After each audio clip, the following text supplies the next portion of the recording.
Hello. Hello, ladies and gentlemen. I know you probably hear me twice. We speak German today, so hello, Freunde. Moment, muss es kurz so? Alles klar. Also es kann sein, dass ich ganz schön leise bin heute. Wir machen mal so, weil ich nämlich nicht, nicht das richtige Headset verwende. Nicht das richtige Headset. Erstmal habe ich ein anderes Headset, ja. Und dann habe ich auch, habe ich auch, so,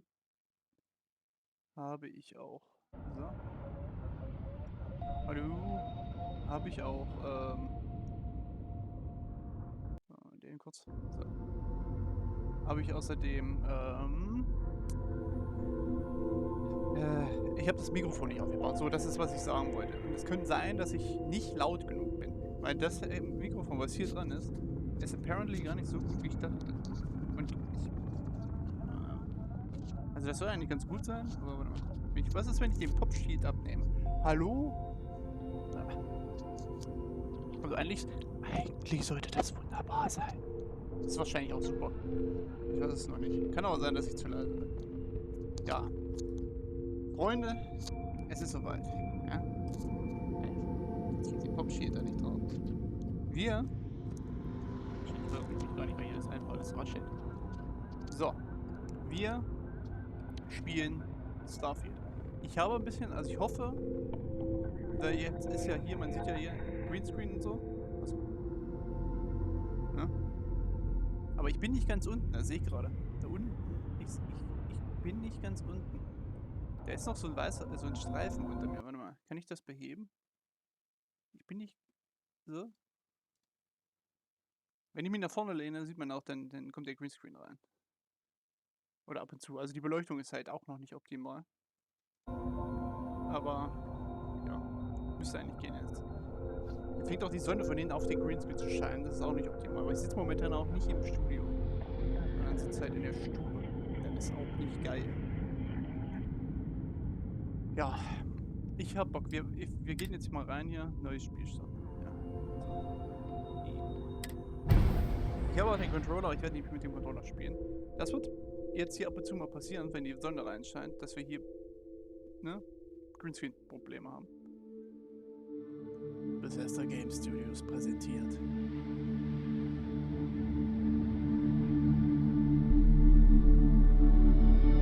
Starfield.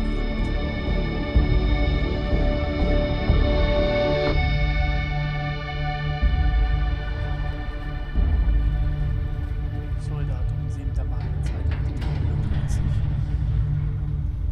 Argos Extractor Mining ausgerüstet. Rundfleck der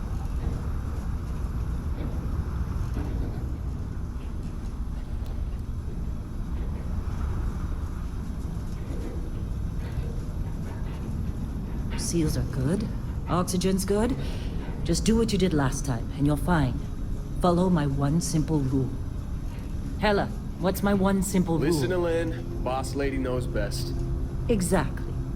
Listen to me. Mining's just like any other job. Go steady, go safe, go home with a pocket full of credits at the end of the day. Yeah, totally. It's just like, I work in the Star Dock. Except with more cave-ins, lasers, and accidental dismemberment. Very helpful. Thank you. You're gonna be fine. Your first outing was solid. And, let's be honest, it ain't exactly astrophysics. That's why I keep him around. Yep. Good pep talks. Yeah, and the fact that I can pinpoint a helium deposit from 300 meters. Not untrue. A shame we won't find any down here. But the metal deposits alone should pay for our own helium. Hell, after this, we'll have enough jump fuel to bounce from one end of the settled systems to the next. Hey, more minerals, more money. And so the cycle repeats itself. Just no more unauthorized jumps in the house for room space, okay? He's just a big baby. There are worse lives. You know, most Dusties don't even make it this far. I have a good feeling about you. Group hug now or at the end of the shift? One of these days, Hella, I am going to leave you behind. Promises, promises.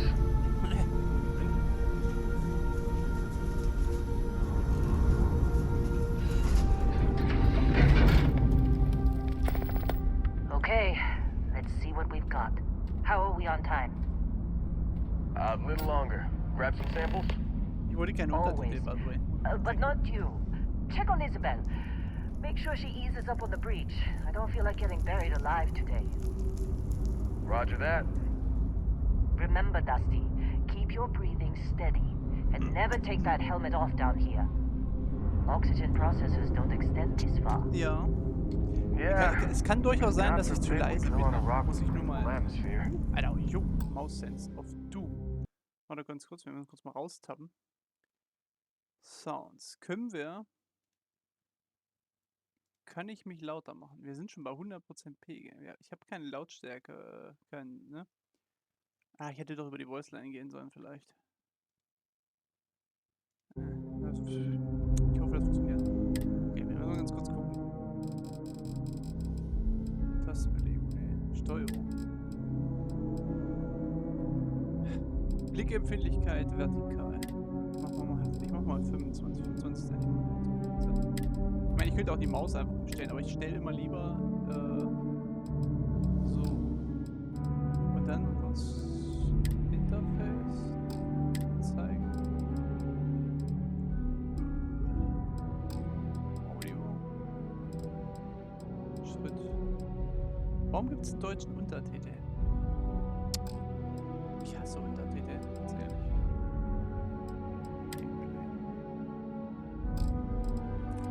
Zugänglichkeit vielleicht? Ah. Aus. Dialoguntertitel. Aus.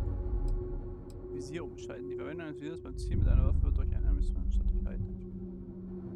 Nee, Halten ist doch Boss-Level. You know what I love about working in Freestar Collective Space? Fewer regs. A job like this Also in the mein United Guess ist ja, Colonies? wir haben ja noch keinen Charakter erstellt, dass irgendwas passiert und danach wecken sie uns auf und fragen uns, hey, wer bist du? Kannst du dich erinnern, wer du bist? Und dann stellen wir unseren Charakter. Das ist mein Guess jetzt, weil ich dachte, der Anfang ist anders. Wir sehen die ganze Zeit unsere Health. Könnten wir das... Kurz, ich muss noch ein bisschen Feintuning machen. Könnten wir...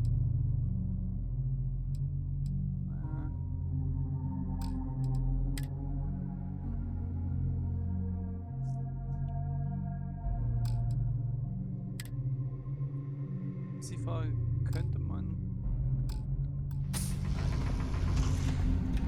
Bei Skyrim zum Beispiel war das ja so, dass dann irgendwann wird das ja ausgeblendet, wenn du nicht in Farbe bist oder This one over here. Albert! No! No! It's a laser, not a sledgehammer! Ease up! Benning, if you got paid per break, you'd be a millionaire. Let's go! Yeah, okay. What do we say, Dusty? You make your cut, you get your cut. No exceptions. Come on, pick it up! der da eigentlich? Troy, what's the yield? Minimal at this point. Occasional glimmer, but it's weak. What do you think? Stay the course? No, ma'am. Juice ain't worth the squeeze. Well, okay then. Let's call this one tapped. Why don't you move over to that big vein we looked at? Yes, ma'am.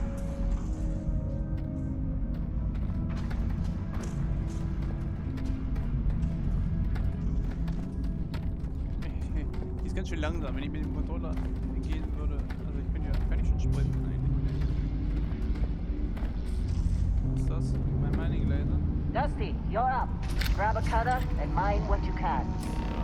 Metal deposits are in that cavern. I'll shout out when I need you. You think we'll be done here soon? In den Laser rein, I guess.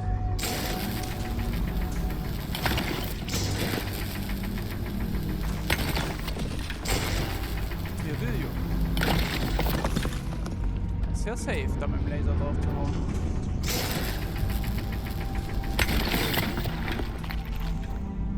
Mir ist übrigens gerade aufgefallen,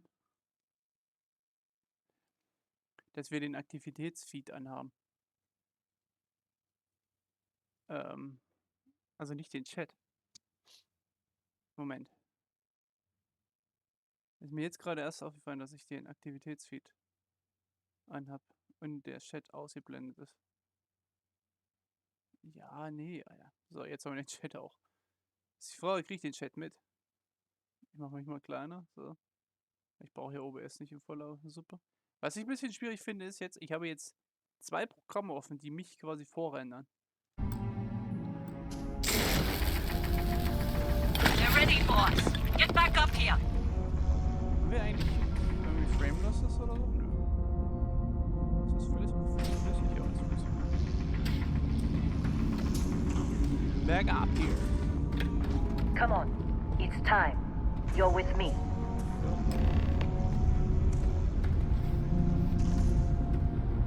Ich finde, dass die Schriftart und auch diese ganzen, das ist, wenn die Links ablocken, erinnert mich super an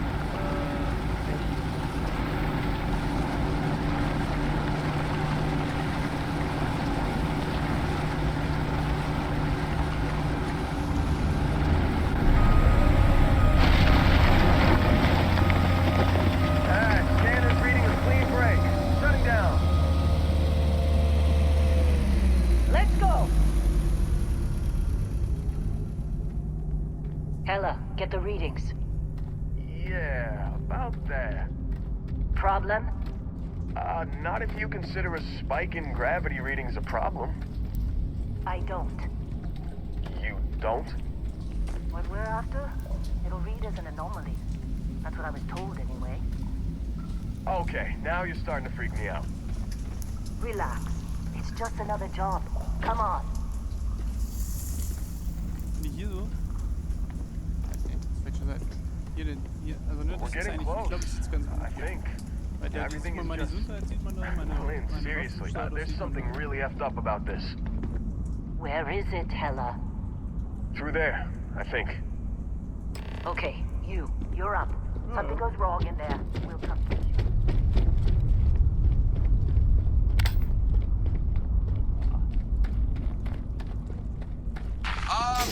Still getting weird gravity readings. I guess that's a good thing. Komm, ich Just keep going. Brauche ich einfach mal.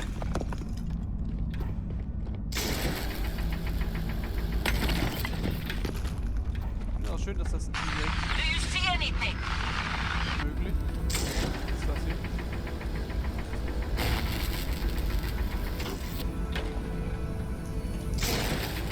Können wir das überhaupt schon abbauen?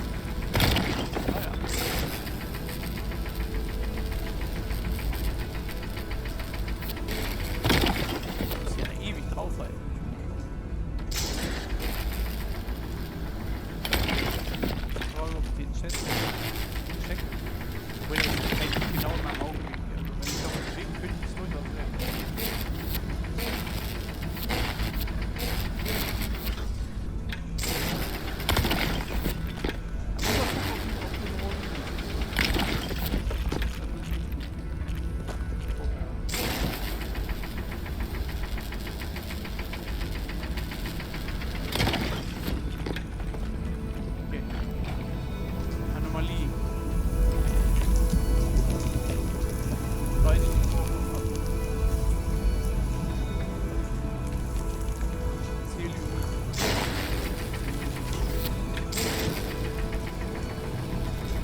Charge.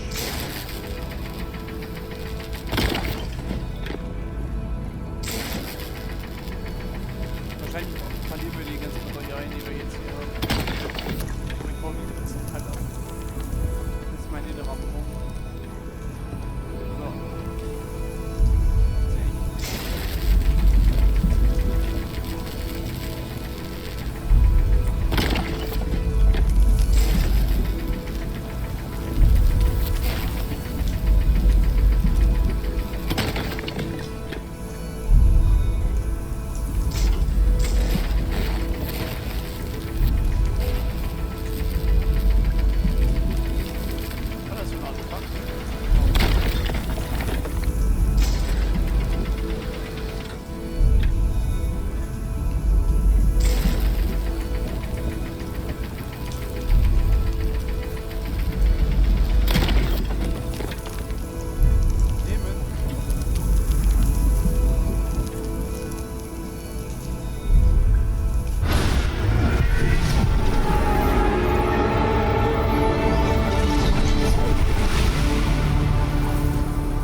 Sonne da hinten auf den Greenscreen, glaube ich.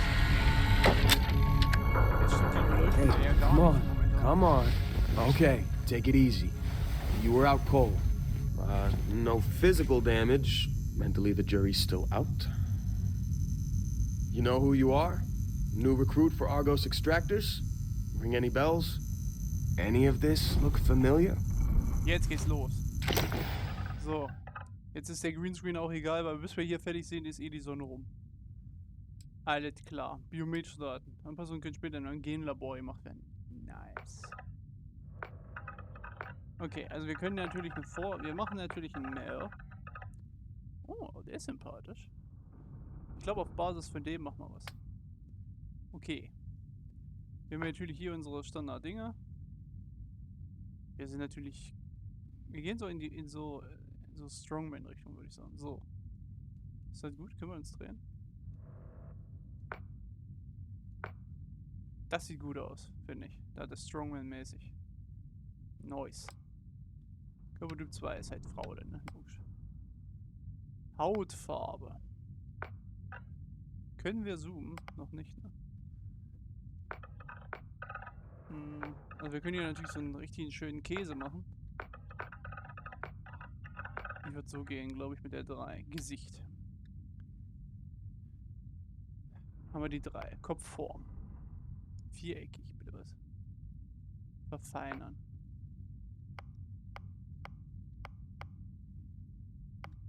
Breit. Wir können hier eher so in die Breite gehen. Oder eher in so einen runden Kopf. So.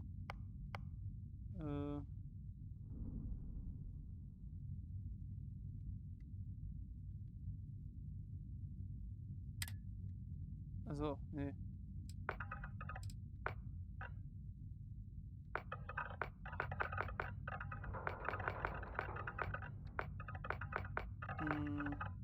So, und dann so mehr, so ein bisschen, ja. Haare. Okay. Können wir... Ja, wir machen natürlich keine Afro-Haare, ja logisch.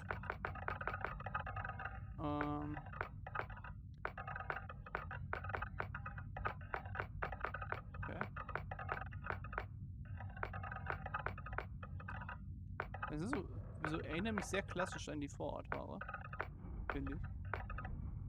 Können die so ein Cowboy Bebop machen oder was? Also natürlich so nicht, aber... Hat der die Cowboy Bebop nicht so eine Frisur? Ich weiß grad gar nicht. Also, no shit, weiß ich gerade legit nicht. Kann auch sein, also ich habe wirklich Bedenken, dass wir zu leise sind mit dem Mikro hier, aber es ist ja nicht von Dauer. Also das Game ist eh interessanter als ich, oder?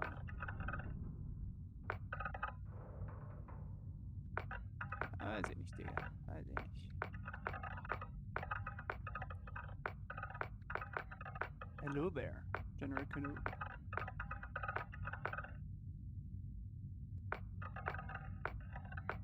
Ich fand hier, da war irgend so einer dabei. Der hier, den fand ich ganz cool. So ähnlich sah mein Charakter in Fallout auch aus, glaube ich. Haarfarbe. Oh, was gibt's denn für Haarfarbe? Okay. Ja, okay, I see. Also haben wir hier die ganz normalen. Logisch. Aber wir haben auch fancy Farben. I like fancy Farben. Das finde ich mega cool. Ich glaube, damit gehe ich auch. Bart. Also wir haben natürlich hier den richtigen krassen.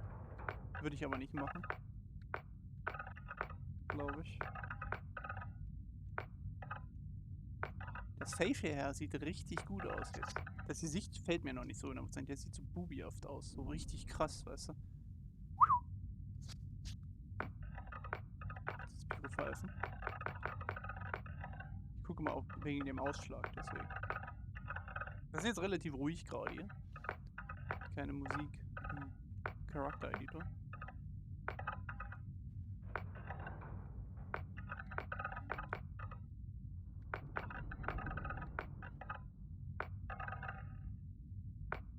Ich glaube, wir gehen mit dem hier. Oder? Haben wir noch andere längere Haare? Also außer so Schnurrbärte.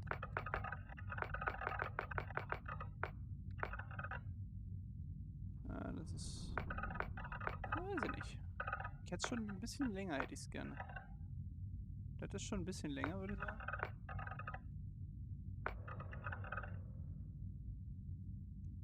Das ist mir zu lang. Ja, wir gehen damit. Bartfarbe.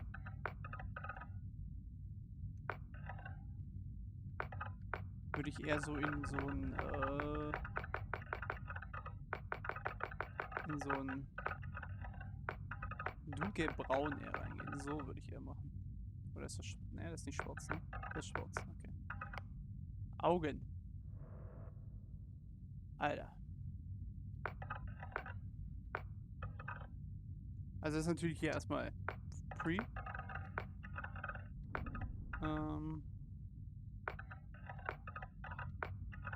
Ja, ich sehe.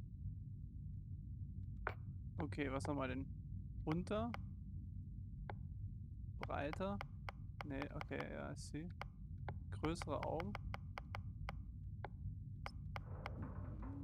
Vormix.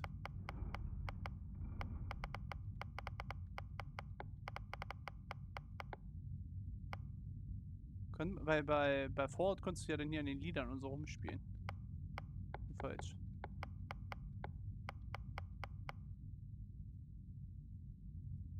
Hm.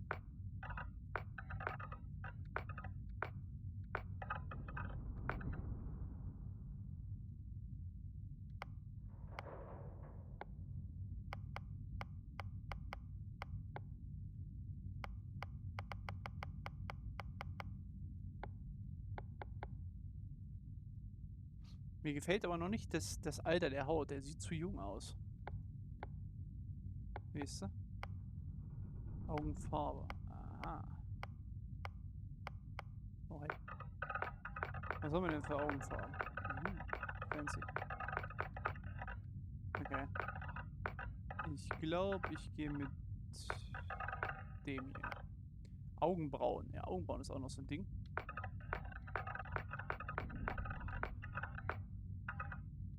Ah, die finde ich sympathisch. Können wir die ein bisschen noch so und ein bisschen noch unten setzen. So, damit wir nicht die ganze Zeit so überrascht aussehen. Augenbrauenfarbe. Würde ich auch hier so mitgehen. Stirn. Aha, hier wir können ja noch feiner arbeiten. Das ist schon besser. Die Stirn sieht ein bisschen älter aus. Würde ich auch so direkt so lassen. Die Nase. Diese Nase. Bin so massiv müde gerade, ne? Ja, die ist ganz gut. Ja, die fand ich schon ganz gut hier. Runter. Wir können sie noch ein bisschen runter machen. Alter, das ist kurz. Jetzt ein bisschen kürzer machen, ja. Spitze tief. So, ja. Schmal, breit. Ja. Ich habe halt auch nicht so eine krasse Nase. Löcher tief.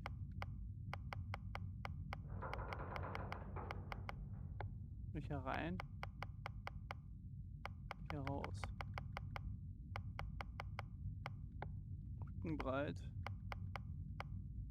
Eng. Ja, ist okay. Bin ich der Überzeugung. Ohren.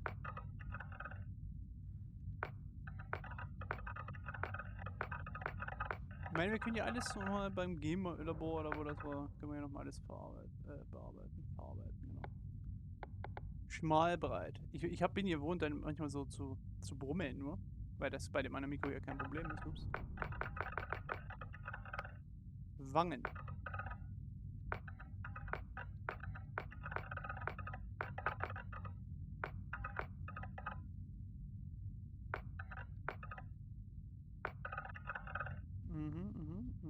I like this. Mund.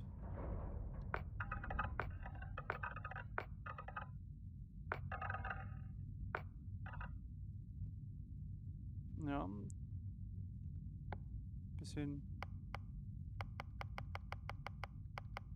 so eher. Bisschen größer vielleicht. Geil. Zähne.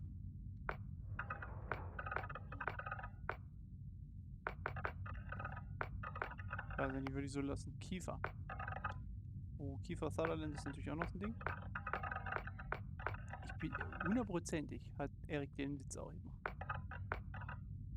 Könnte ich fast meine. Ich finde das mal schwierig, du erkennst Kiefer, Kinn.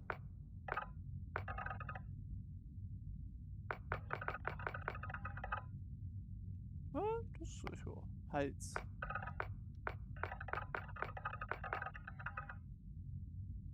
Eingehende Werbeunterbrechung. Werbung beginnt in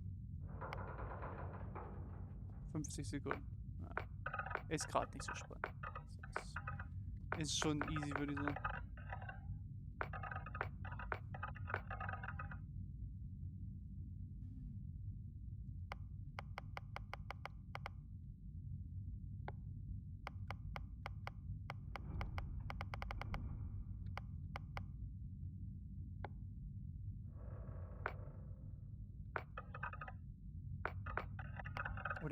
Oh, der merkt sich ja sogar.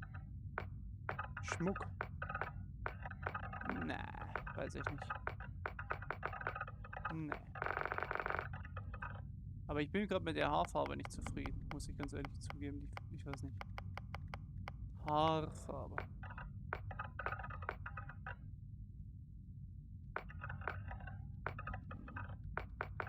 Ich glaube, ich würde trotzdem eher so. Ist das hier gerade Werbung? Ist also nicht so. Ja, die nehmen wir.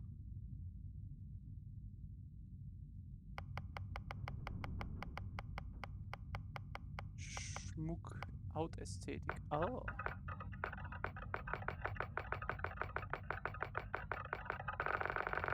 Excuse me.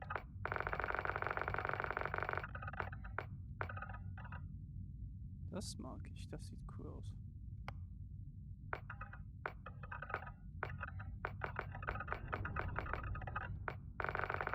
Ja, würde ich so lassen.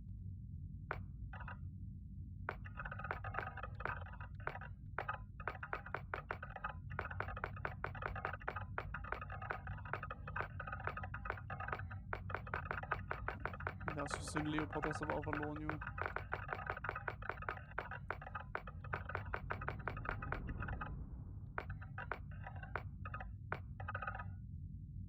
Also okay. Narben. Ich weiß nicht, ich finde Narben immer Gesichtsform.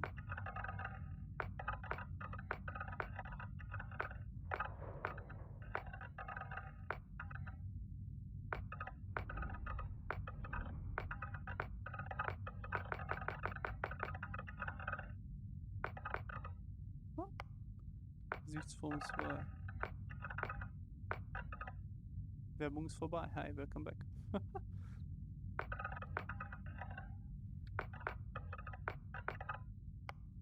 Tattoos. Oh, Tattoos finde ich aber wieder... Die Space Cat. Oh. Alles cool.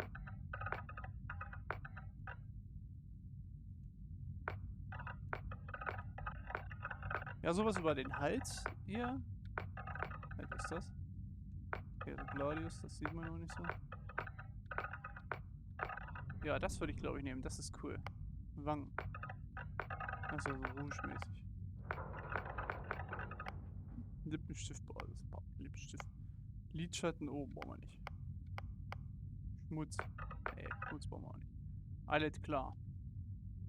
I like this. Das ist cool.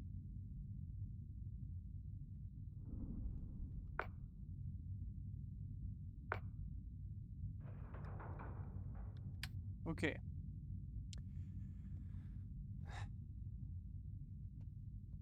Ich finde es schön, dass jetzt... Weißt du, wenn ich so bin... Okay. Ich habe vorhin so gedacht, ja, die Sonne, die ist bestimmt schon rum. Hm. Okay. Aber ich sitze halt mit dem Rücken zum Osten. Das ist ja, wie es sein sollte. Alles klar. Also wir haben jetzt hier unsere Herkunft quasi, ne? Unseren Hintergrund, unseren Background.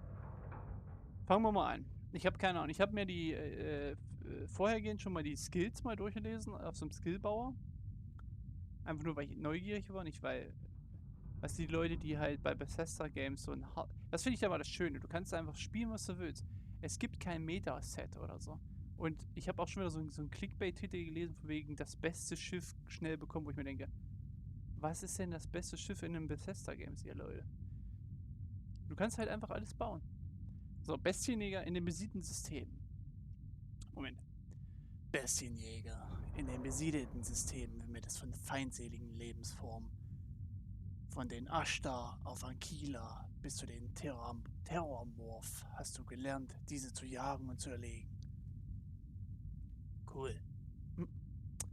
Startskills. Fitness. Das wertvollste Gut im Weltraum ist der Sauerstoff. Die verbesserten Lungenkapazität, die man durch regelmäßige Fitnesstraining entwickelt, ist überlebenswichtig. True. Ballistik. Jahrhundertelange Konflikte haben gezeigt, wenn es darum geht, Gefahren zu beseitigen, kann es kaum etwas mit der zuverlässigen Kraft von Hochgeschwindigkeitsgeschossen mithalten. Weiß ich nicht. 762 hat da was zu sagen gegen 556. Bei 762 ist kein Hochgeschwindigkeitsschuss. Gastronomie. Zugang zu brandneuen Welten bedeutet auch Zugang zu brandneuen Zutaten. Und ein talentierter Koch kann aus nahezu allem köstliche Nahrung, erfrischende Getränke erstellen. Das sind Startskills, oder? Fitness, Ballistik, Gastronomie. Bildhauer. Mit deinem anatomischen Wissen und deinen ruhigen Händen hättest du auch Chirurg werden können. Hättest du auch Chirurg ich bin müde, werden können. Stattdessen hast du auf dein Herz gehört und fantastische Kunstwerke erschaffen. Startskills, Medizin. Nur durch den Fortschritt in der medizinischen Ausbildung und Technologie kann die Menschheit den vielen Gefahren in der Galaxie trotzen. Geologie. Neu entdeckte Mineralien, die auf Xenoplaneten und Monden abgebaut werden, könnte ich mich mal nicht verlesen, haben direkt zu unglaublichen technologischen Fortschritten geführt. Logisch. Überzeugen. Überzeugen, geiler Skill. In den besiedelten Systemen erreicht man durch die Fähigkeit, genau zuzuhören und gekonnt zu diskutieren, oft mehr als durch einfaches Erstschießen dann Fragen. Auch true. Das Lustige ist, ursprünglich wollte ich in Englisch streamen, aber ich habe gar nicht drüber nachgedacht, das Game dann vorher auch in Englisch zu installieren. Ich habe es halt in Deutsch installiert, aber Englisch war automatisch als Voice gewählt. Cyberrunner. Das klingt nach wie bei Cyberpunk, da gab es auch Cyberrunner. Von Neon bis New Atlantis steht die Megacorps für Macht, Prestige und Profit. Du hast für und gegen sie gearbeitet, offen und verdeckt und dein Gewissen dabei oft den Credits geopfert. Schleichen. Manche Kämpfer ist es Alter. Ich kann euch nicht lesen, Junge. Ist Diskretion wichtiger als alles andere. Die Fähigkeit, sich einem Ziel unbemerkt zu nähern und es mit einer schallgedämpften Waffe zu töten, ist ebenso furchteinflößend wie effektiv. True. Stealth Archer Build, sag ich nur. Sicherheit. Der standardisierte digitale Schließmechanismus ist für seine hohe Sicherheit bekannt, doch mit den richtigen Ausbildungen kann jeder Code geknackt werden. Dieb. Es ist zwar nicht sehr ehrenhaft und ganz gewiss auch nicht legal. Manchmal war dennoch nötig, diskret einen anderen Menschen dessen Eigentum zu entwenden. Okay, Dateifehler. Merkwürdig, also gibt dir keine Informationen über dein früheres Leben. Ist das ein Versäumnis des Verwaltungs... Hat eine unbekannte Macht die Dateien? Oder gibt es einfach nichts feststeht? Einfach kennst nur du. Okay. Gibt es Wohlbefinden? Ballistik und Fliegen. Okay. Diplomat. Ich lese mir die jetzt mal so durch. Da sind die eh lange noch im Bild, dass man die selber lesen kann.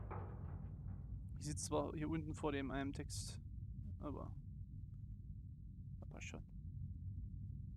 Der wäre ja sonst gar nicht da, weißt du, sonst wäre das ja, ne, ohne Greenscreen und so. Ja, es ist halt Handel, Wohlbefinden. Also das hat natürlich auch immer also das wissen wir ja schon. Wenn ich jetzt zum Beispiel Bestienjäger sind, das war in der Direct, dann gibt es da zum Beispiel bestimmte Gesprächsoptionen. Das ist halt ganz cool. Das heißt, es ist halt, die Startskills sind halt nicht unwichtig, aber die Herkunft ist natürlich auch nicht schlecht. Überzeugen, Handeln, Wohlbefinden. Dann nochmal Entdecker, Laser. Astrodynamik. Oder Astrodynamics. Ja, ich hab zwei Sachen gesehen. Erstens brauchst du einen Schiffbauer-Skill, damit du dein Schiff überhaupt, also damit du bestimmte Schiffsklassen fliegen kannst. Also A kannst du, glaube ich, und B und C kannst du dann erst lernen. Und du brauchst Astrophysik und Aerodynamics. Das eine erhöht die Reichweite deines Graphs und das andere habe ich vergessen. Aber ist okay.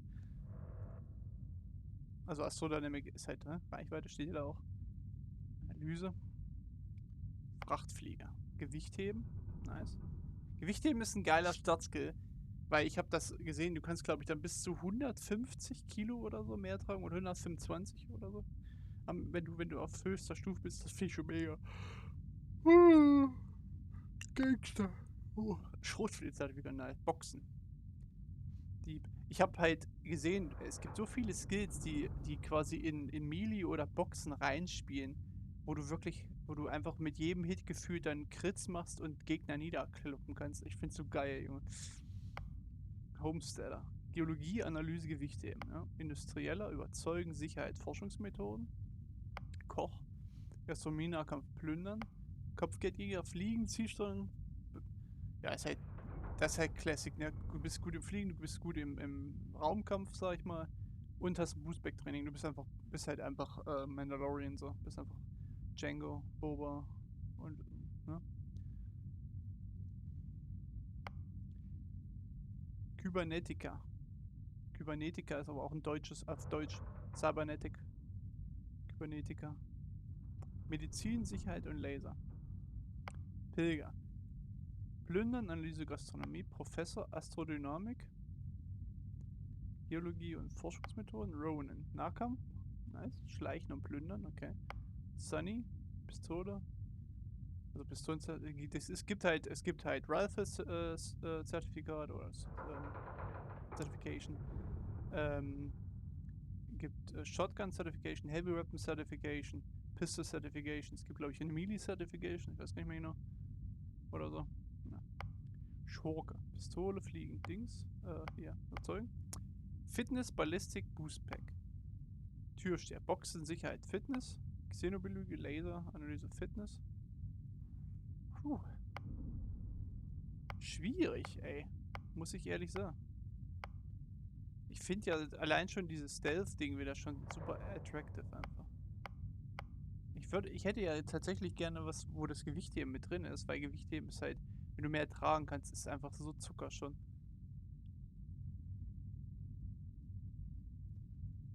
Aber Geologie ist halt auch nicht schlecht. Homesteader. Frachtflieger. Oh. Der Dateifehler. Finde ich geil. Cyberrunner. Bestienjäger.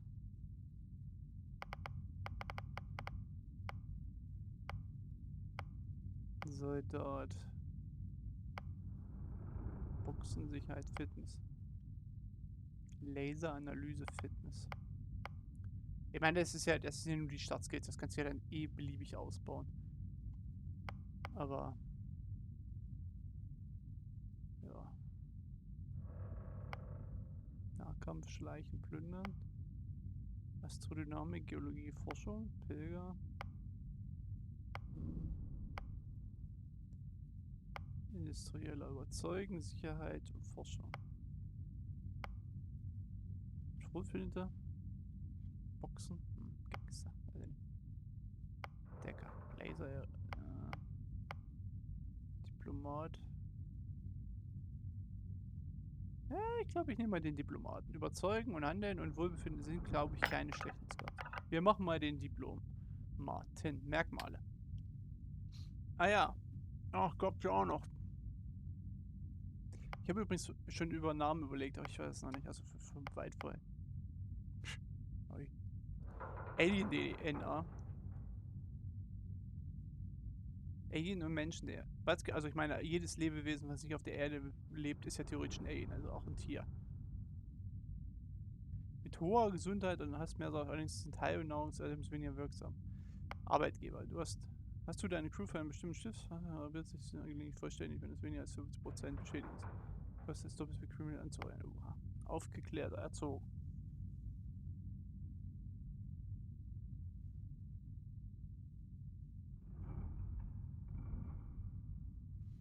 Also, Religion, Religion sagt. Gefällt dein, was du tust? Ah. Ja, extrovertiert passt schon mal nicht. Wir können ja eh 3 Dinger wählen, ne? Deswegen.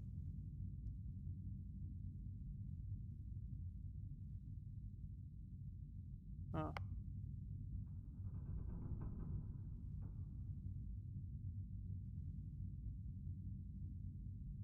Also auch stark. Das ist auch nicht schlecht.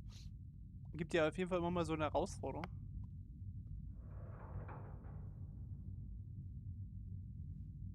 Ah! Ich dachte, ja, okay, das hatte ich schon vergessen. Ich dachte, das ergibt sich im Verlauf der Story einfach, dass du bekannt wirst. Aber du musst den Perk dafür haben. Introvertiert. Kinderkram. 2% meiner Credits. Nee. Okay.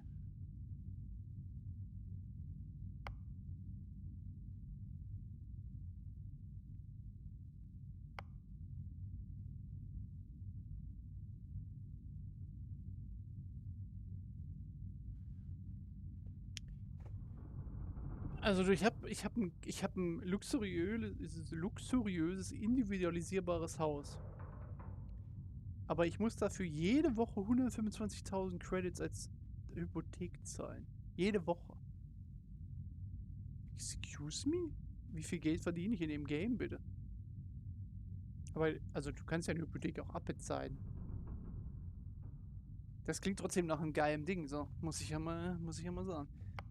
Die Sonne ist bestimmt bald rum.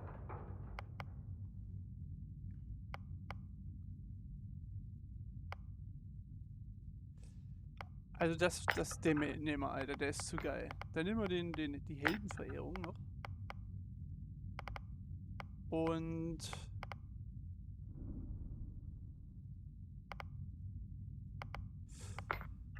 ja.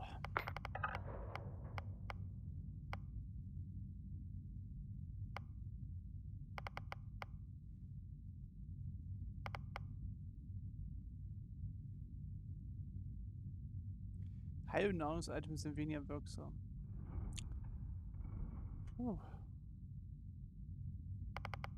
Ich glaube, wo ist denn das gesucht?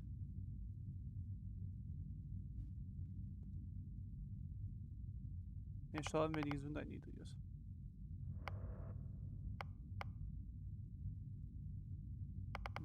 Also ich überlege, ob ich Alien-DNA nehme. Oder ob ich gesucht nehme. Ich glaube, ich gehe mit Alien-DNA. Just for the Lolz.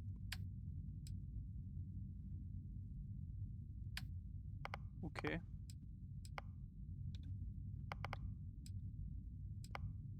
Ja. Name. Oh, ich wollte mich eigentlich Crane Oster nennen. Das wäre ja lame.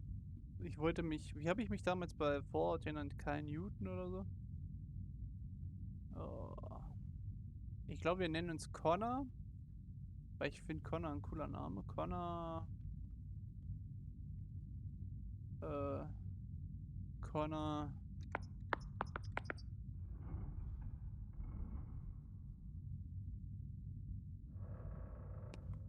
Connor McLeod, nein.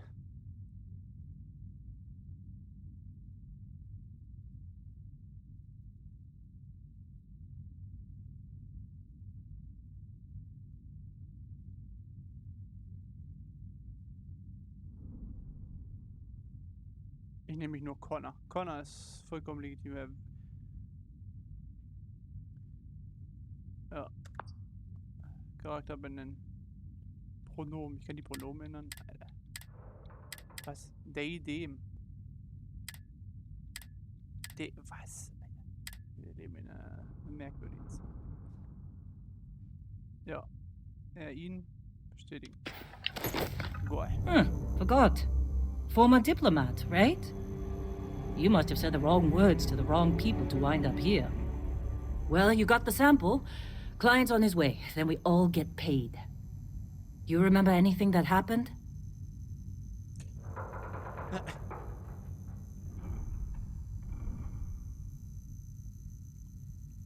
Moment, geht sofort weiter.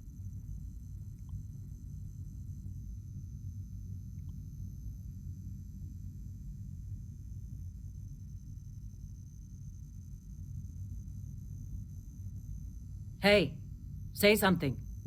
Ja, chill.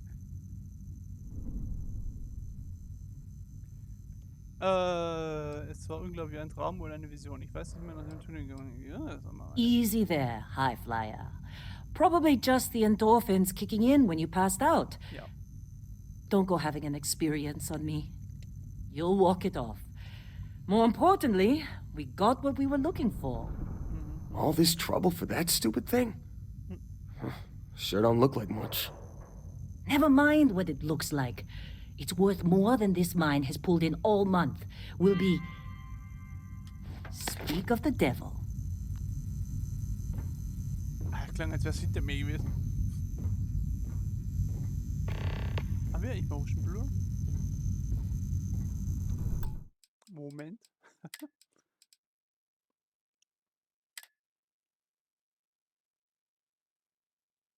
Ja. Wir haben actually Motion Blur. Das habe ich vorhin nicht gesehen, als ich Einstellungen gemacht habe. Much better. Motion Blur ist halt Our echt- constellation wer das erfunden hat, contact Junge, is den on sollten sie approach. hängen. Wait, the Explorers group? I thought they were kind of a joke. Not a joke. You're just too young to know better. Hey, I'm just saying they got a reputation. Hell, I bet half the crew here doesn't even believe they really exist. Erstmal alles einsammeln, Junge. Ihr braucht das doch nicht, ne? Whoa. You don't look good. Exploring space? Die reden da vorne. Weil ich kann Sachen sammeln.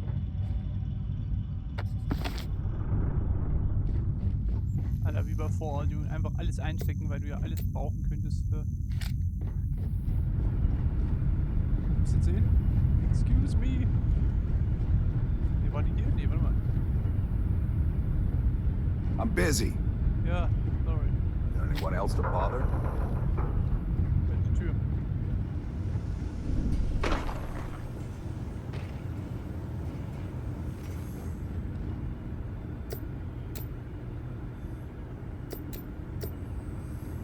Ich will die alle einmelden, wenn dabei. Die Sachen. How'd they sucker you to join? Fall for the fancy pamphlets? Supervisor's log supplement. Ich wollte das jetzt nicht hören, sorry. Das ist viel am Frame-Verlust. You alright? Need some coffee or something? Got a Hey. packet around here somewhere. Hey, that was my sandwich! Ja, ja.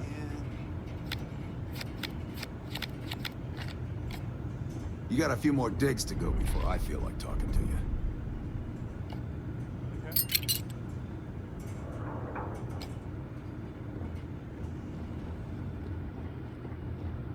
Lynn sure seems to like you.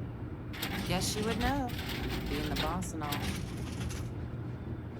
All right, Dusty. Airlock. Put your helmet on. Put your helmet on. Okay, hier haben wir unsere Waffe. Also hier ist Inventar halt auch. Da sind die Skills. Hier ist die Sternenkarte. Oh, klar. Mhm. Hier kannst du Helme ausrüsten. Hier hast du Rucksäcke, Anzüge. Hier ist unsere Waffe. Hier ist die generelle Kleidung. Hier haben wir Medizin. Okay.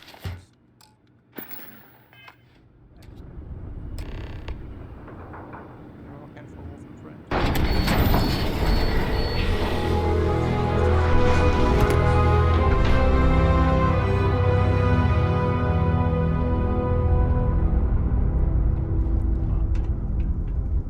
Oh, das ist keinen.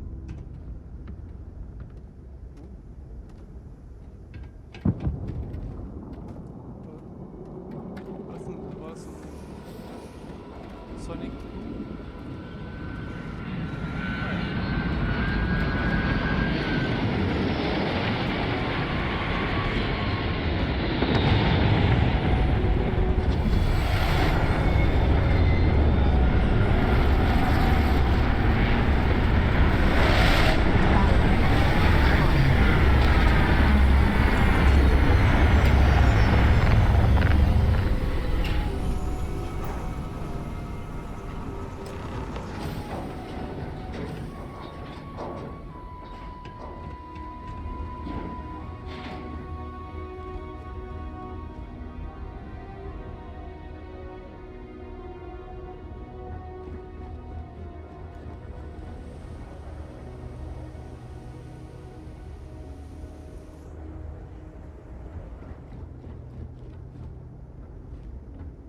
Barrett? Man! Been a long time. Yes, it has. That mine on Bendy, right? Kazal. Hellhole. Like this place. Rare mineral contract. Your tastes are a bit more sophisticated now, huh? So, you found something? Right here. The new guy found it. That right. And everything went cool? Just like grabbing those minerals on Bendy? Kazal. And no Barrett. Not cool. He passed out after the extraction. Woke up saying all kinds of nonsense. Is that right, cowboy? Went on a trip, huh?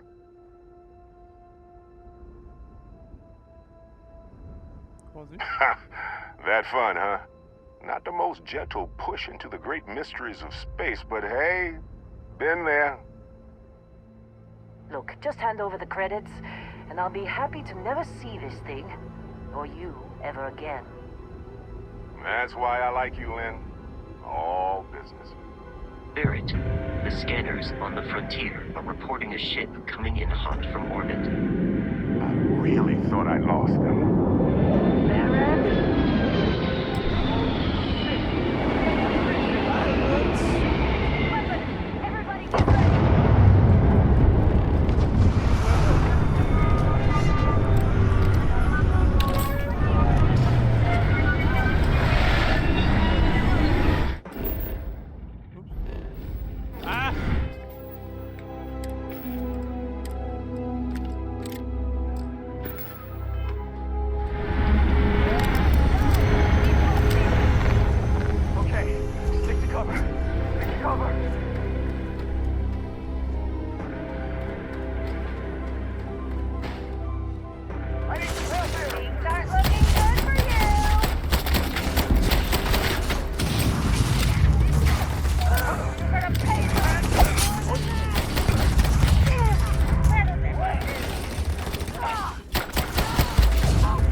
eigentlich sagen,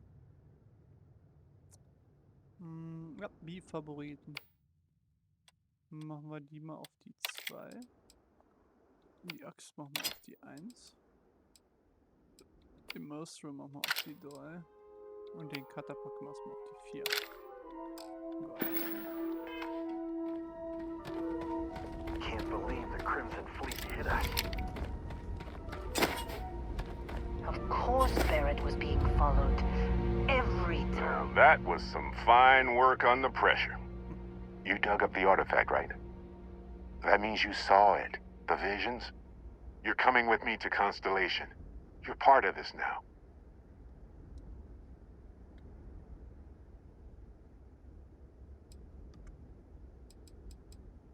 Nothing wrong with honest work. Although, yes. See your point. Oh no, Barrett. No. You think you're just going to take off after the mess you caused? Ja. All right. I guess I did just put you all on the Crimson Fleet hit list. How about I stay and I send your Dusty here in my place? I know, but he's not some miner anymore, Lynn. Soon as he touched that rock, something changed. Don't tell me you can't feel it. Fine. It's a deal. Get out of here, Dusty. You're on to bigger things.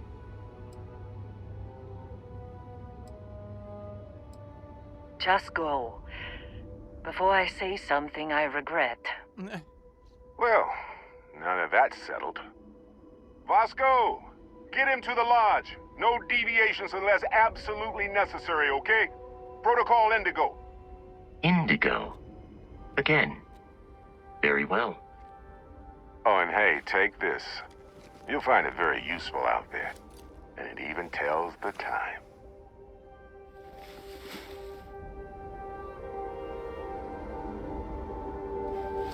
Nice.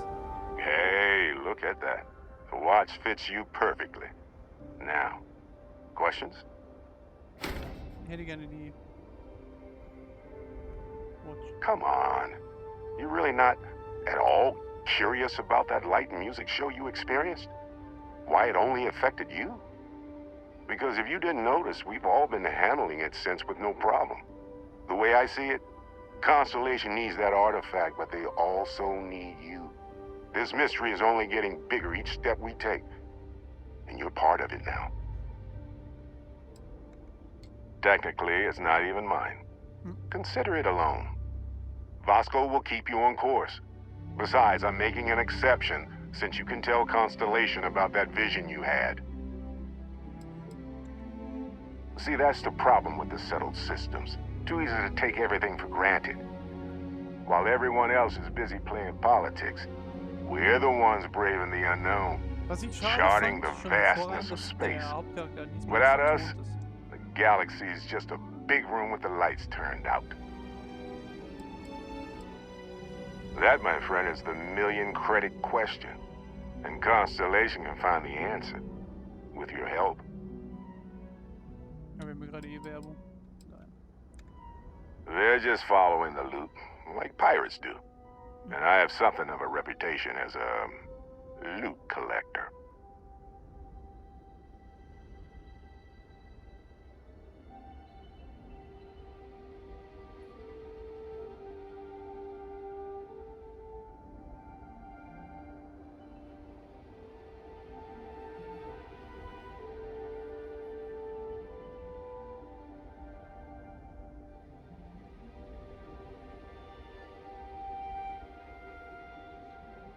Okay, nice. And Vasco, don't let him break my ship.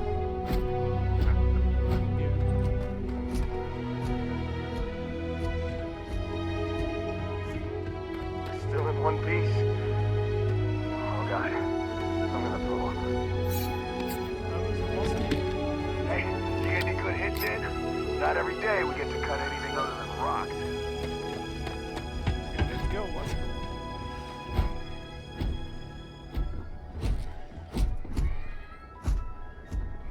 Die haben ja so eine fette Kanone. Warum haben wir damit nicht das Schiff direkt abgeschossen? I don't get it.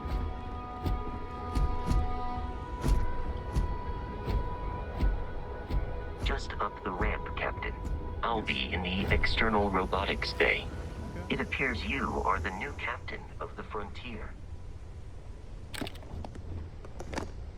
It appears like this is my friend. Die Sonne, ne?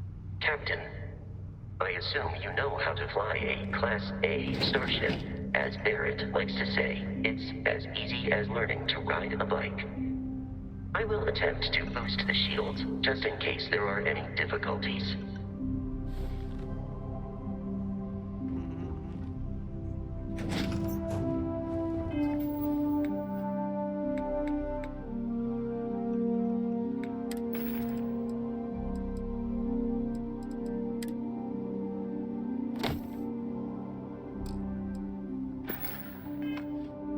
Ja, Atmosphäre an Bord von dem Schiff. Wie gut sieht ja nicht dieses Essen aus, Alter.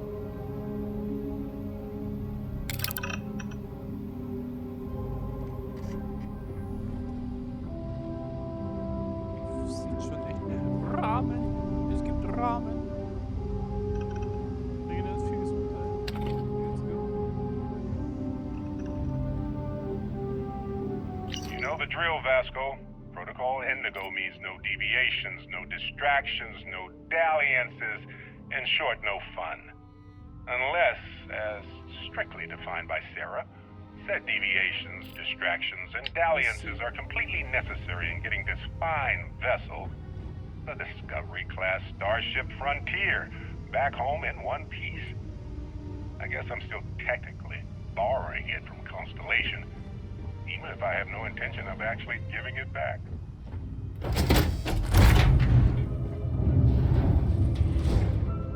Okay. Okay, was haben wir hier? Schleudersitz.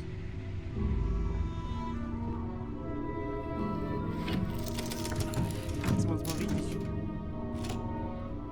Shields ready. The rest is up to you. Ja, let's go.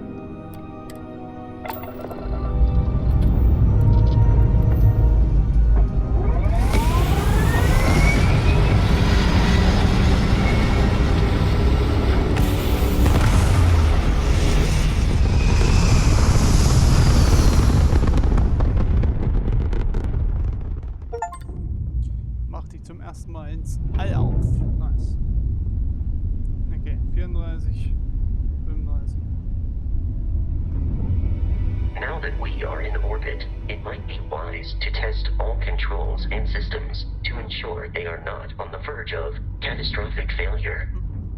I can step you through the entire process, or if you're already an experienced pilot, just power up all the systems and we'll be on our way. Halte Alt gedrückt und wechsle mit WSD zwischen den Schiffssystemen hin und her und weise ihnen Energie zu. Okay. Alt und dann über hier Graf.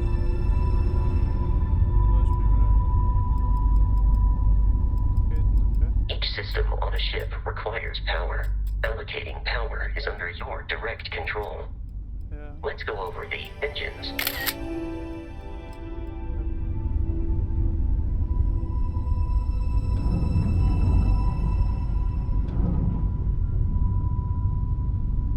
You've proven an adequate pilot.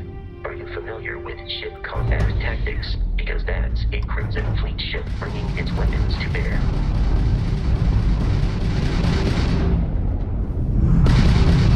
Gott.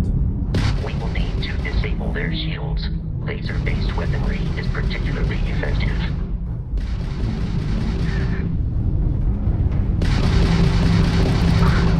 If you can keep the enemy ship centered on the HUD, we can lock in to fire a homing missile.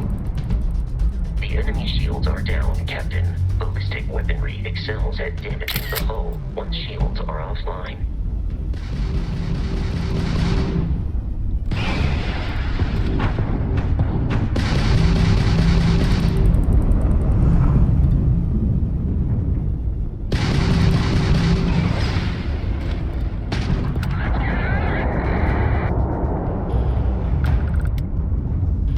Congratulations on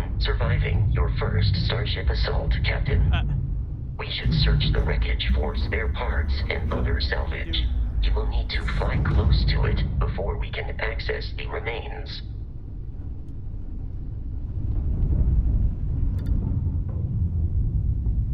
Wie nah müssen wir denn ran?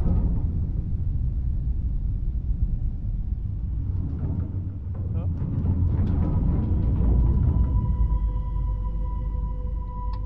Also. Nice, after the credits, I take it. Two more Crimson Fleet ships are jumping into our location, Captain.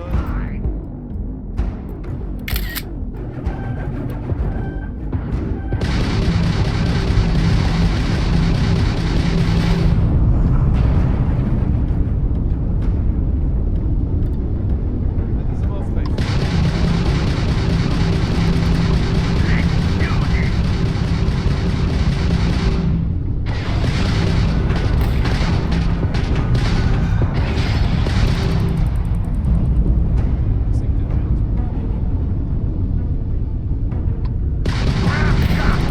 Not like we're running anyway.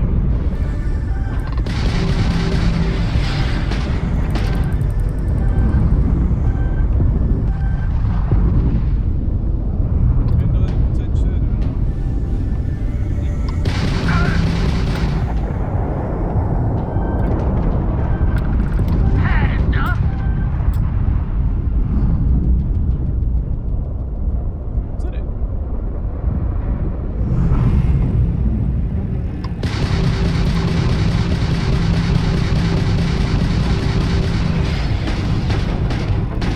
This ain't over.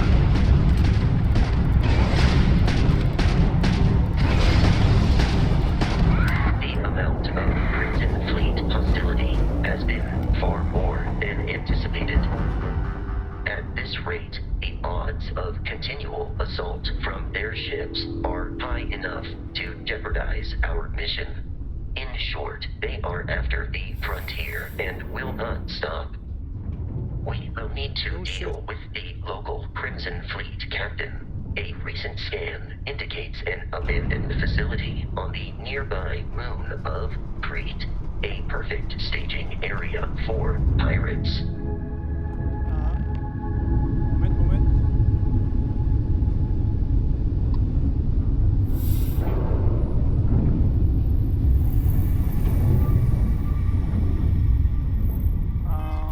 Okay.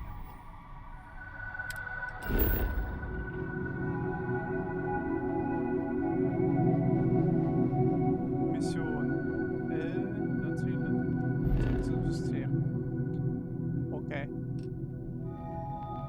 It's beautiful. Hier, da sind wir in Crete. H2O, HE3, Blei, also Blumbum, FEAR, Eisen, AS. Weiß gerade nicht. AGs. Gold, oder nicht?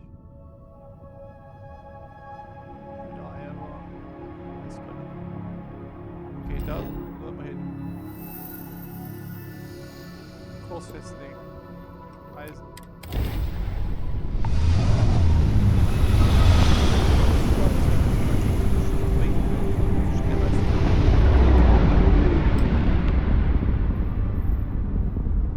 We have arrived in orbit. The abandoned facility with our Crimson Fleet captain is on the surface. Ja.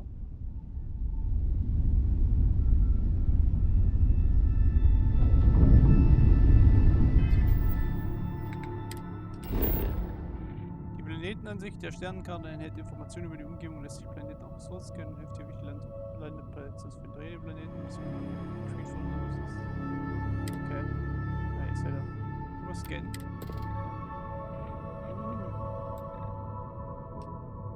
Blei. Eisen. Argon. Ah, ja, ist Argon. Das ist das Wasserhormon. Das ist Blei.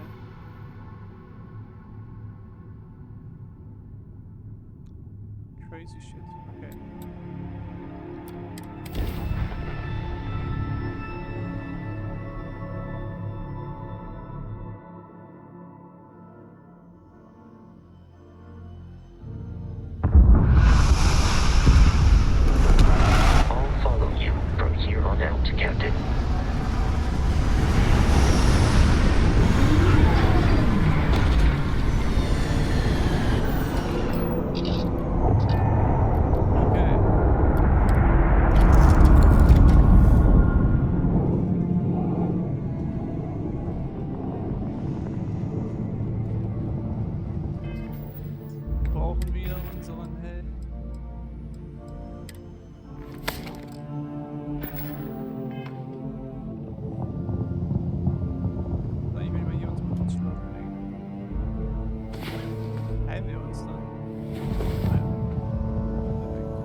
Captain, Protocol Indigo dictates that I have often asked Barrett that same question at various times, and about various individuals that wanted to cause us harm.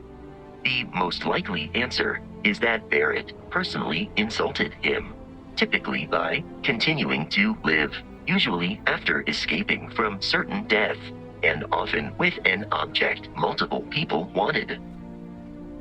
Mhm. Okay.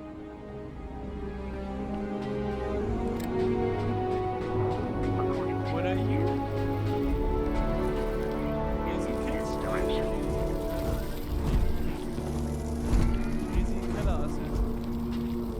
So sieht der Planet aus dem Direct direkt am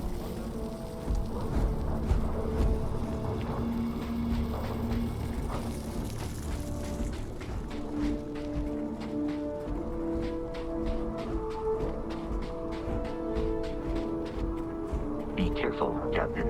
Alien. Du kannst Kreaturen, Mineralien und Pflanzen scannen. Wenn jeden Instant wegkommt, dann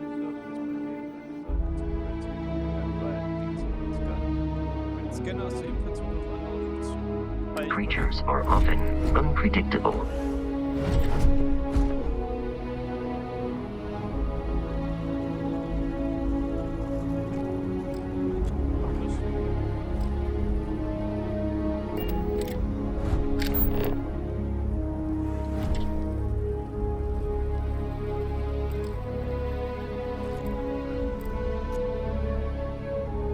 Wie scanne ich die denn?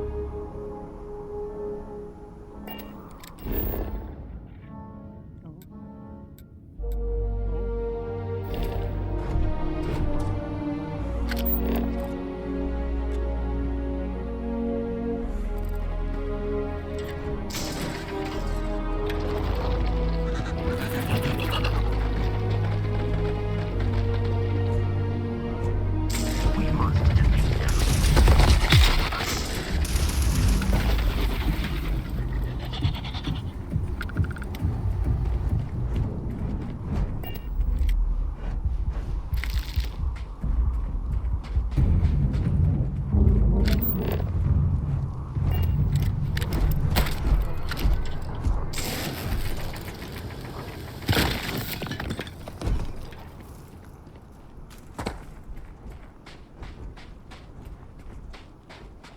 We must defeat them. Ja, genau hieß es.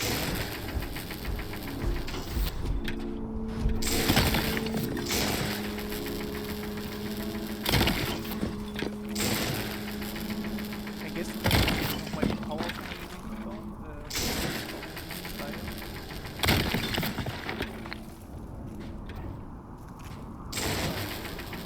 Blum, blum.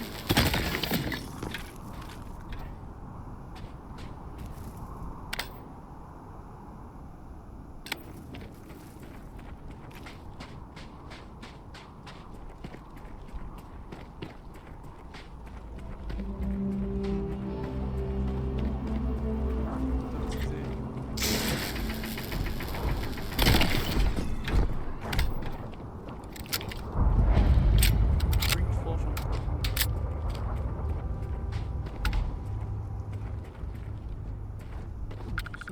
So.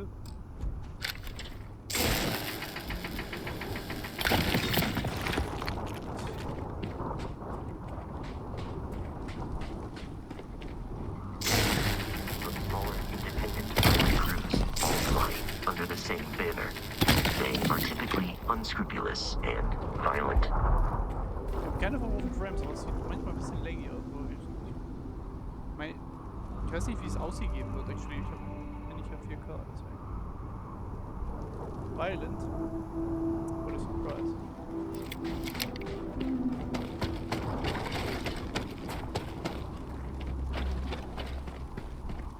Ja, also O2 ist wirklich actually super.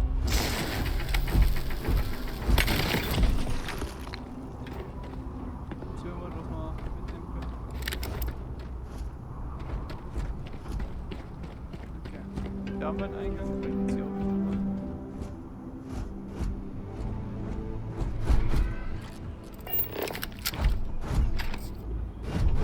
Finger noch auf F.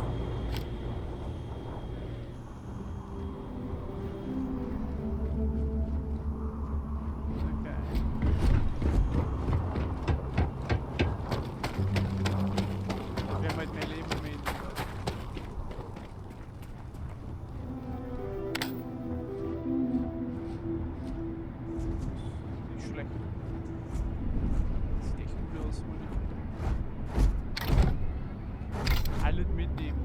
Auch die Sukkulente. Vor allem die Sukkulente.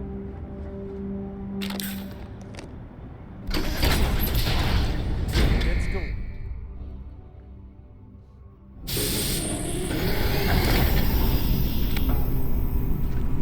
Nein, ist halt echt.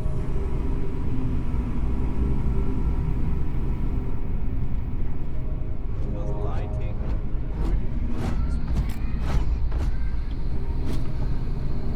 Hammer. Thermoswürfe. Ihre Chance Curious. These are United Colonies markings, but we are in Freestar Collective space. It then stands to reason that this was once a secret QC facility.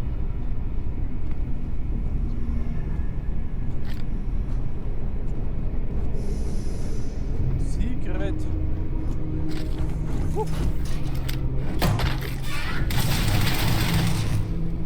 Alter.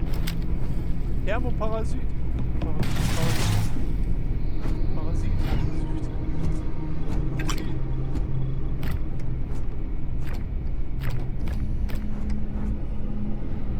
It seems the enemy has vanished. Enemy. No. Ich glaube, also ich sehe ihn auf der Map. Wohin ist er?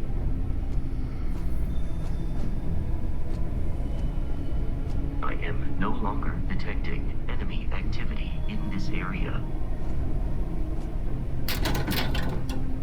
Warte mal ab. Wo ist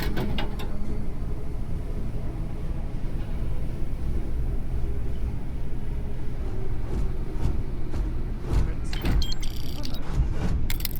Digi-Dietrich-Flasche mit Hinten. Digi-Dietrich ist auch ein geiler Name.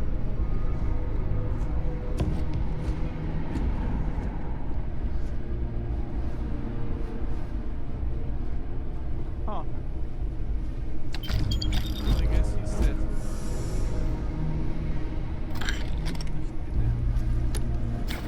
Geschichte der Xenobiologie. There are no more enemies remaining. Komm hierher.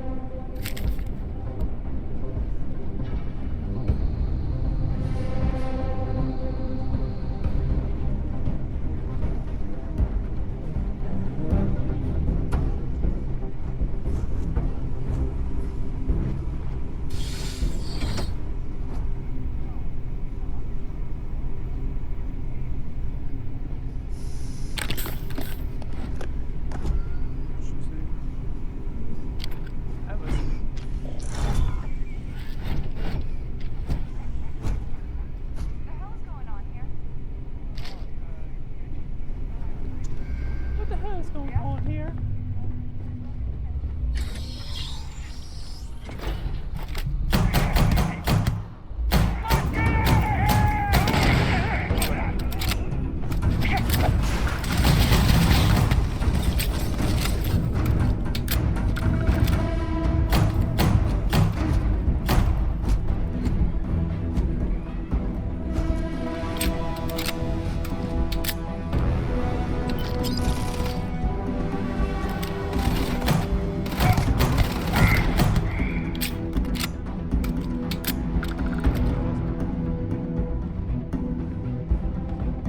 Der wollte mir einen Held werfen, glaube ich. Hat nicht so ganz geklappt. Branded. Wir haben ja eine Maelstrom oder so. Das ist nicht. Was ist denn die Grandel? Show me. Oh. Ein bisschen schlechter als die Dings, aber ist halt das ist halt eher ein Sturmgewehr, würde ich sagen. Das ist eher eine PDW. Quasi. Ich pack den Cutter jetzt mal weiter hinten.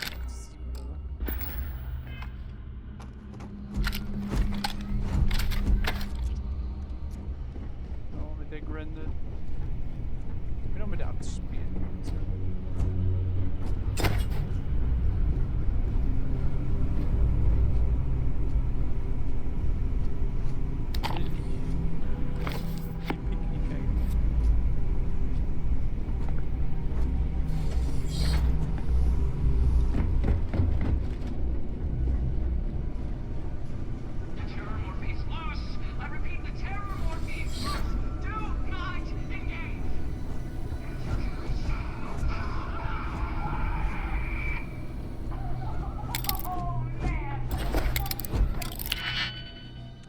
Fülle alle freien Schlitze, um das Schloss zu öffnen. Wähle einen Schlüssel und dann dreh ihn bis in die Lücke posten und lass ihn einlassen. Kannst jeden Schlüssel nur einmal benutzen.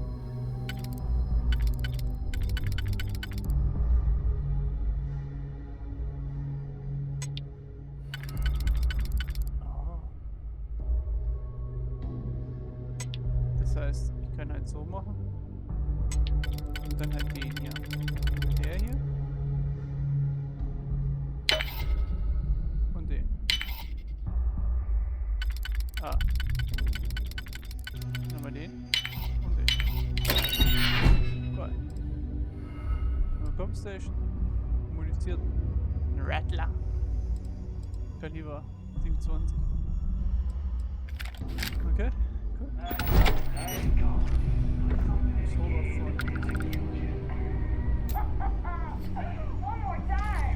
Outfit-Labore. Wir haben jetzt die Pistole war das?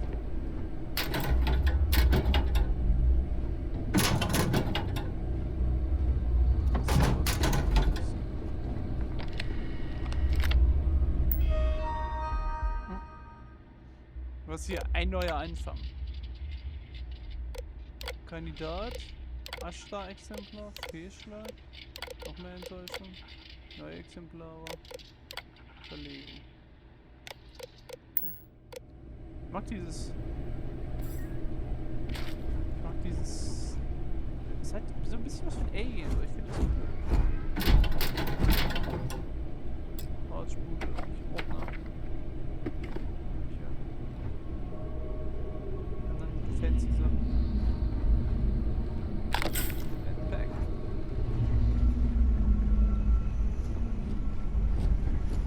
Chicken.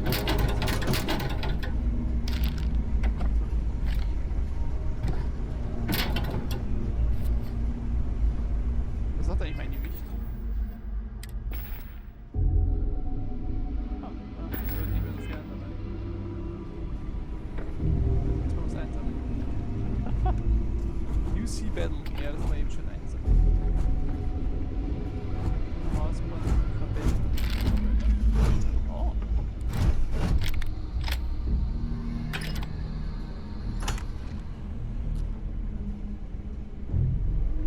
Chunks. Shows your chunks. Our source. Weiß ich nicht.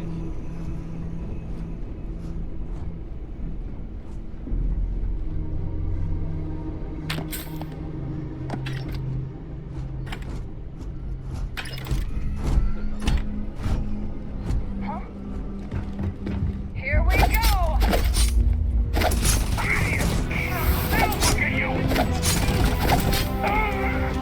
am picking up data signs of life in the area.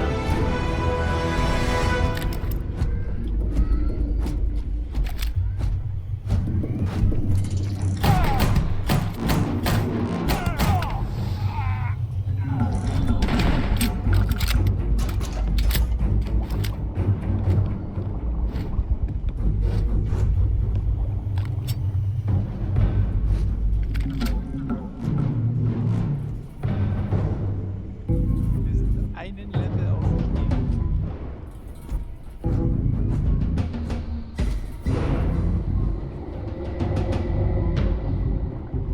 Was ist eigentlich hier? That's right. You better run. Ah, genau, wir sind auf jeden Fall. Also einfach casual 600 Credits dabei.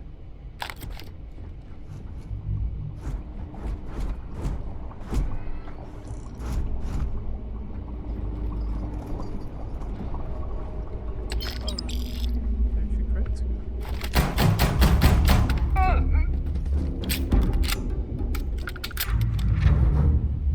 Verwendet ihr eigentlich.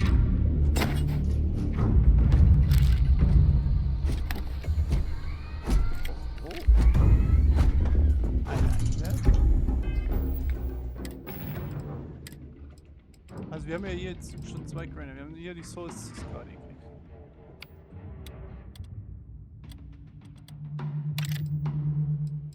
Wir haben eine modifizierte Grende.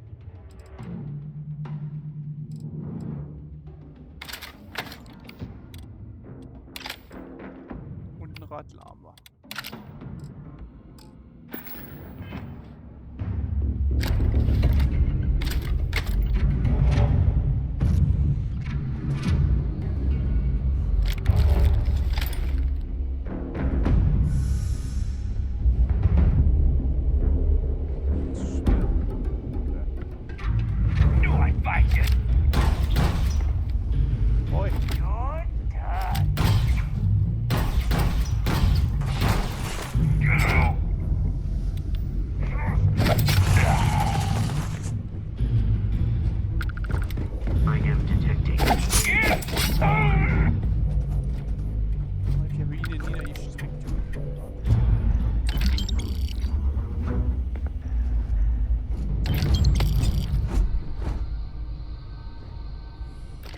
Werbung. Werbung.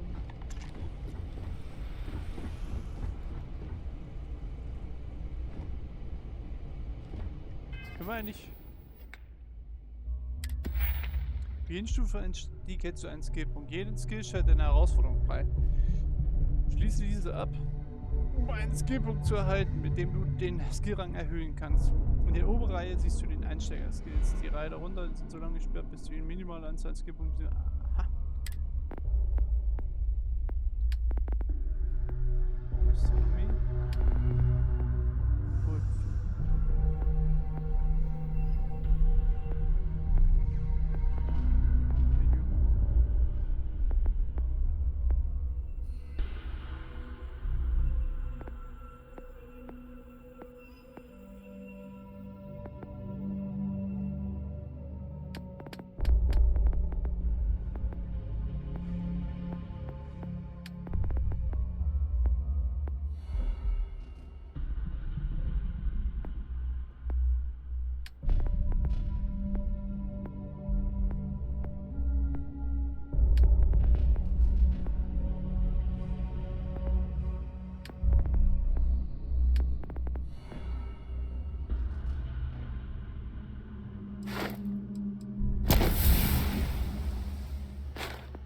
Klar.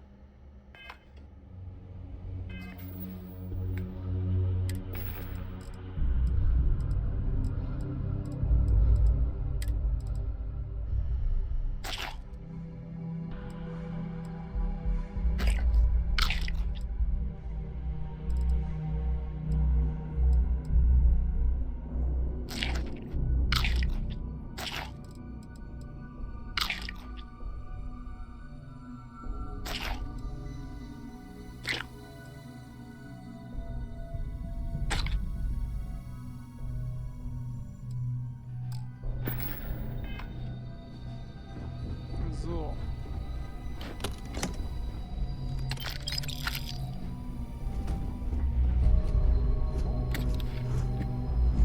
Equinox.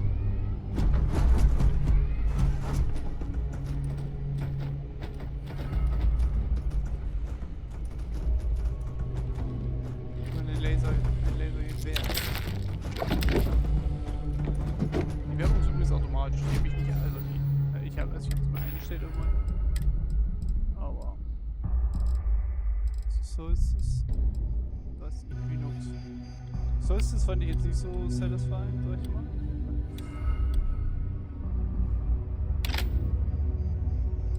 Vielleicht ist die nicer.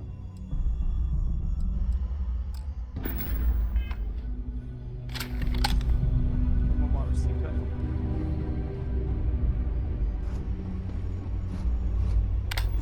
Das fühlt doch hier mal eine Lampe.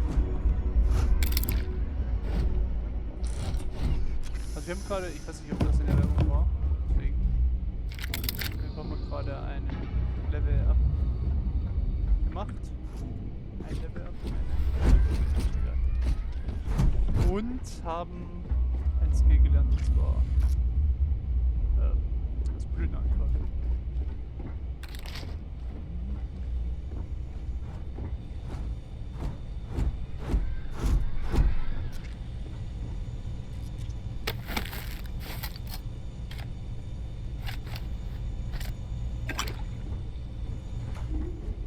Das sah wichtig aus.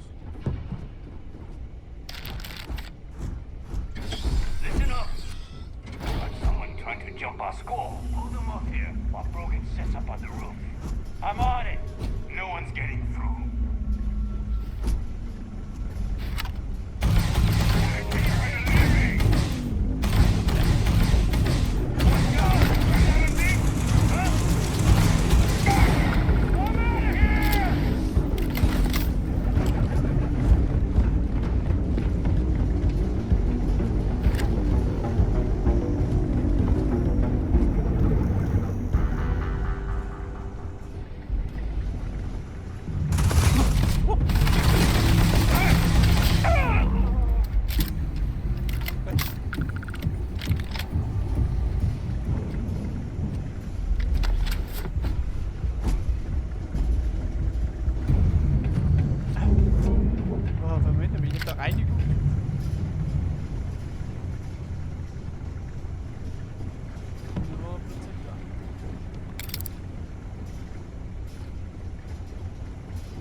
Einsteiger.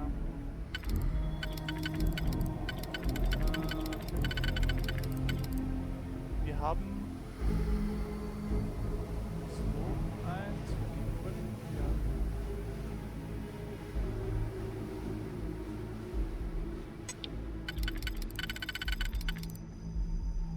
Ja.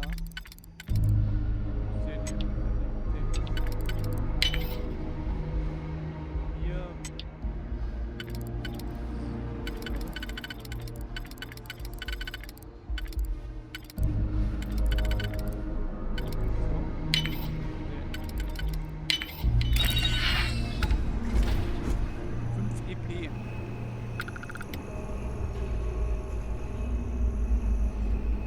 Jetzt hier. Krieg. Pause 2, Pirschjäger, Tempopause. Oh, die haben wir wahrscheinlich für den Krieg die Waffen entwickelt. Also die Waffen im Sinne von Tieren.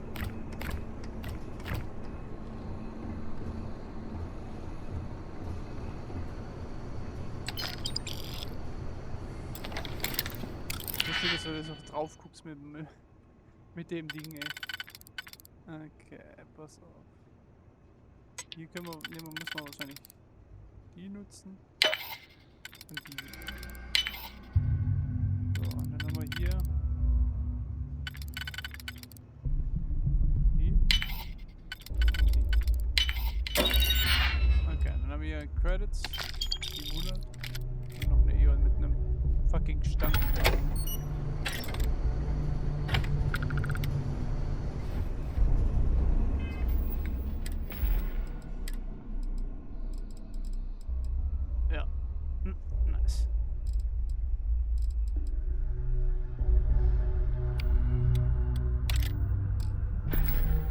Ja, gespannt, was man so modden kann an Waffen.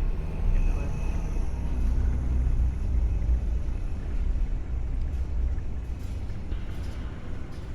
Ich guck gerade wegen Frames. Wir haben halt keine ausgelassenen Frames. Aber irgendwie. Das Gefühl, wir haben trotzdem immer mal so einen Frame-Shot. Beispielsweise, ja, wir schlieren manchmal so ein bisschen hinterher. OBS hinter meinem eigentlichen Bild. Das Problem ist, solange keiner da ist, der mir das sagen kann, oder der das stört, und das viel sagen. Your spinal health will be compromised by carrying so many items. Bei Spinal Health, ja, das hast du vollkommen recht.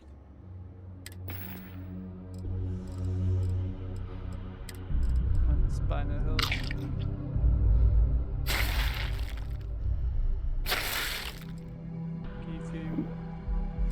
Käfig hab ich einmal probiert oder nicht. Fand ich jetzt nicht so geil. Selterie.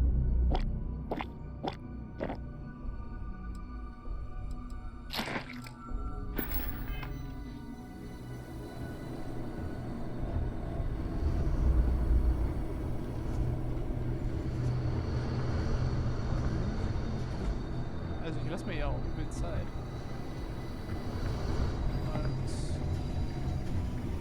Und für mich ist das kein Problem.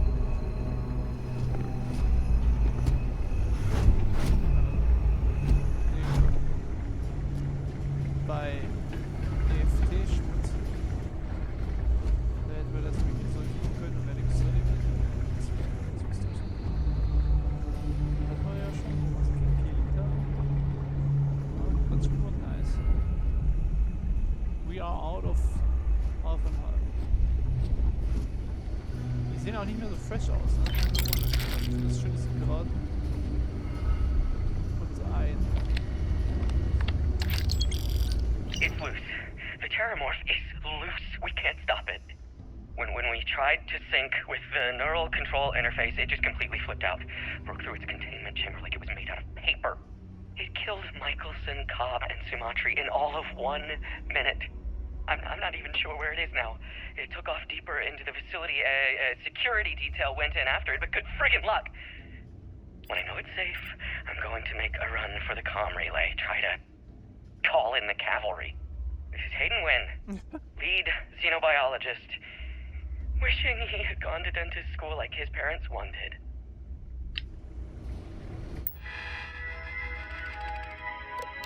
Terramorph. Mhm. Klingt ja sympathisch. Vielleicht encountern wir den ja noch. Den Terramorph. Der Munitionskoffer auf.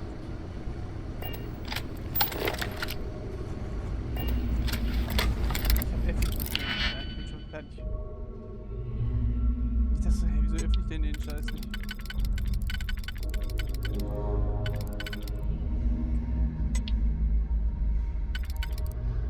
Das würde gehen. Und dann... weiß ich nicht. Das würde auch gehen. Das geht nicht.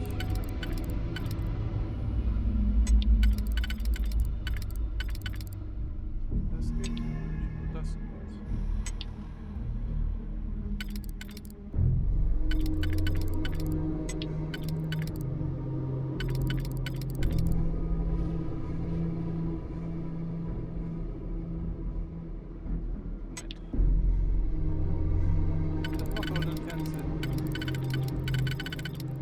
Das macht Sinn. Na, wir bräuchten noch, oder?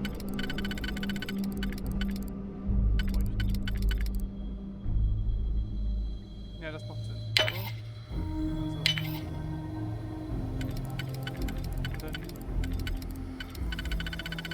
So.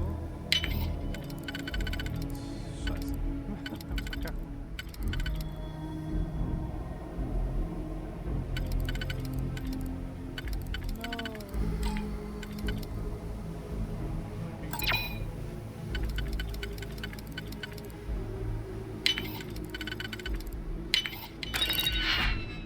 Wow. Das ist ein bisschen lösen.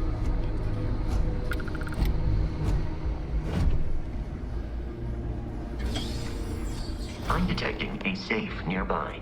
We could make use of whatever is inside, provided you had some digitape and a signal.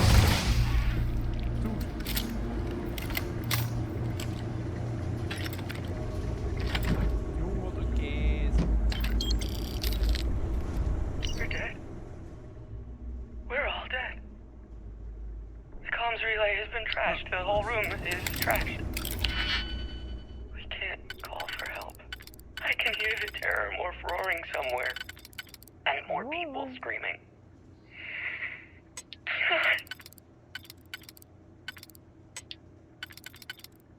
Jetzt ja blöd gelaufen, sag ich mal, für deine Forschung.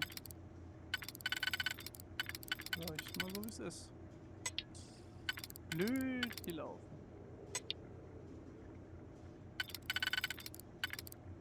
Also so hier geht zum Beispiel. Da müsste man nur noch einen Dreier finden, der passt. Aber der passt nicht. Der passt auch nicht. Ich sehe ja auch dann danach, welches Schloss das ist. So auf.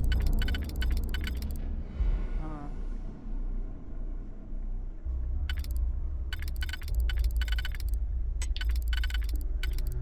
So, zurückgehen.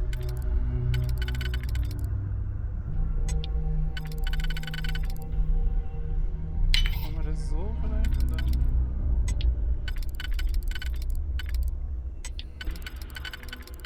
Das hat doch keinen Sinn.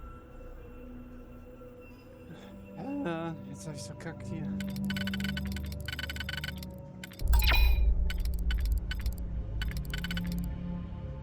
Den Dreier. Und dann diesen Zweier. Den Zweier. Den. Und den. Ja. Und hier müssen wir so. Und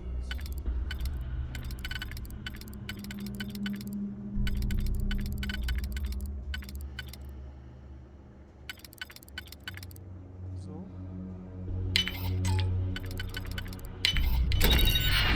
Gott sei Dank.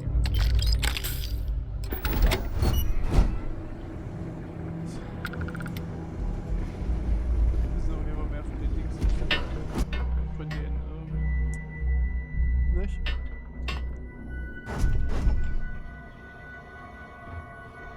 Weißt du, es ist jeden Tag, war es absolut bewölkt und regnerisch und alles, aber heute, wo ich da den Greenscreen stehen hab, ja.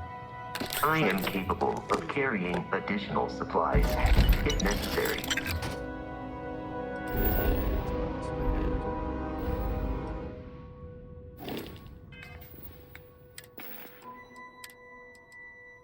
Ja, oh, der hat ein bisschen mehr. Okay. Robust minus 15 erlitten an Erlangung. Gefühlt % Brandschutz und Schutzback. Der.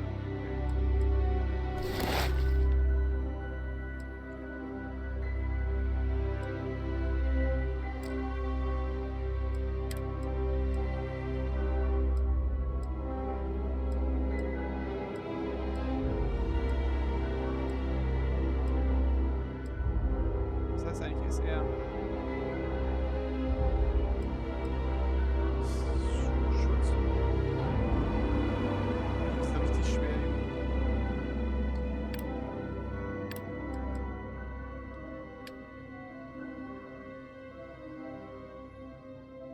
Das ist viel mehr wert.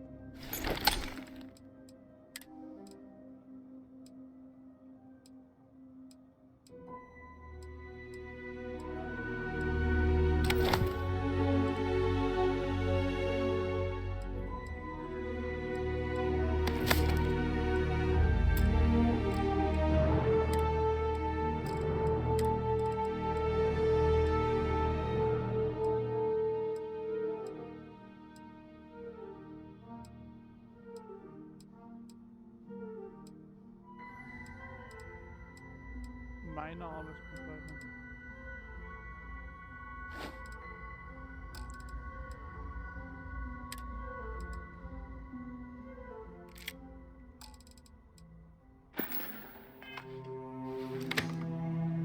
Okay.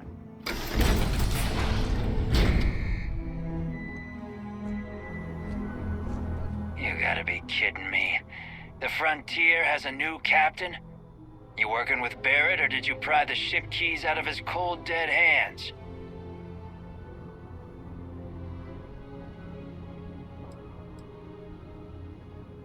Oh, no. You see, maybe your colleague Barrett didn't tell you, but there's a bit of a legend surrounding that ship. That constellation keeps treasure hidden in the cargo bays, the loot from 100 planets, and it's going to be ours. That statement is partially correct. The Frontier has been to many planets and moons. But the only things held in the cargo bays are spare parts, dust, desiccated food particles, and a variety of species of ant. I don't care what kind of lies Barrett programmed that robot to say. We're taking that ship.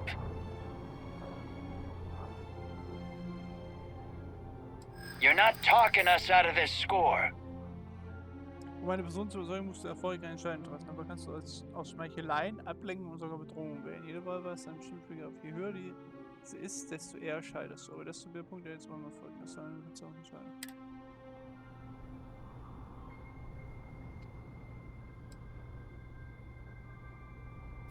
They aren't? You sure?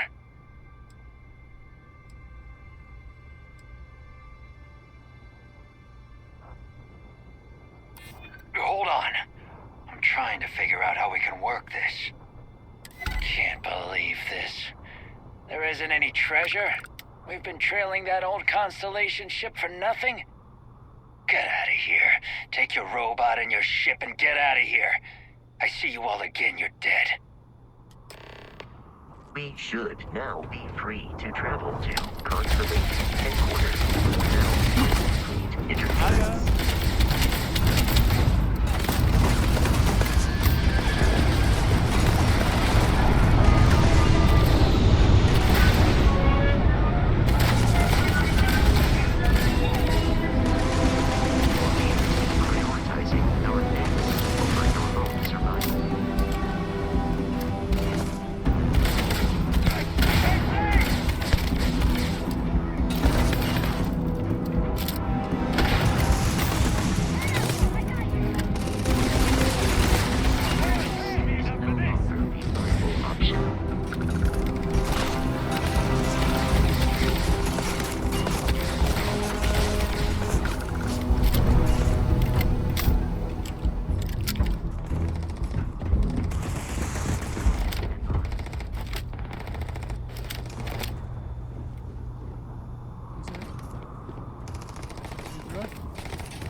Requires so much bloodshed.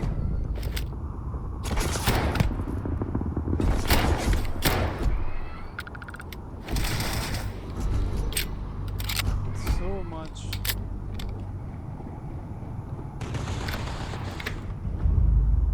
I do not feel pain, but I hear terrible.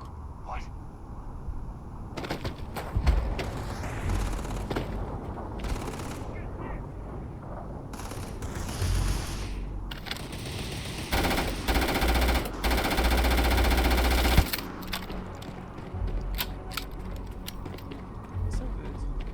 CO2-Wert steigen.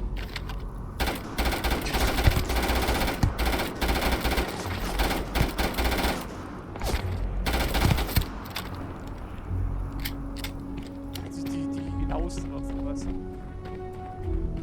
Also vorher bei der Entfernung.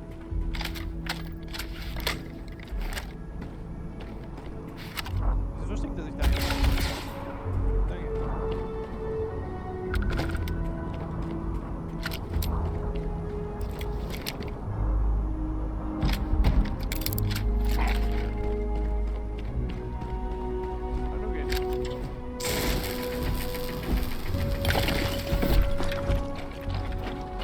Leider kein Brustpack. Wir sind leider übelst schwer.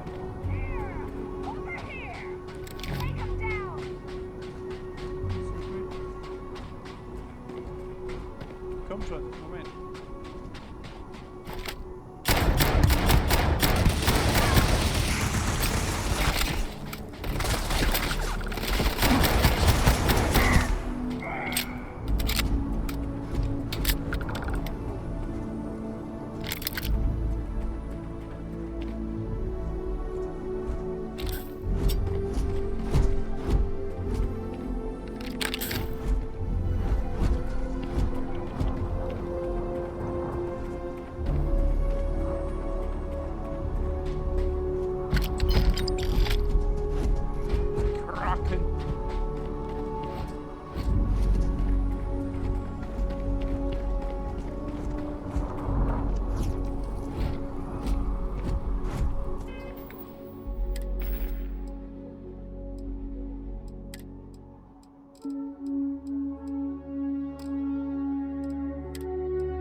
lang, 3 gesund Medipack. Könnte mir die vielleicht mal... So ein Medipack... kann ich mir die...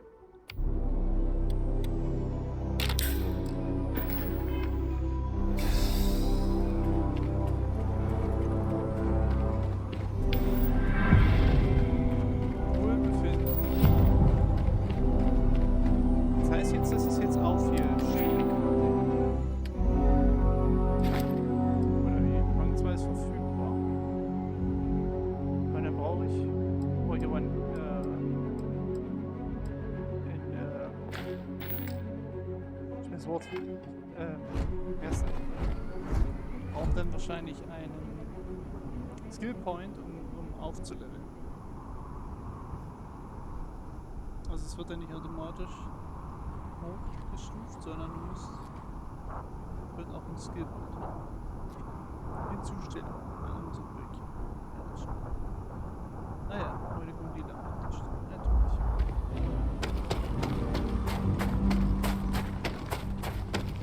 So, jetzt müssen wir erstmal zurück zum Schiff.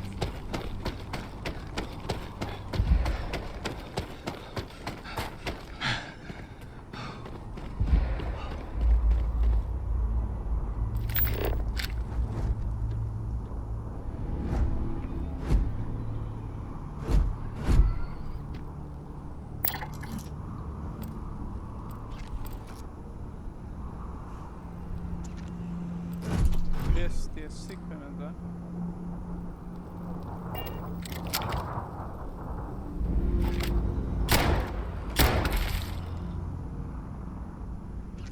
Der löst ihn von seinem Leid.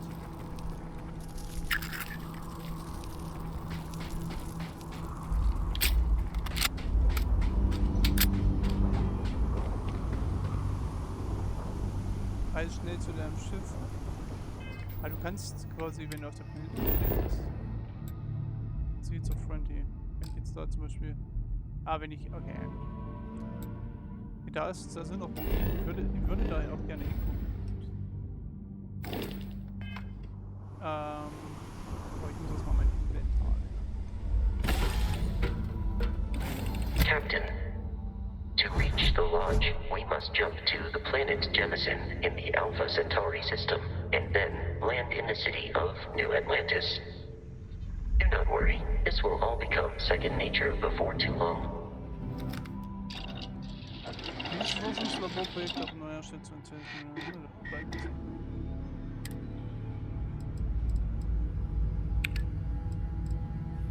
Helmholtz. Okay, das Wolfram, Kosmetikum. Laufmods.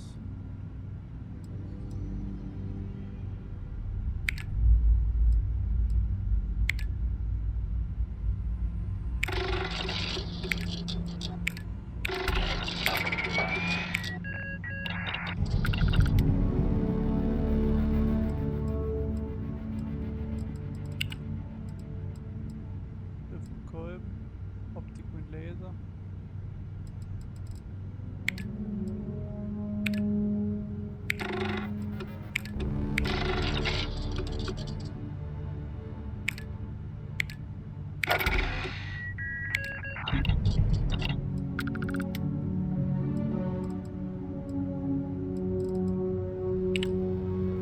Aber ich dachte, ich hab das nicht. Also Aluminium habe ich. Dann gehe ich hier. Dichtmittel.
slightly verwirrt.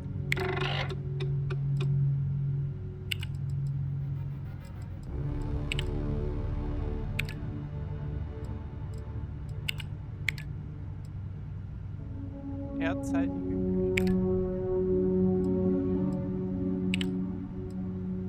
Der ist schon.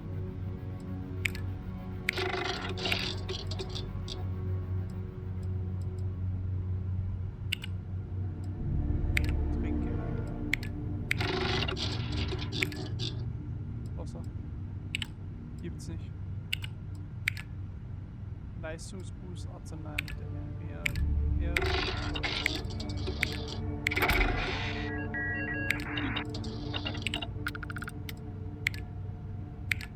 Einmal Argon. Tetrafluorid haben wir nicht.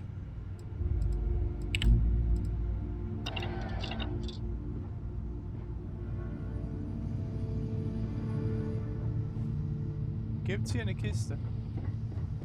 Oh Moment, wo ich mal Zeug reinpacken könnte.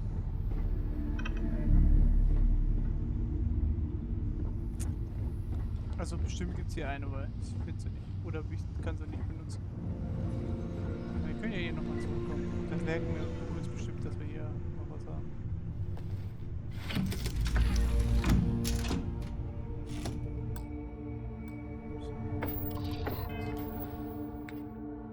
Aus dem Missionsmenü heraus.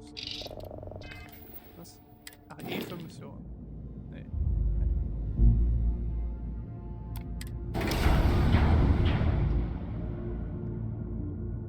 Wähle unseren Abschnitt. Hier. Bestimmte. Kurssystem. Ja. Okay. Let's go. Dann springen wir halt rein. Also wir sind schon da. Starship Frontier. This is United Colonies Security. Maintain course and prepare to be scanned.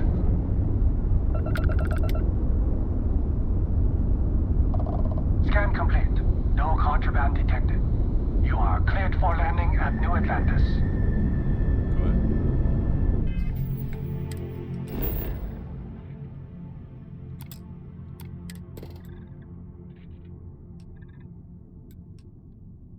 Argon, Mining Außenposten. Wie industrielle Außenposten. Okay. Wir gehen erstmal nach New Atlantis.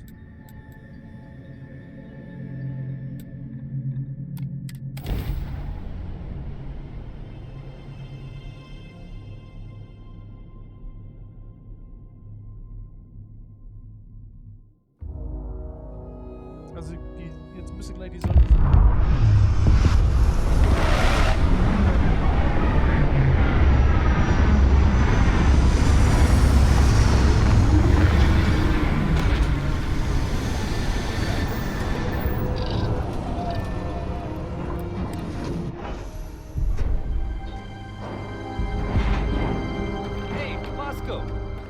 What?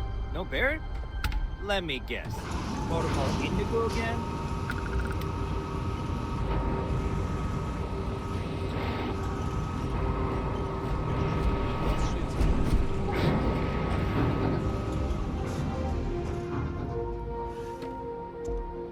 And here's your new captain. My crew can take a look at your ship, and you can stop by the Trade Authority kiosk if you need to offload some cargo.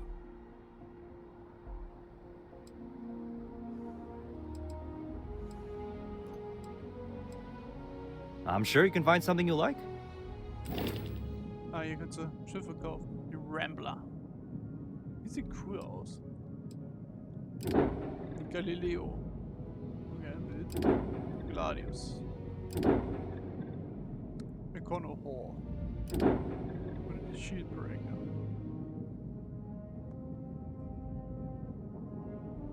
Kostet die? Die kostet 1800? Warum ist das so günstig?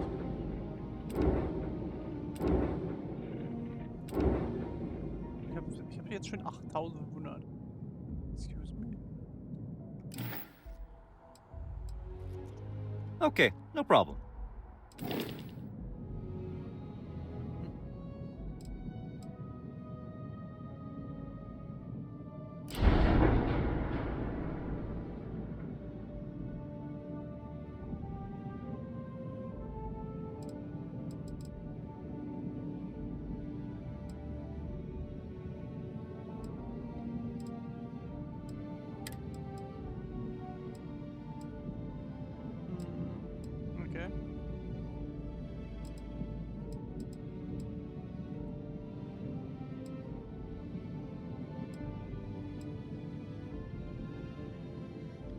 eigentlich kann ich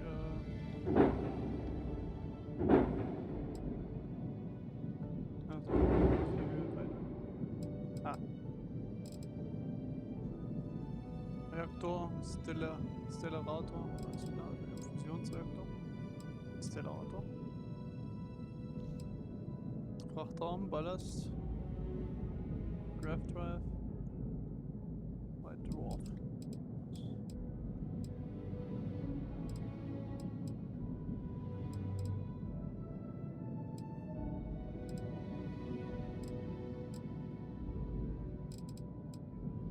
Raketenwerfer.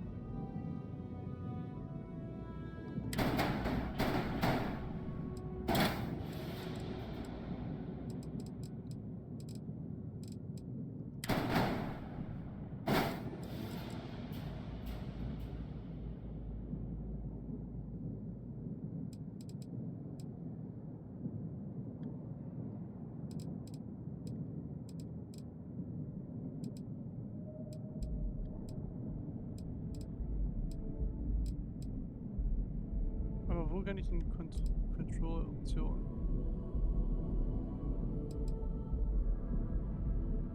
Bearbeiten, Space.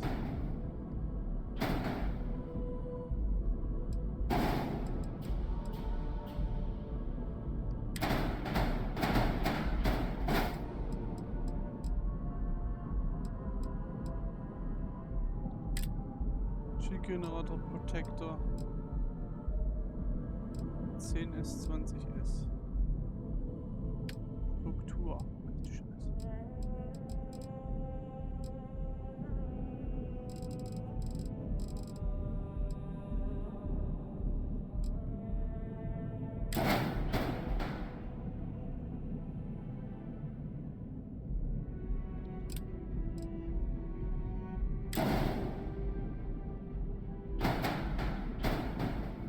Alter, Teile.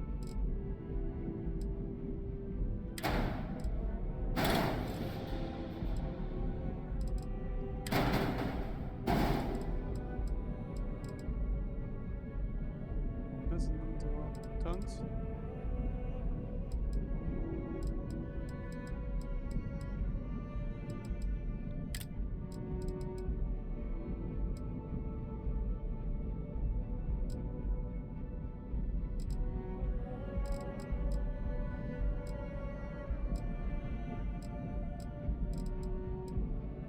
Also ich hatte hier so eine Vorstellung, wie ich mein Schiff bauen wollen würde. Das ist aber alles nicht so einfach.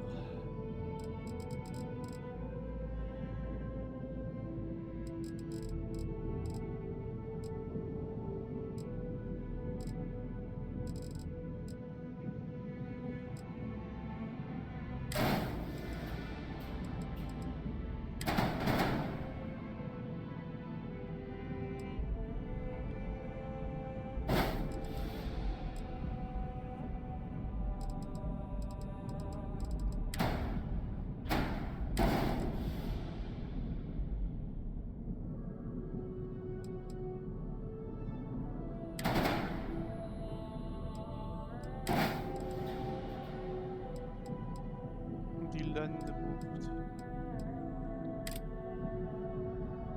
Die Luke.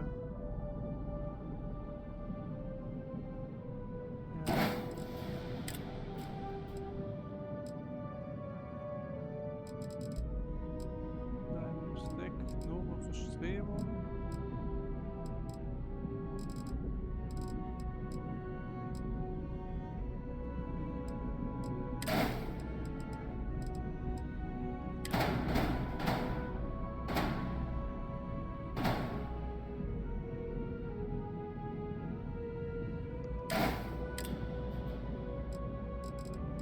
Bremsantrieb.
hier, da oben will ich meinen.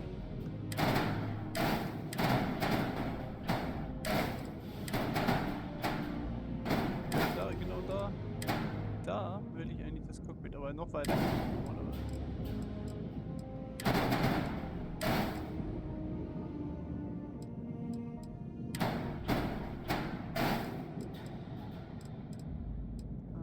Gibt's da auch? Und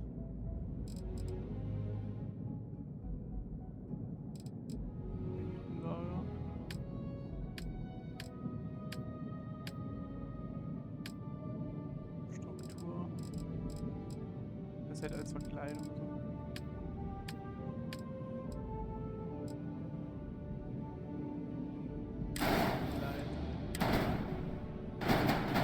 Hier ist halt nicht hin.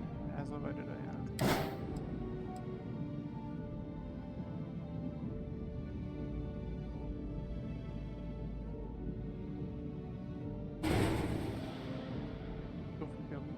Entfernt nichts mehr. Schnell gebeinet.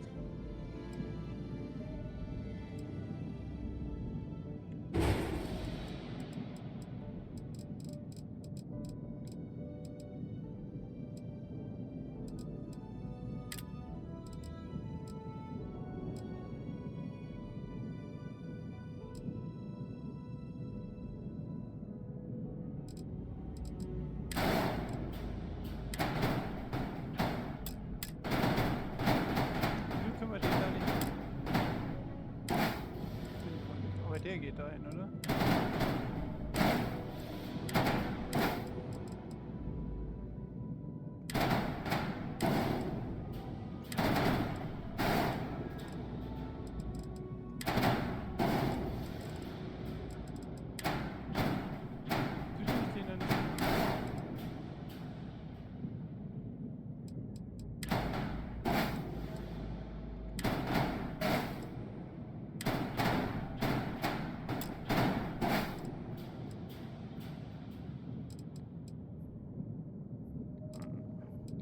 Wieso kann ich das Cockpit nicht hinten hinsetzen? Was ist da los?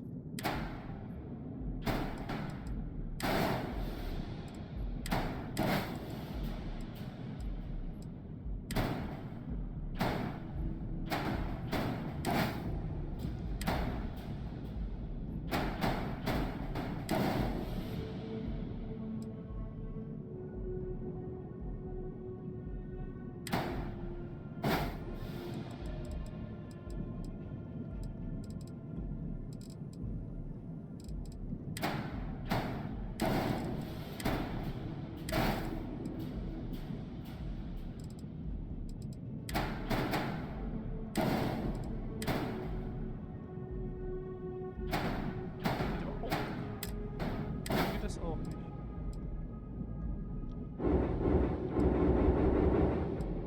Ist ja noch immer dran.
aber wir können unseren Cockpit da oben nicht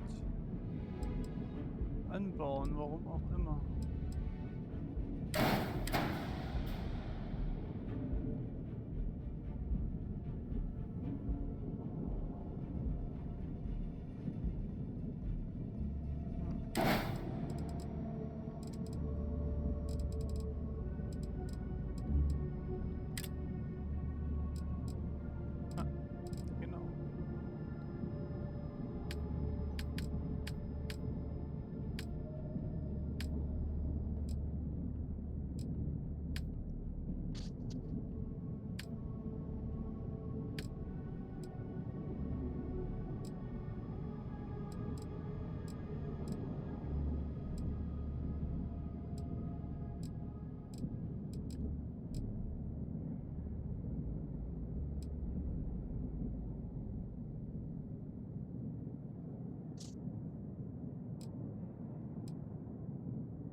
Doch, ich will das haben.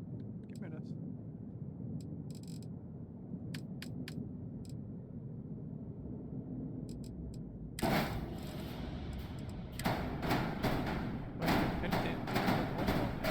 Könnte ich denn da?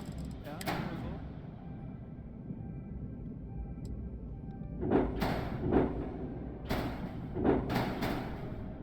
Da könnte ich das dann hinmachen, aber...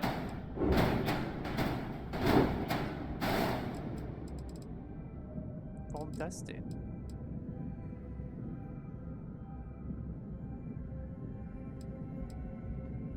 Ich hatte nämlich ich hatte so ein bisschen so eine Vorstellung. Wenn ich das dann nur so da dran setzen kann, ist ja auch blöd.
Masse.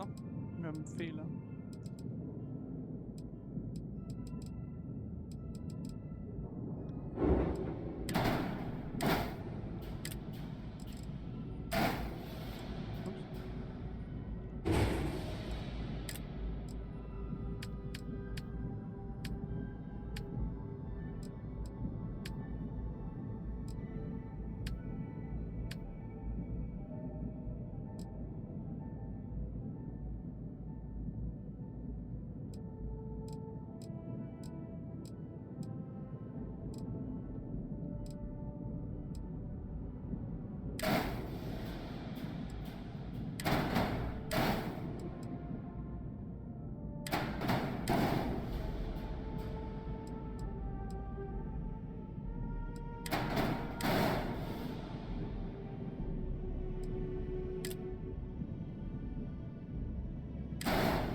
können das Design zumindest speichern.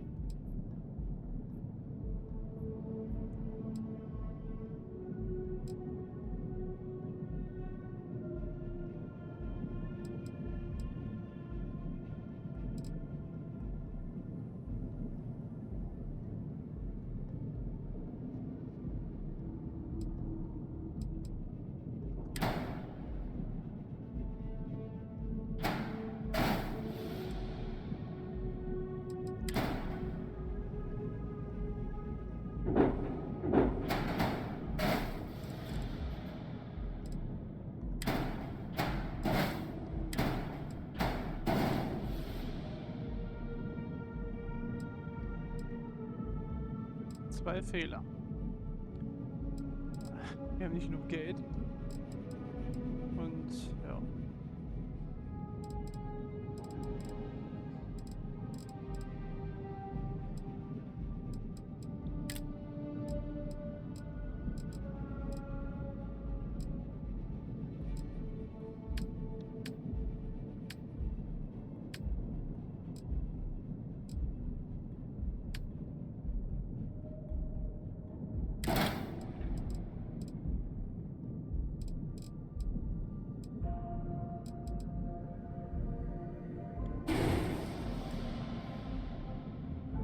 Ich mag das Design, aber an sich. Ich hätte nur gerne das Cockpit wirklich weiter hinten und nicht so weit vorne. Und oben. Hinten. Was sind denn die Fehler? Bundesdistanz 14 Light Years.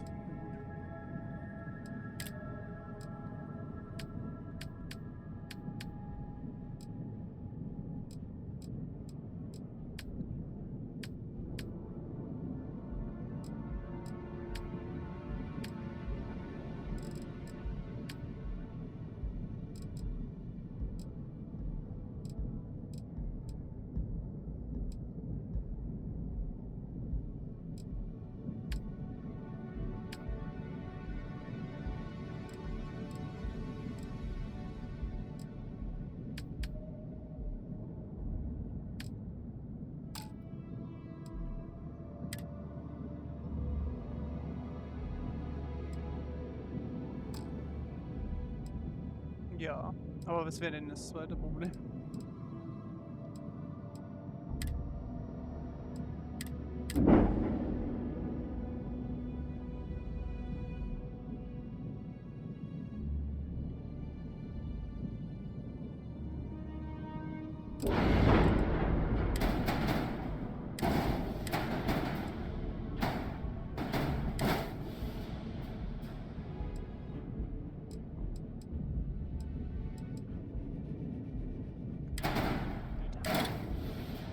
Junge, habe ich mich jetzt erschrocken.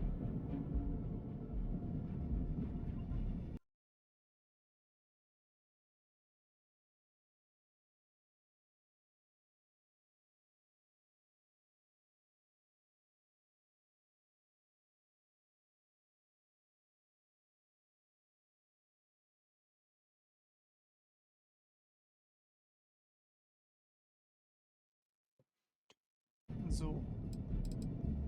Wieso ist denn da jetzt schon ein Fehler? Weil das hier so rumeiert wahrscheinlich.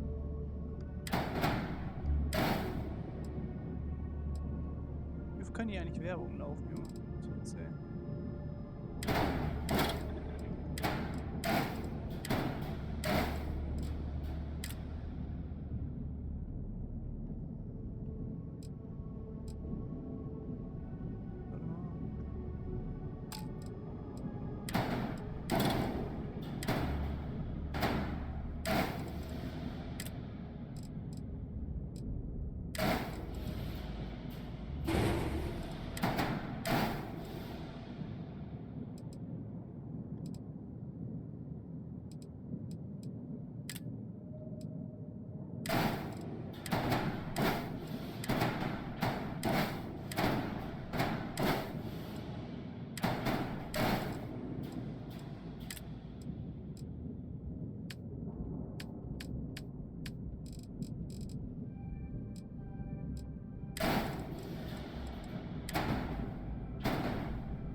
Wieso könnte das Schiff nicht finalisiert werden? Also wir haben genug Credits. Das ist zu schwer. Für was auch immer. Warum ist es so schwer? Ich check's nicht.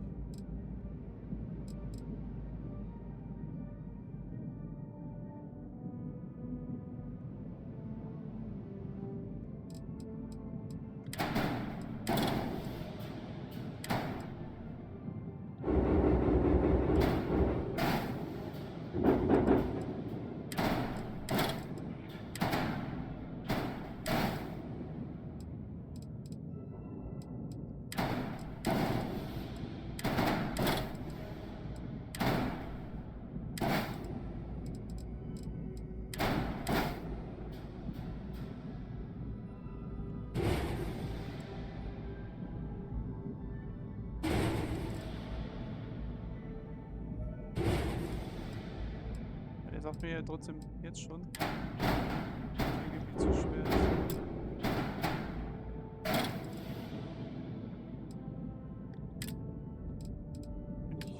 Bin ich maximal.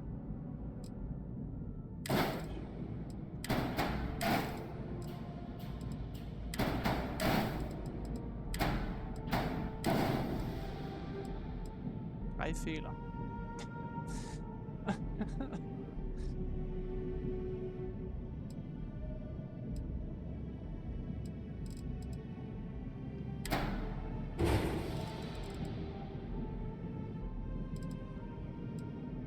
White 12, 2, warte mal.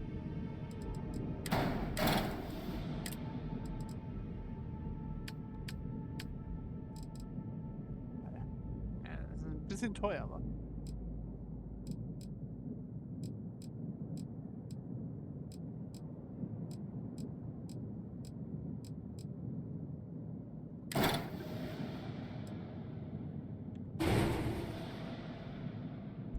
Reicht aber trotzdem nicht.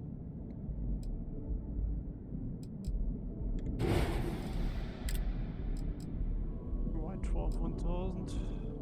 Der hat eine Füllschip 1800.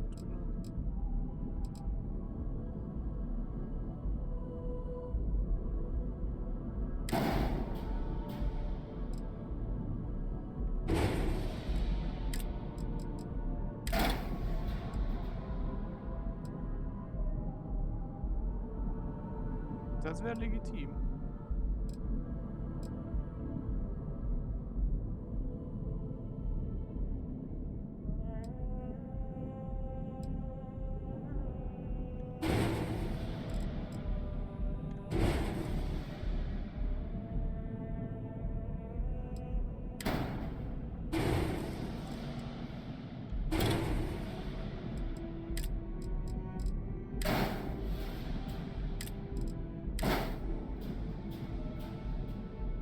Nominal.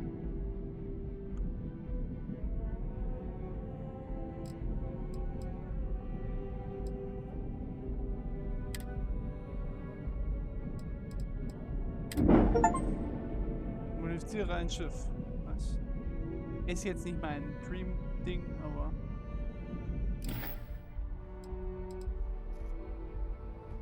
The Trade Authority runs a vending kiosk next to my booth. It's just off to the side, near the ramp. Okay. Besides that, Jemison Mercantile is your closest shop if you're looking for a bit of everything. That's further in, past the security checkpoint. I would try to Viewport. It'll be on your left, once you get into the plaza. Okay. Everything looks good here. I'll be at my booth if you need me.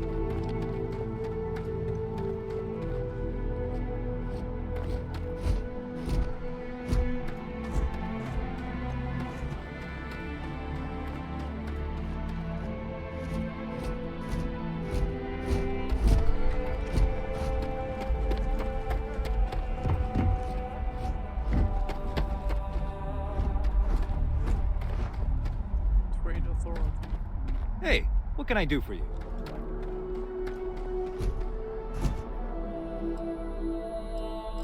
Ich kann hier auch Sachen verkaufen.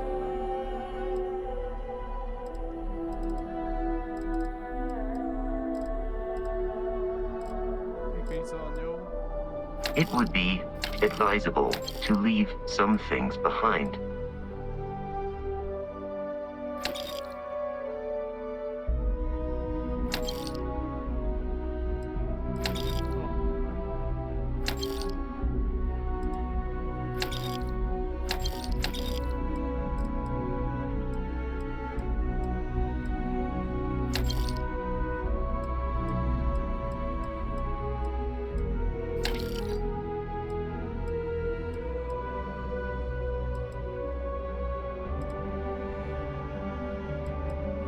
Kann man hier 30 Schaden auf beiden. Hey, jetzt mal.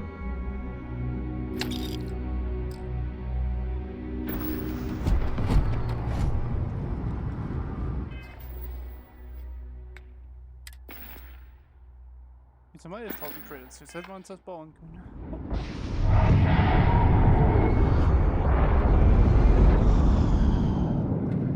I can assure you, this unprovoked attack on the United Colonies Research Facility will not go unanswered. We'll get you settled into your new assignments as soon as possible. For you, Bobby, that includes meeting your new foster parent. My parents aren't dead. They just took a different shuttle. I'll see them when they get here. Oh, well, of course, that's sure possible. We'll just... Helena Chambers, ID SSCOM 1327 HCHA. I was the station administrator. I'll need to report to Master ASAP for a full debrief. My treatment thus far has been entirely unacceptable. Any authority you had was forfeit the moment House Balloon zealots breached the station's perimeter, and you failed to initiate proper evacuation protocols. Thank you for your service. We'll find you a new position commensurate with your experience. And Mr. Bosch, let me just say how honored I am to meet you. By all accounts, Wish that bartender at the viewport would stop complaining to security. I don't know what she lost, but she won't get it back by annoying us.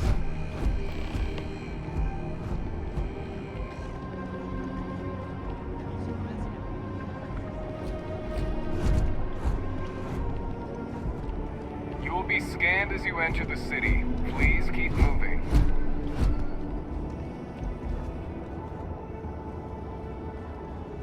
Okay, no bounty.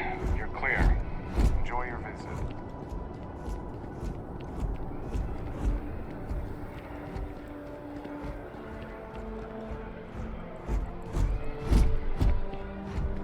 Der Viewport. Ich bin richtig müde. Ich bin gerade so geflasht.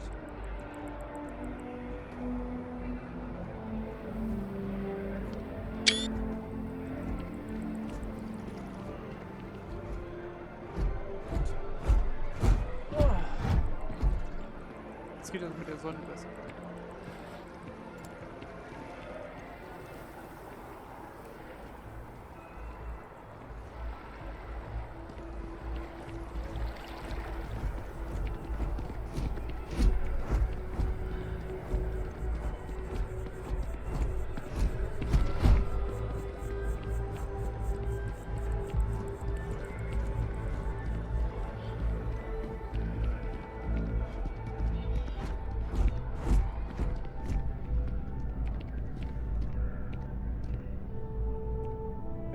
Wäre das Set?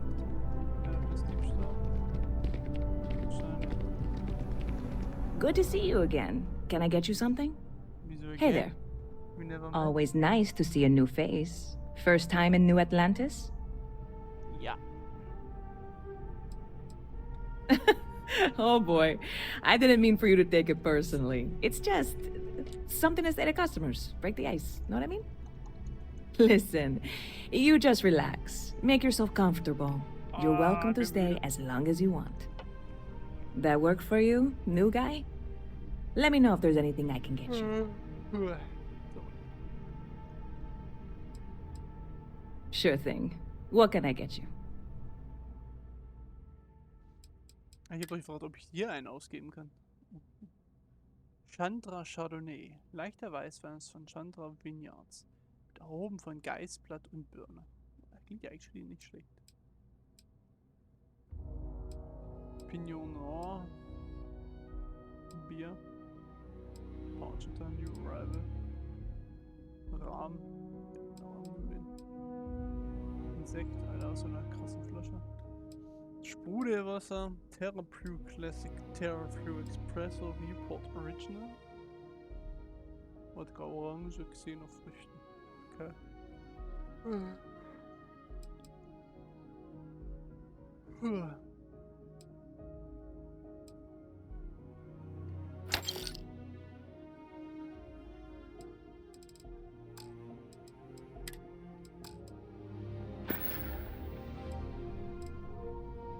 Yep. Spaceport traffic keeps me pretty busy. But just between you and me, I've got something in the works that'll change everything. A new drink that'll make this place famous. Galaxy-wide. Wenn du in Wald, oder wie das hieß, reinkommst. You would love it, I guarantee. Only, I can't make you one right now. Don't have the ingredients. I made a deal with the hauler to bring me some small samples of an ingredient I think will make all the difference. But it never showed up. Turns out the guy I hired was also hired by a few other folks. The kind of folks who ship less than legal cargo. Security got wind, and the whole lot was impounded. Now they're just sitting on it, taking their sweet time like they always do. It's killing me. I submitted all the paperwork, believe me. It won't amount to anything, but I did it. And really, I'm not even certain this is what I need to finish the recipe. I think it is. I need to get my hands on that cargo. I really do. It's gonna keep me awake nights if I don't try. Before we say anything else, I am in no way asking you to do anything that might violate any of the many, many laws in place here in New Atlantis or the larger United Colonies. This is just one friend talking to another friend, asking if maybe that friend could possibly find a way to get her important cargo out of the impound. And if, hypothetically, that were done in a less than 100% legal way, well, that might not be the worst thing in the world. You, with me on this? God, you have no idea what a relief this is. I'm obviously not expecting you or anyone to go in guns blazing and taking hostages or something.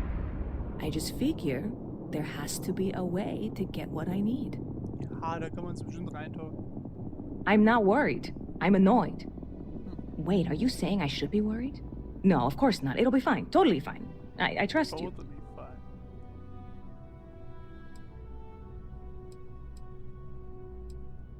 I hear there's some sort of citizens group trying to get the old Valroon embassy torn down. When I first heard about it, I thought it was a bit extreme, but really, would you want to move into that place? Me neither. And it's not like they're ever coming back. House Valroon, I mean? Well, at least not make nice and be all diplomatic. We all know how that went. I hear there's some sort of citizens group trying to... When I first heard about it. And it's not like they're ever... Sure. Stop by anytime you'd like to catch up. Not used to people coming up to me. The suit usually scares them off. Although I guess that's my fault, isn't it?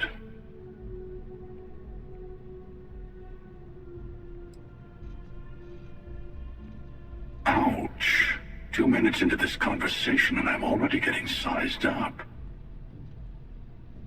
Well, outside heroic individuals like yourself, the suit can give people pause. That can be handy when I need it.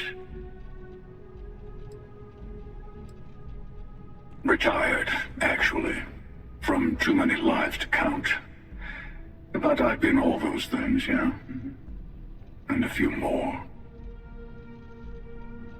I spend a lot of time in the fringes these days. God help you if you come across something someone wants. You'd think it was things like civilizations and factions that cause people to want to shoot each other. No, even without that, it's still winner take all.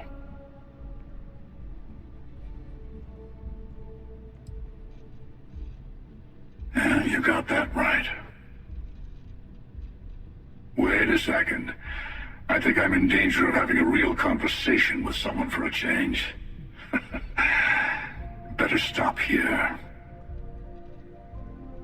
I'm sure we'll see each other again. I'm sure, ja.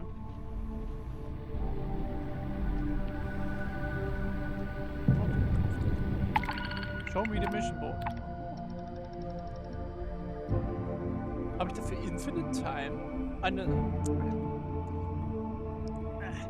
Ich habe immer so ein Handtuch auf dem Stuhl liegen im Sommer, weil das jetzt auf dem Kunstleder wehtut auf Dauer. Und das rutscht mal so runter. Das geht mir jetzt auf den Sack. So, im wahrsten Sinne des Wortes. Ha! Analysiere Piazzi 4C im System Piazzi. Okay. Transportieren Sie nach Belgium. Töte Piratenfreiheit auf dem Planeten Lucien Zorg. Zerstöre die Crimson Fleet Ghost im Source System. Transportiere meiner nach Kalira.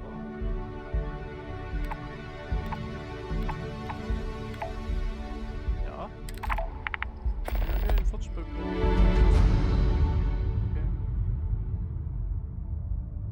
Ja, nice.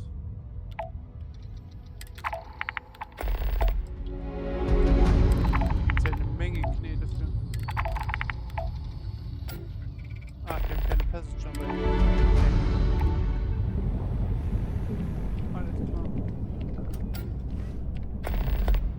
Hey there! You look like the planet-hopping type. Got any room on your ship for someone like me? Schon für ein Zertifikat Ballistik 2 und Teilchenstrahl. Partikel. Was ist das was? Aye aye, Captain. I won't overcharge you. I'm grateful for the offer. I've been out of a job since I left the Freestar Rangers. 18.000 Credit. You're short on credits?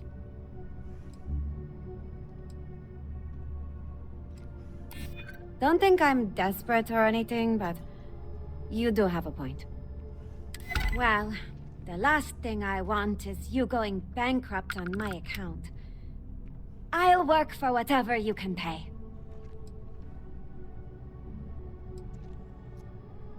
Thanks! I think we'll make a great team, huh?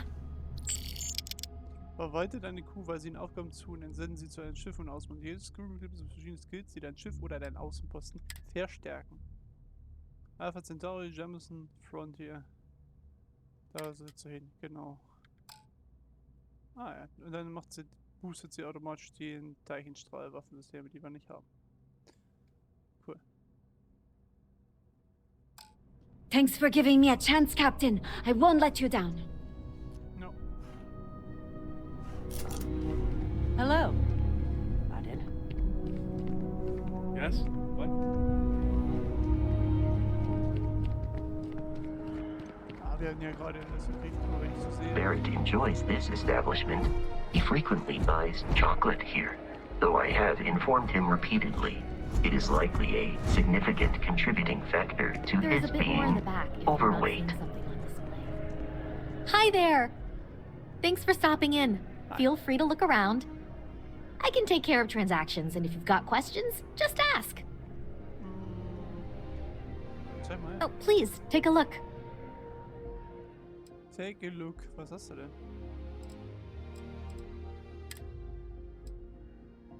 Eine Ace-Handwaffe. Antipersonen plus 10 Schaden bei Menschen, Aufklärungslaservisier, Reflexvisier, Mündungspanzerbrechende Munition und leistungsstark. Hier brauchen wir nur 2000 Credits. Anzüge, Space Trucker, Sternvagabund und Tiefmine. Können wir... Ah, cool. Verkaufen. Tiefmine verkaufen. Daimos Rucksack verkaufen.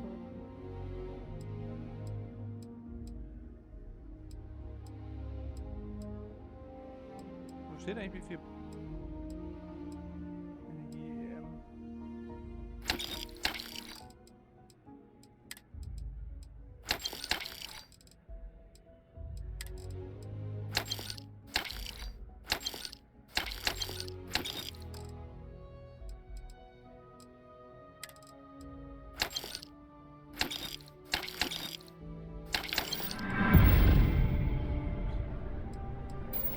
Oh, please, take a look. Ja.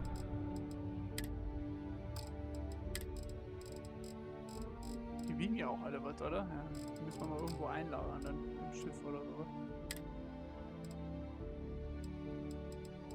Bodencrew, Navigator, Beratung. Ah, die hat sie jetzt auch drin, okay.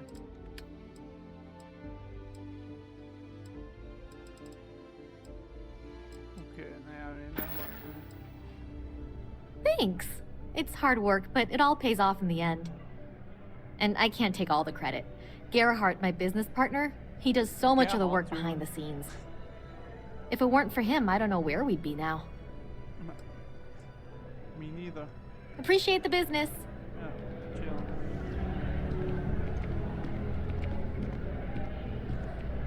If you're in the market for artwork, Die den alle, ey.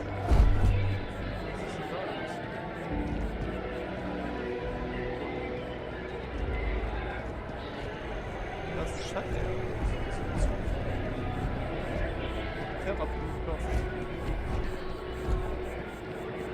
Although I have attempted an analysis several times, I simply cannot quantify humans' addiction to caffeine. Buddy, it's coffee. Take one, get out of the Thanks way, for choosing and let us get on with our life. Corporate policy requires me to state that everything Terra Brew offers is my favorite. Certainly. Please take your time. Was habt ihr denn? Cortado, Classic, Cappuccino, Latte oder ein Macchiato? Gib mir mal einen Macchiato. Sehe ich nicht. Howdy. Wo geht's da hin? Wo kommen die da alle her? Alles sind Partys. Ebenfalls Wasserfall, Raumhafen und da denkt Wasserfall. Wir sind ja wahrscheinlich im Raumhafen.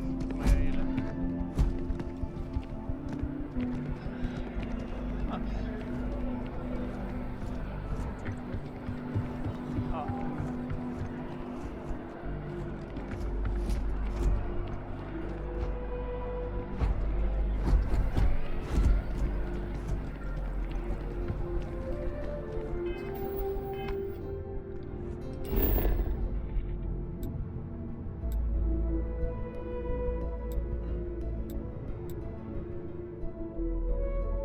Das ist hier der Bereich, der gerendert wird, in dem wir uns aufhalten können.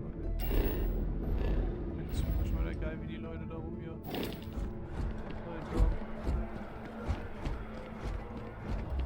People are stupid.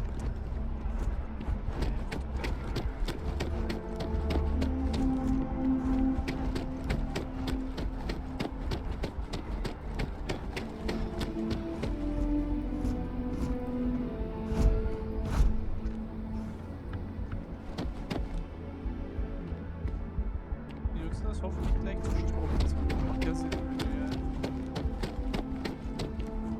From stars to stars. That's right.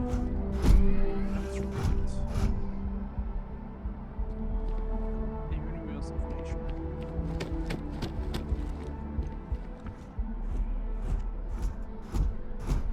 Ah, das ist die Monorail da. Die fährt da lang.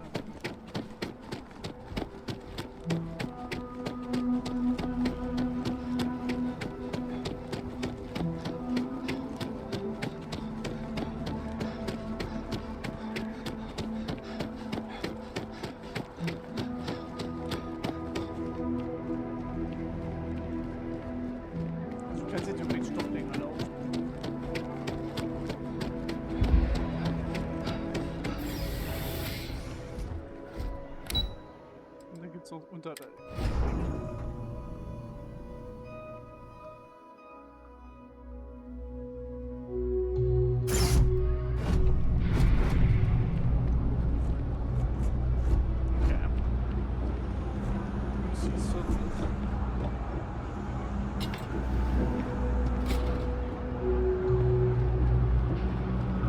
ask me, the real New Atlantis is down here.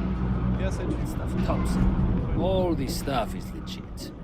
Promise. Look around. You tell me. You see, it's a big organization.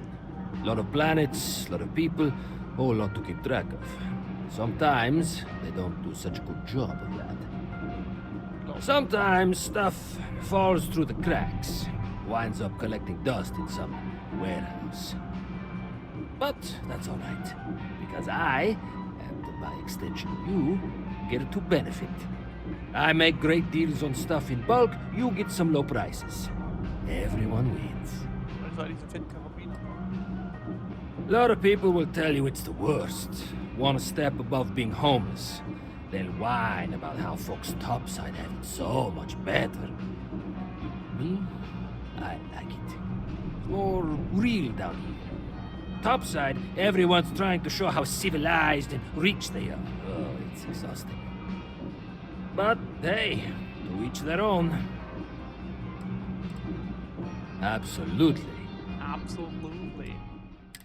Get to the shop.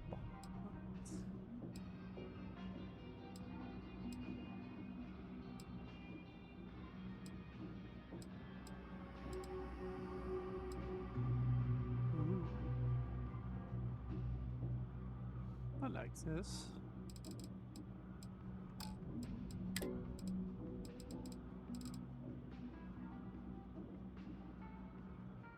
Live ammunition cartridges for weapons radiation harmed.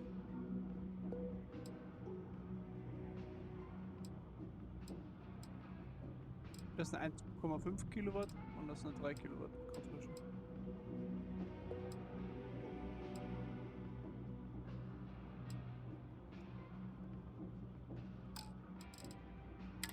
Es ist schön, dass hier so viele Hülsen oder so Muni gibt.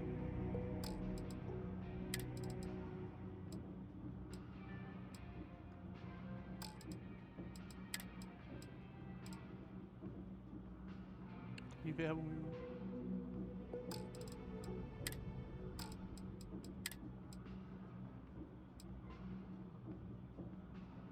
Pineapple fruitcake, pork jerky, cream Spinat. Spinat. Watch your back out there. Ja, hätte gerne da.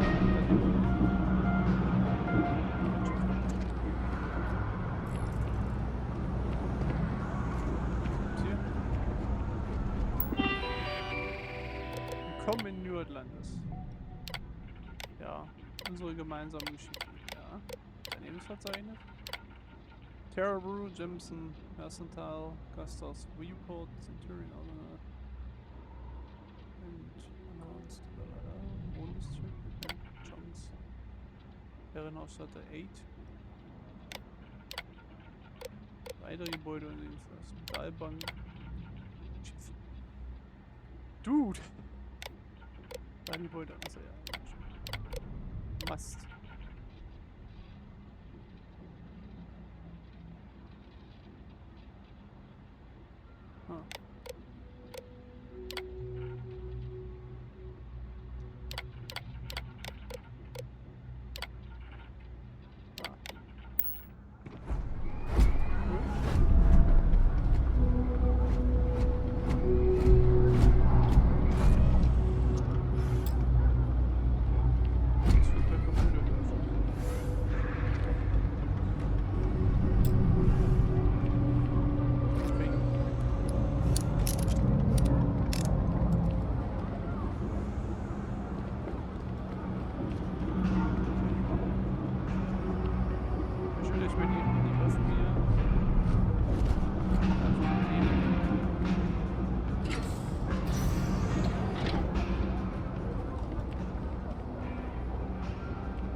Personally, I think daylight's overrated.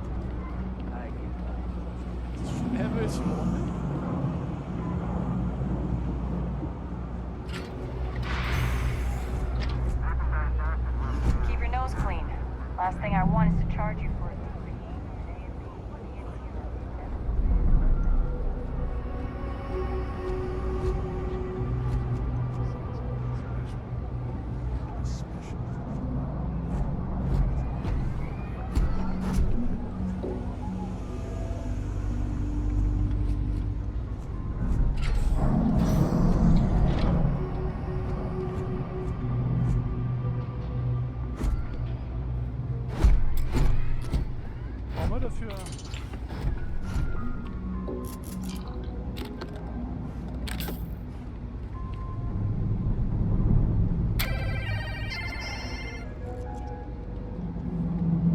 Irgendwie einen Skill speziell? Was wäre das dann bei Tech? Oder bei Social?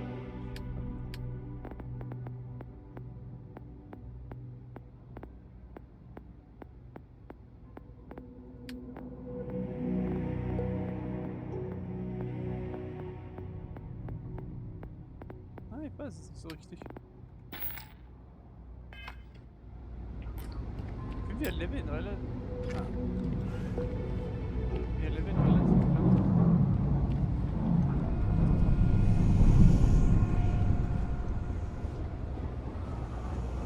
Das ist Level 2. Ich fand auch die Leute lustig.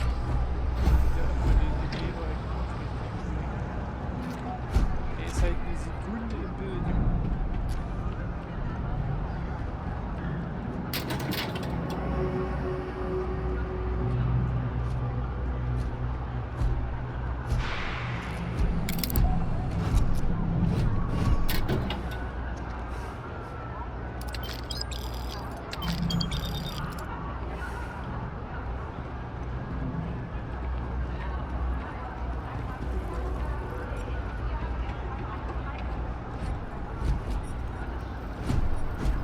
Case. Always nice to see a fresh face around. You know why this place has stood for so long. I make sure everyone's comfy. I tell it like it is, and I don't take any shit. Stay as long as you like, and don't be a stranger. Folks gotta look out for one another. That's when we started serving food all those years Everyone's ago. welcome, so long as you keep your hands to yourself. Mom, that's Kay, gets all the credit.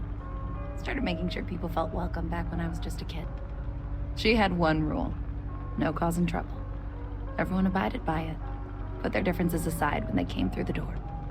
After a few years of feeding so many mouths, we needed extra credits to stay afloat. Didn't mean for this to turn into a business, but here we are. If folks are willing to pay a little to have someplace to feel safe and get a decent meal, well then we'll sure take it. No real menus to speak of, but I'm happy to get you something.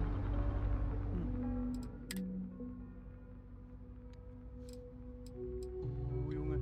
Frittierte Gewürzgurke. Okay. Also die Würzung wäre natürlich nicht... Oh. Das, wie geil das Essen ist. Pale, ey. Die Flasche sieht weird aus. Das heißt, wenn die Textur nicht erinnert. Piroggen, Junge. Kartoffelkäse-Piroggen. Shepherd's Pie. Ich habe auch bald Shepherd's Pie in der, in meiner Liste. Bei Hello Fresh.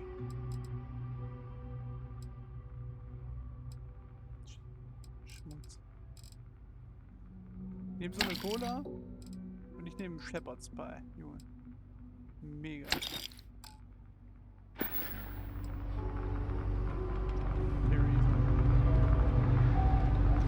Always nice to see a fresh face around.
It's a quaint shop, isn't it? I like it here. No loitering, okay? I don't have the patience for it. That's so. Think folks down here are too poor to afford electronics. Not the first time I heard that line. Yeah, I get that kind of attitude far too often. You find yourself with any more commentary, feel free to keep it to yourself.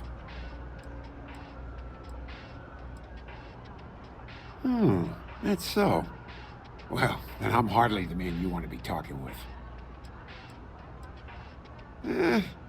Ain't much. But take a look. Ain't much. Ain't much.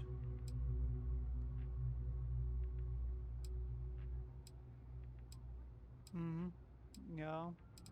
Sind wahrscheinlich auch alles irgendwie Eckmund, Junge.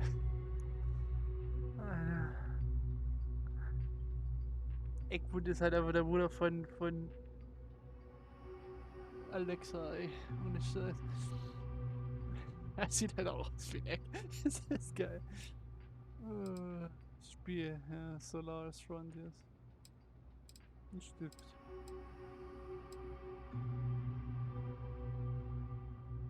Und der Ködermagnet ist super leider. Aber ist okay. Stay safe out there. I help out Henrik from time to time. Oh, Henrik is an old friend of mine. I help out around here from time to time. But I don't just loiter around. I'm involved in my own business endeavor as well. Unfortunately, I'm quite old-fashioned. I only deal with associates that I know and trust. But if you do a small favor for me, I might feel comfortable opening my business up to you. All you need to do is pick up a package from Red Mile and deliver it to me. You don't even need to interact with anyone.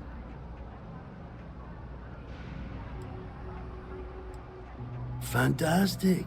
I eagerly await your return. Stay out of trouble. Was ist Red Mile?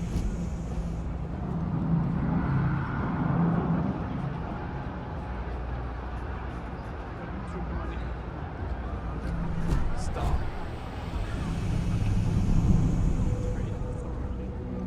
Ever wonder how the Crimson Fleet seems to be everywhere?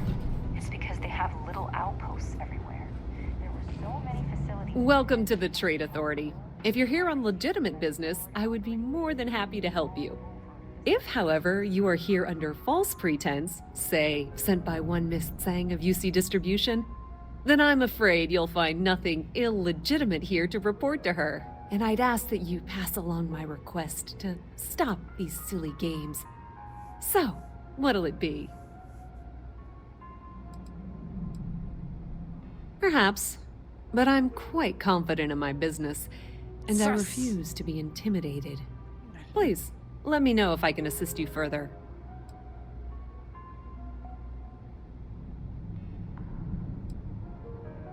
I thought the name made it rather obvious.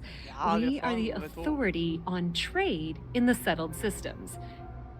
Whether it's bulk cargo, specialty items, or individual requests, we make sure things get where they need to go. We have shipping lanes across the settled systems and deal with nearly every major corporation and faction there is.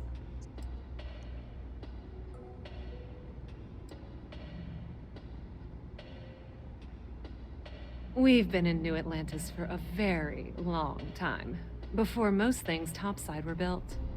With lots of infrastructure already in place, ample storage, and discreet access to the spaceport, it makes sense to stay. It's had the unintentional, but not unwelcome, side effect of weeding out people who can be timid about doing business.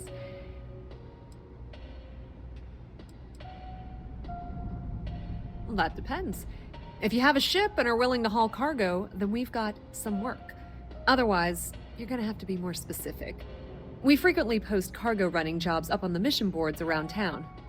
Check them out. I've heard our jobs pay well, and on the off chance that's not what you're looking for, well, I can't really help you then.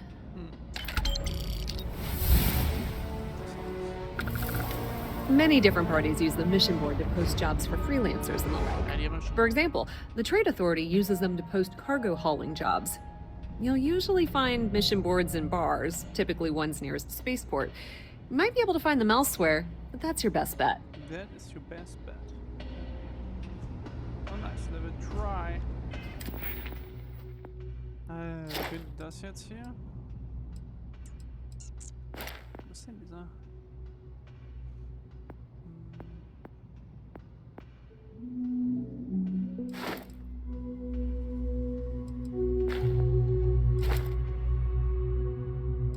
Ah genau, das ist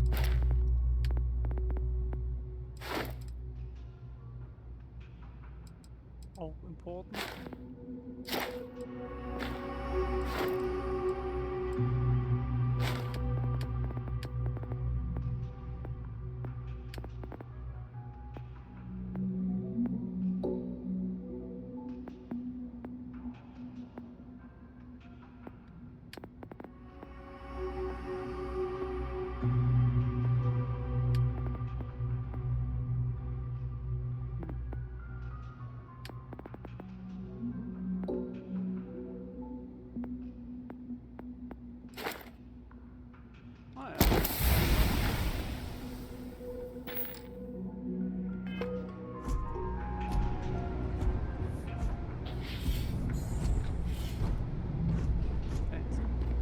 Hey.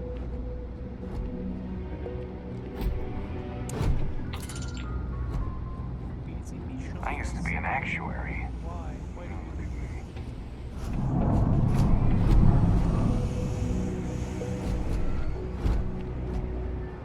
House of the Inline.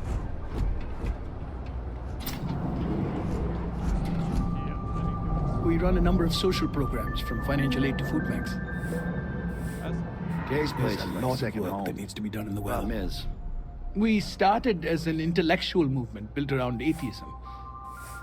As our numbers increased, we began focusing on humanitarian efforts and showing what humanity can achieve when we work together. We don't exactly pass around an offering plate, if that's what you're asking. But we do run mostly on donations. And as you might have guessed from the surroundings, we try and stretch those donations as far as we can. Perfect. It just so happens there's a task I need help with right now. It'll be appropriate. I understand that no one should work for free, even in service of the community. As for the job, I need you to pick up a man named Tahir over at the medbay. He's recovering from some injuries and needs assistance getting back to his apartment. I'd like you to pick him up, grab a bite to eat, and take him home.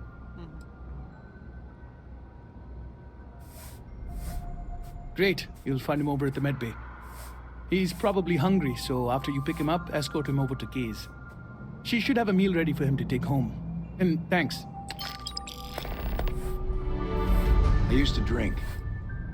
Now, I came here like a lot of folks, looking for work. It's an ongoing search.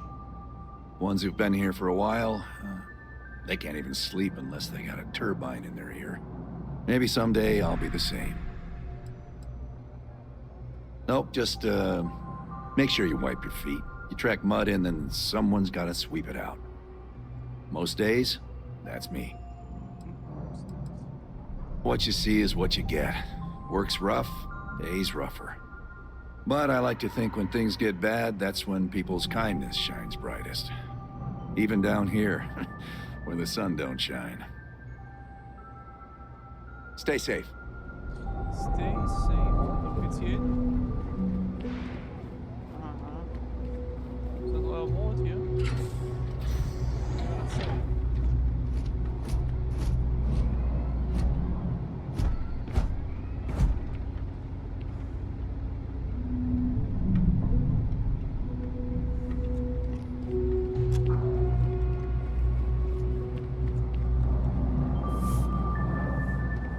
Jetzt eigentlich. You look like you need something.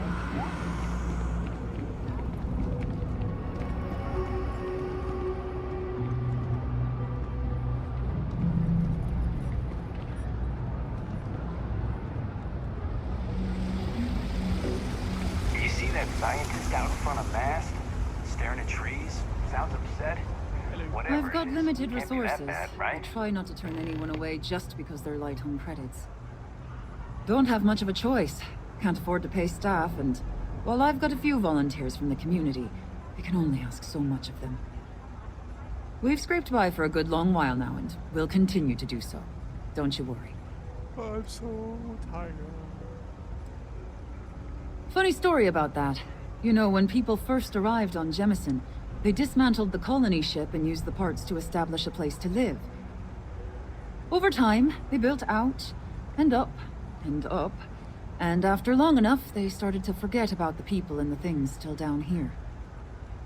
The walls and the ceiling have changed, but this place still uses equipment from that old ship. And it's here because not everyone in New Atlantis can afford Reliant Medical. Makes sense.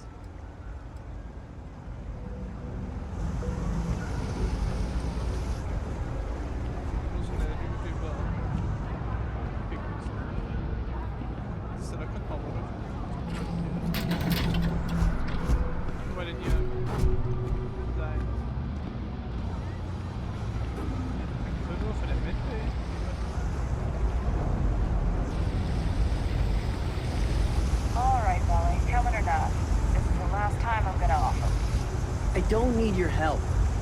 I can walk home on my own. Suit yourself. But if you get lost or end up in a cell, don't blame me. I tried to help. Yeah. Hey, you wouldn't happen to know where the soccer nets are? My apartment's in the same area. I got a bad case of the brain fog, and I can't seem to remember which way to go. Really? Is this some sort of scam? I'll have you know, I got no creds.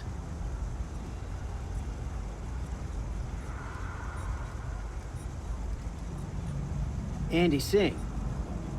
Well, if I'm gonna owe anyone, I'd rather it be the house than the UC. All right, you win. Seeing as I got no one else, might as well roll the dice with a stranger. So, go on, lead the way.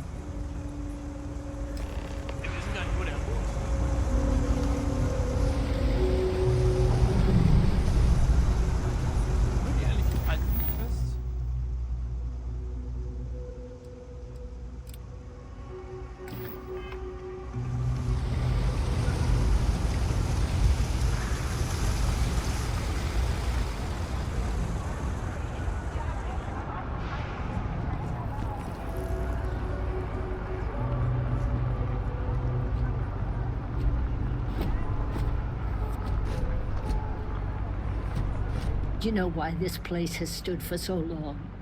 I've got it right here. Is this for you to hear? Well, I don't have any credits, so... Then you're good. I already talked to Andy, and this one's on the house. Thanks, Kay. You're welcome, kid. It's just good to see you alive and well. You know, there was a time when you'd be in here every night. Things change, Kay. I know. Believe me, I know. And I get it's hard to come out here, but just... don't be a stranger, okay? I'm sorry. I'll try not to. Good. I'm glad we got that sorted. Here's the soup. Be careful, it's a little hot.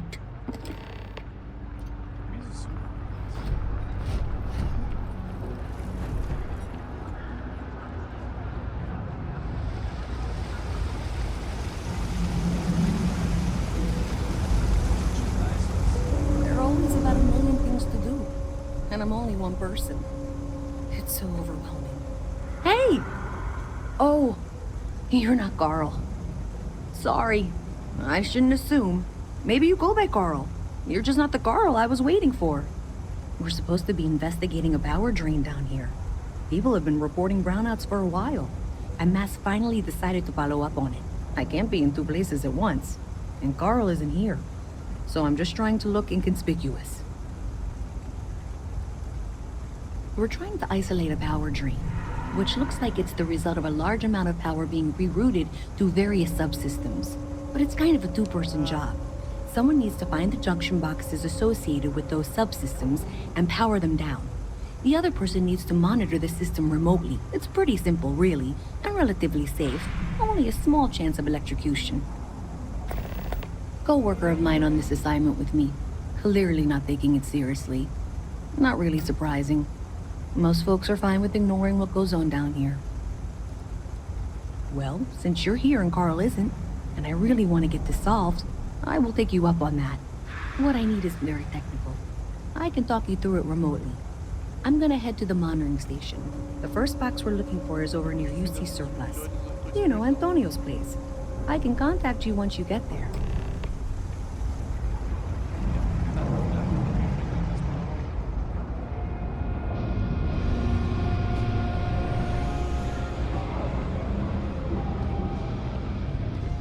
Sorry, can't play right now.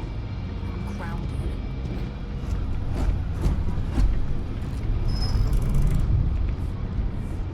Ah, here we are. Home sweet home.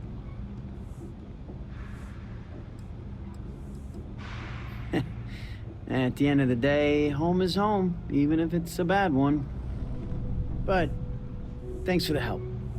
Okay. I probably would have found it on my own, but it would have been a chore.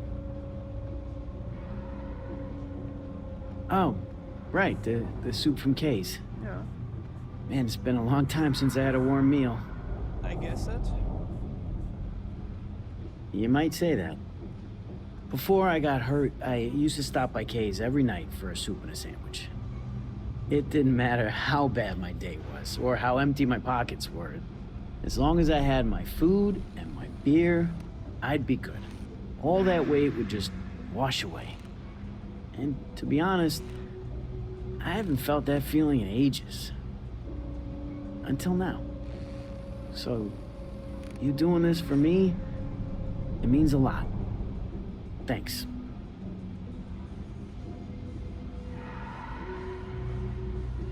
Thanks. I didn't know what to make of you at first. Not often you can trust a stranger down here. I'm glad I did. I'm not supposed to talk to strangers.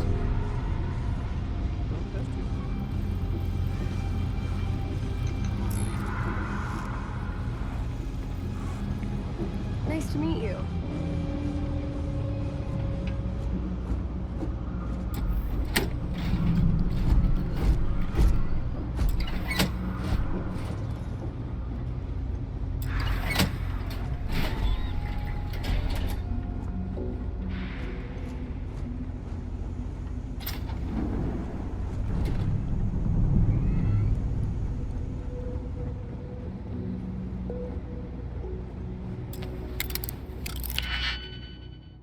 Okay, let's see.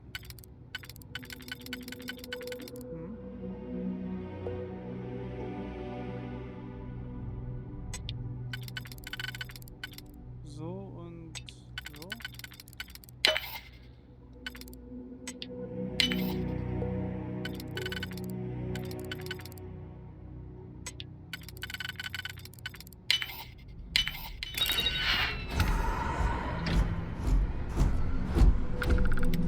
Enemy detected in these immediate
Liegt immer schön neben seinem Kopfkissen.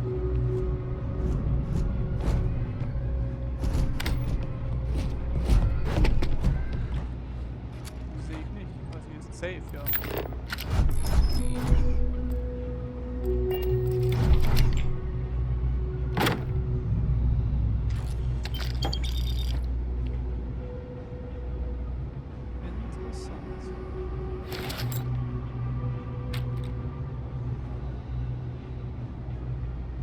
I guess the dog will...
Hi, how you doing?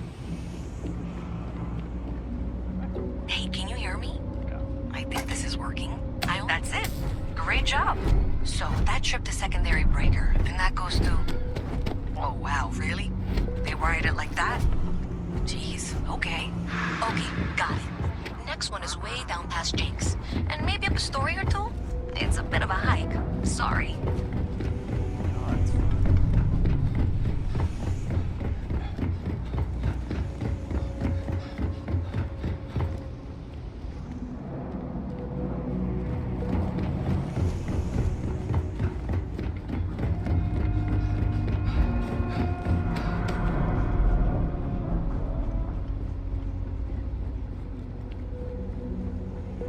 All right, you should be near the next junction box. That's the one. Next one's not too far. Dead end, right down from Jake's. Right under that apartment they've been trying to sell. Good luck with that, right?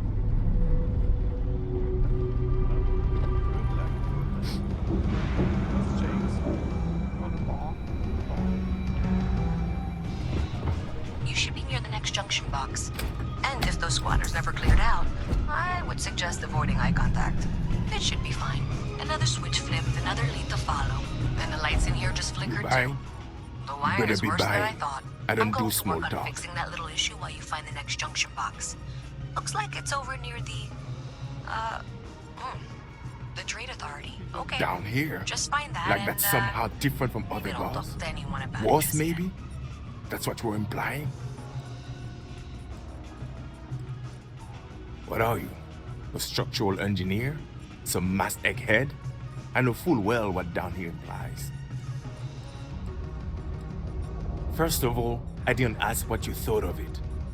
Second, don't blow smoke up my ass. We both know it ain't nice. Uh-huh.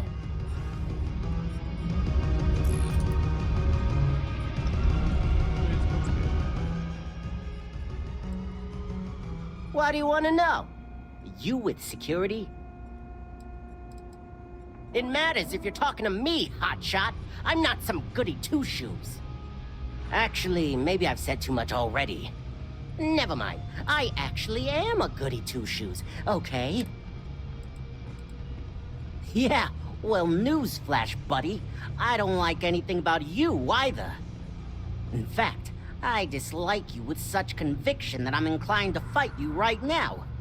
What do you say we go 10 rounds? Right here, right now. Yeah, well, luckily for you, I actually hurt my hand when I was punching some other assholes' lights out. Doc says it'll take a few weeks or months to heal. Yeah, we'll take a rain check.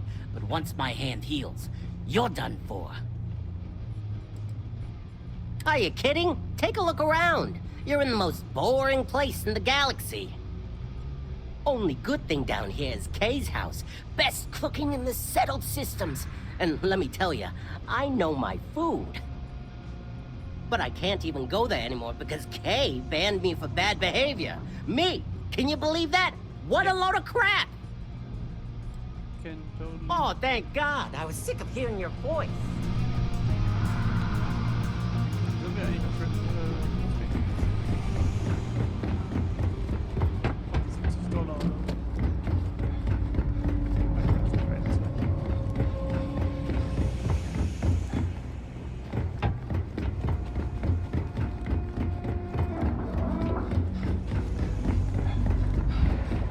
Okay, the final box I need you to deal with should be right around there. Unfortunately, I just realized you're in for a real tangle of cabling. Like 200 years of field attempts to rewire things. I tried to fix it 3 years back, and was crying by the second day. Gave up on the third. Anyway, there should be a series of secondary breakers you need to deal with before you can access the junction box. Wow, you got it! Really well done. You saved me like a week of work. Why didn't you meet me at the monitoring station, near where we met?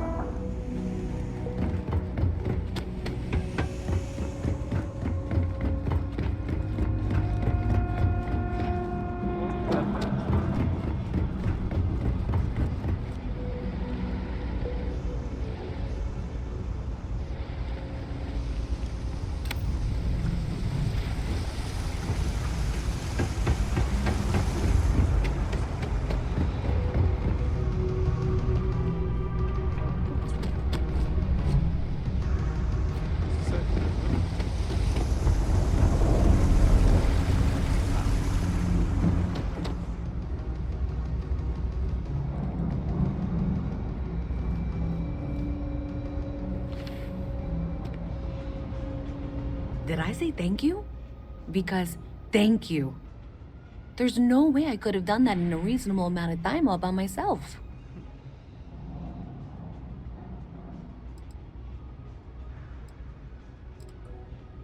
Well, not everyone would be, and I appreciate it. Thanks to your help, I was able to trace the power drain. I know where it's coming from.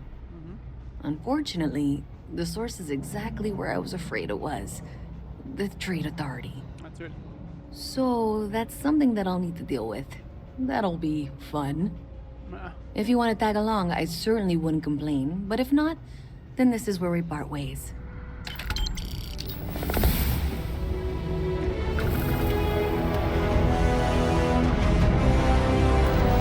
thanks to you, we've got evidence that the Trade Authority is behind the power drain being reported down here. I don't know if you ever dealt with the Trade Authority, but Zoe is intimidating. I have to go in there, but I really don't want to. You think you'd be willing to go with me? Just make sure this doesn't go badly? Thanks. That means a lot. I can do the talking, I think. Just be ready for, well, anything.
geht halt ganz normal.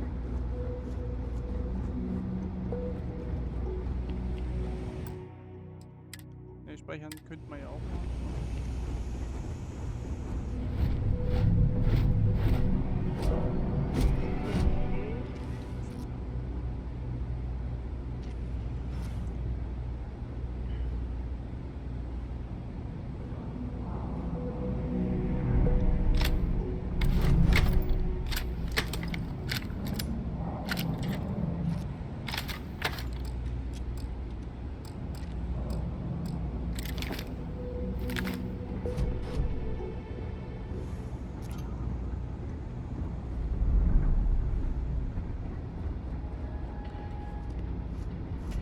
A visit from Mast. How delightful.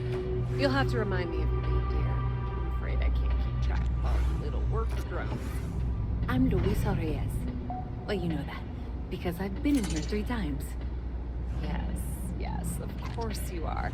And what was it you were accusing me of with absolutely no evidence? The power drain is coming from your building, Zoe. You and I both know it, and now I can prove it. I'm sorry, what? We traced the drain, checked the grid. It led us here. You can't talk your way out of this. I'm going to ask you to wait here a moment. I'll be right back.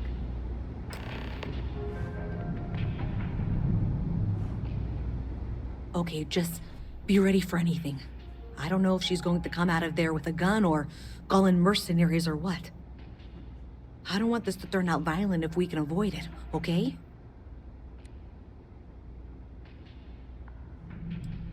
That's dramatic, but reassuring, I guess.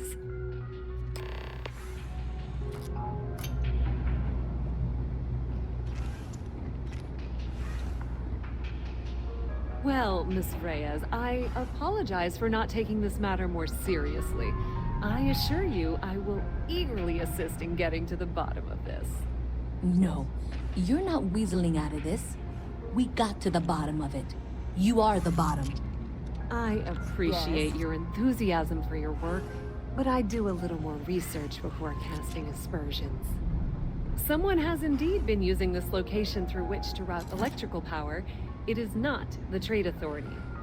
I've had my suspicions for a while, and have been keeping detailed notes, which I'm happy to share with you. For now, though, what do we do next?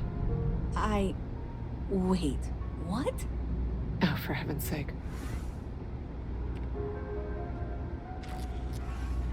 I presume you've been assisting Miss Reyes in tracking down this little problem.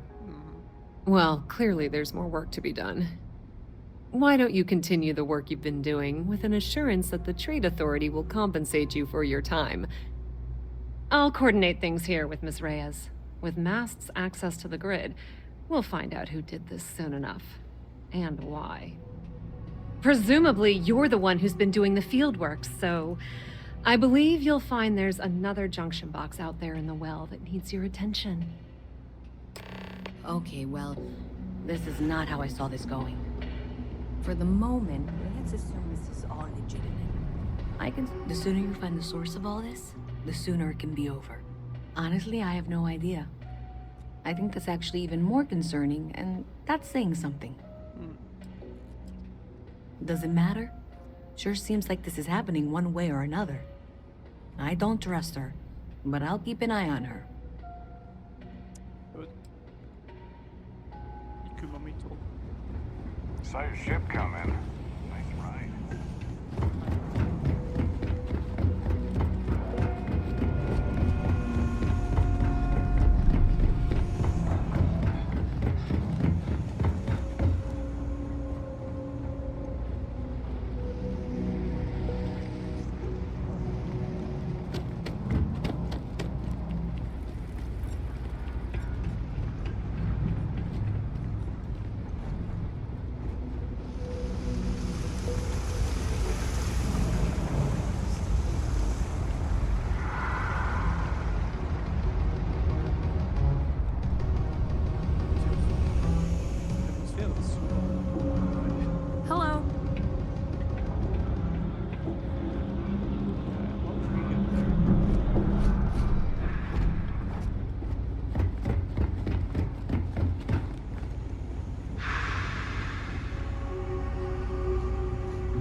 Kacke.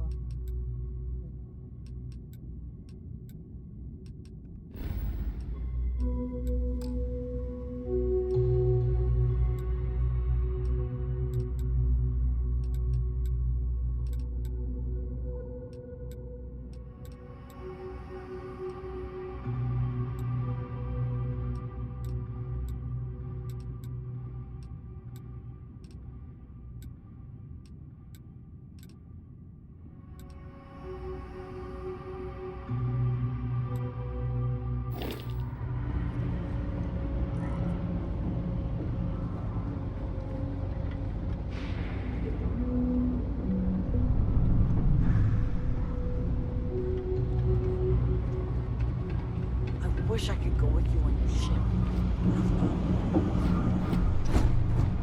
I wish I lived on a spaceship. Did I scare you? Sullivan Coconut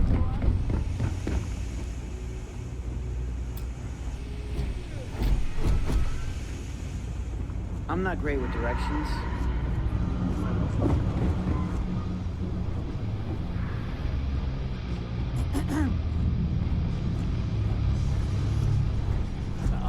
Upper Level, hier geht's lang.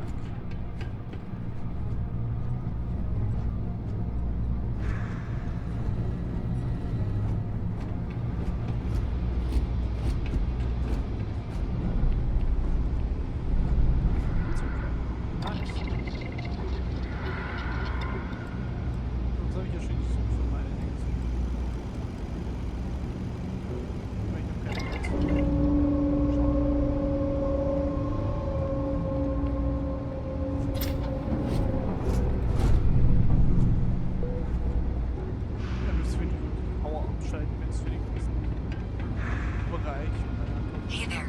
You should be getting close. Hello? Is this functional? I insist that you provide updates for any suspicious activity. Is that clear? And Zoe's here too, if you hadn't guessed. We've agreed to work together on this. Once you throw the switch, we can direct you to the next junction box.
Box 45A. It should be near Apex Electronics. I appreciate that you've listened to reason. The junction box should be just nearby. Adequately done. Miss Reyes and I have both noted that the next node in this trace is not on any of the current diagrams. We'll have this solved in short order. She means it's not in the well. It's somewhere on the surface. Which technically means it's not my responsibility. You can't possibly be serious. Are you looking at the same diagram I am? 47B is obviously the next one. It's on the same level. However, we agreed that we all like to see this through. If you head topside, I'll pull up the diagrams we need. Zoe, I know how to read. Ignore her. Head for box 45A, okay? Was denn?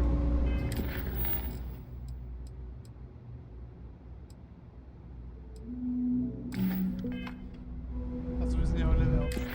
Warte.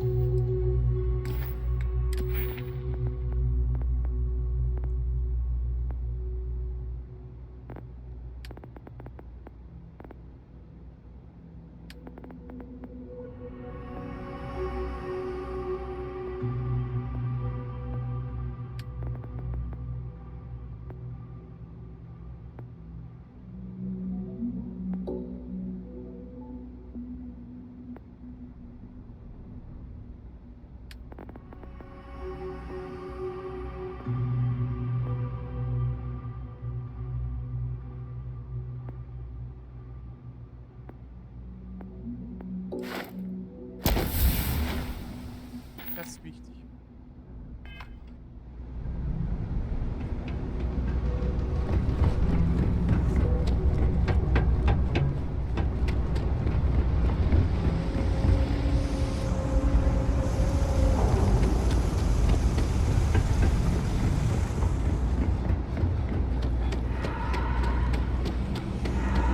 Hier haben wir hier runtergefahren.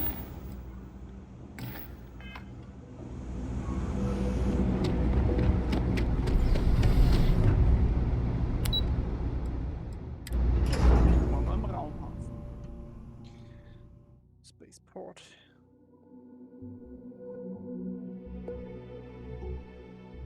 Miss Reyes is still collecting the necessary diagrams and blueprints to accurately assess the situation. Before she returns, I'm going to make you an offer. Whatever you find at the end of this path, you bring it to me first. I'll be certain that Mast gets what it needs, but I trade in valuable information.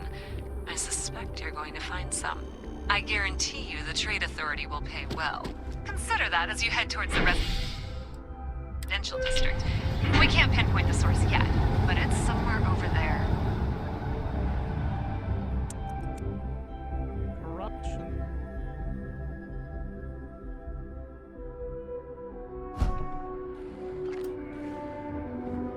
Pioneer Tower. Reliant Medical.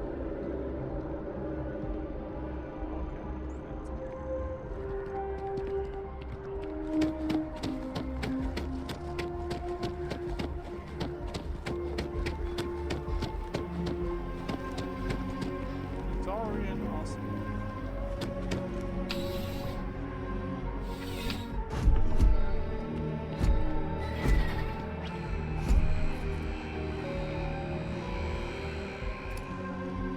There's nothing that ensures personal safety and security the way a firearm can.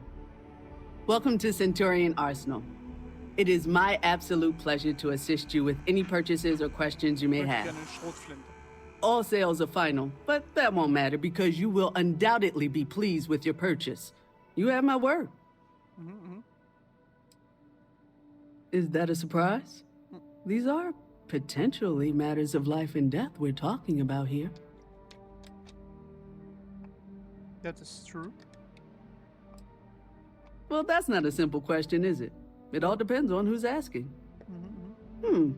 I have my own personal favorites, but I wouldn't presume to know yours. Tell me, were you to find yourself in the unfortunate position of needing to use a weapon, what suits you best? Something up close and personal? Rapid fire? Is precision a consideration?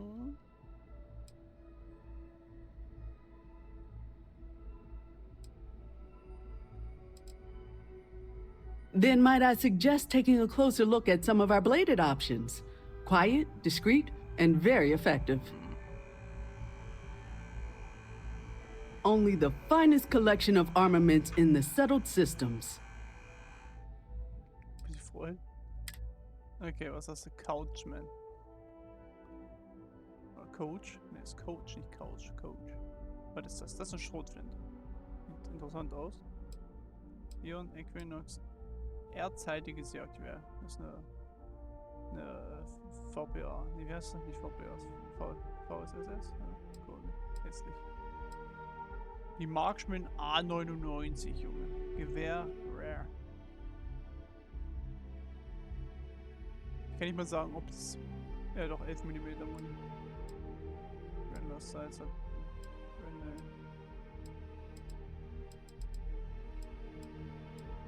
Kraken. Ich würde den Couchman kaufen. Ich würde ja eine Schrotflinte. Deswegen. Die kostet aber 26.000, Junge.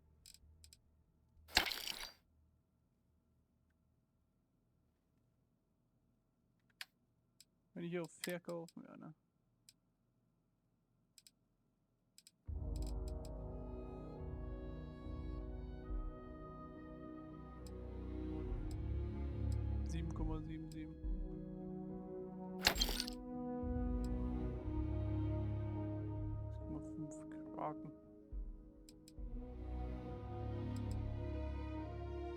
Eine Uzi.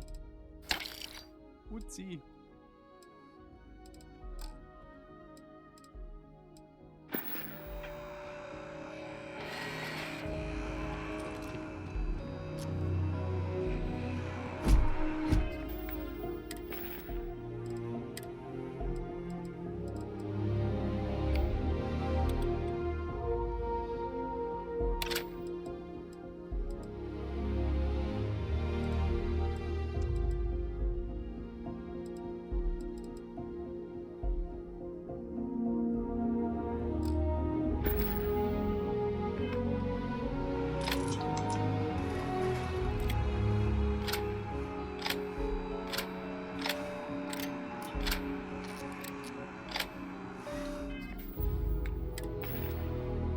Grände verschießt aus 7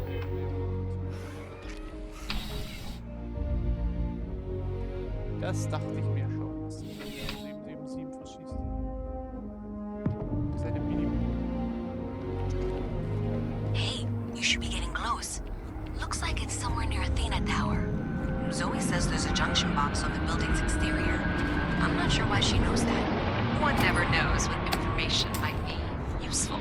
Well, that's unexpected. Powering down that junction doesn't show any other connections. Clearly, the source must be inside that residential tower. Yeah, that would make sense. You know, I think I remember seeing a report about power problems on one of the upper floors. I bet it's related.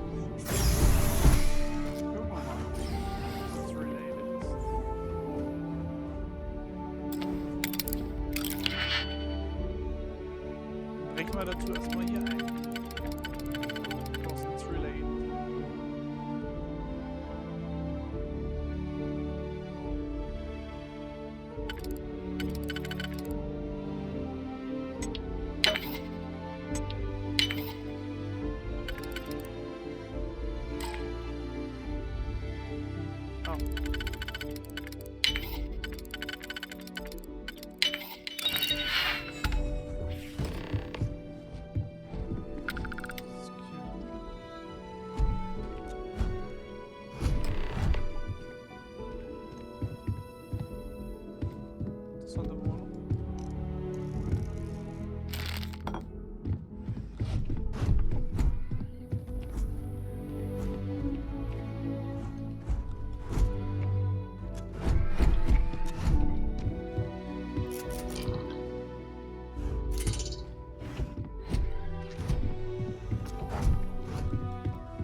Autorisierter Computer.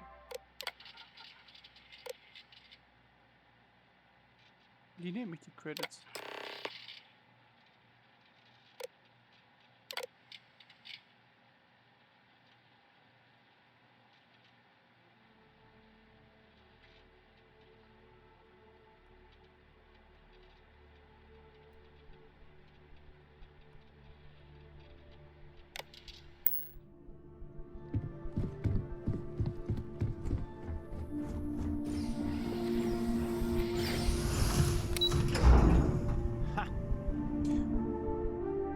Evidence.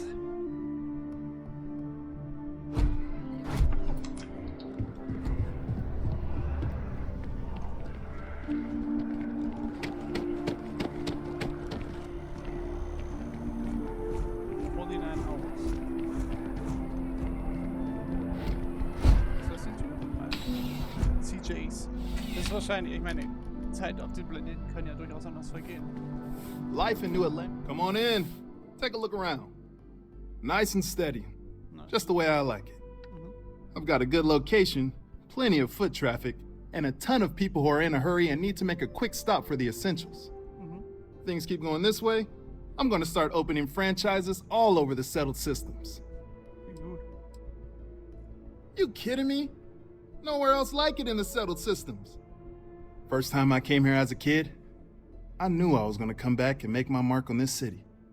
Nowhere I'd rather be. And now that I've got this place up and running, it's all coming together. Yeah, sure thing. Take a look. Was hat er denn? Bucket.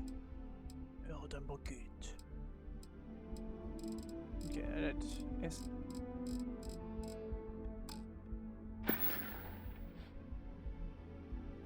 Thanks for stopping in. Yep. I can always use the business.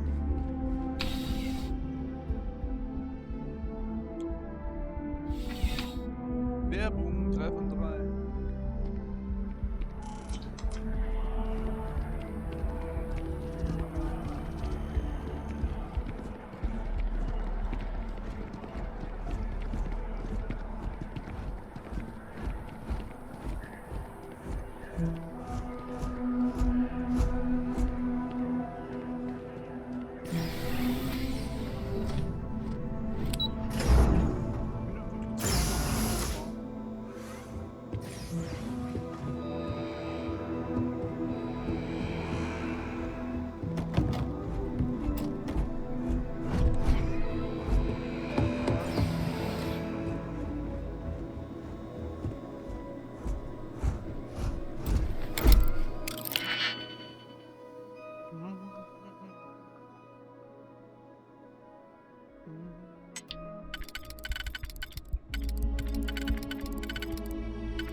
Wann können wir denn hier nur so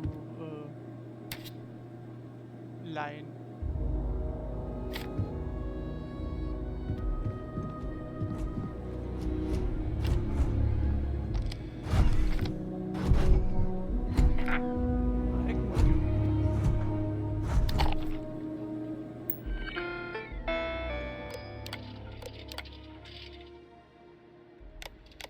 So.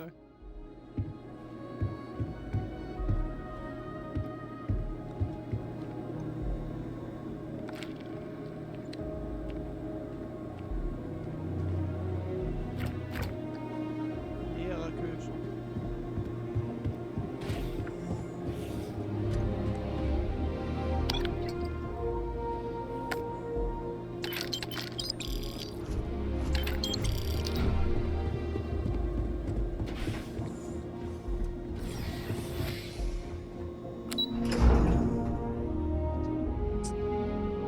Finde ich trotzdem cool.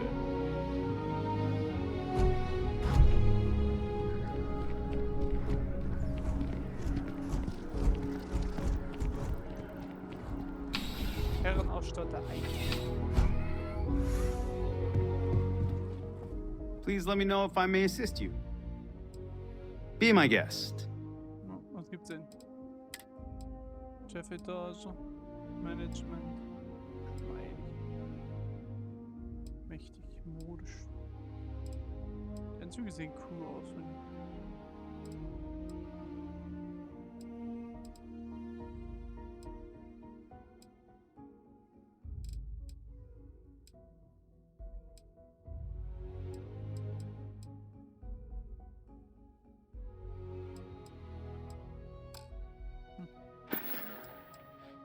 Your patronage is appreciated. Mir hat die Kleidung nicht gefallen. Die sehe ich ja sowieso nur, wenn ich meinen Raumanzug ausziehe, was ich ja hier könnte zum Beispiel.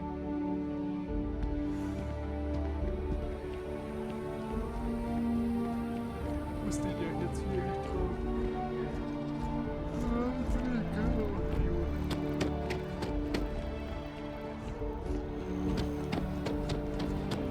No, I'm not feeling that bad. We have an appointment. We're seeing the doctor. How long do we have to wait? You have to trust the science. Medical knowledge.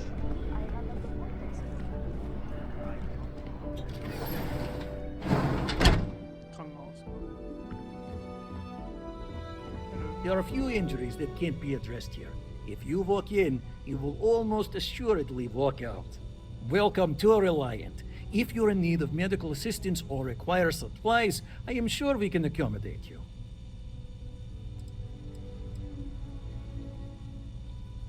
I've heard of experiments like this. It's possible you have alien DNA sequences in your genome. A standard gene therapy procedure can remap these altered sections of code. It's perfectly safe, assuming you're interested.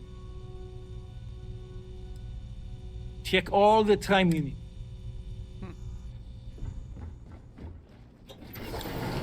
Nee. Aber finde ich interessant, das können wir auch entfernen. Was ist, wenn du den Adoring Fan erschießt? Hast du dann auch die Eigenschaften? It's taken weeks of talking to get my wife to believe. The doctors.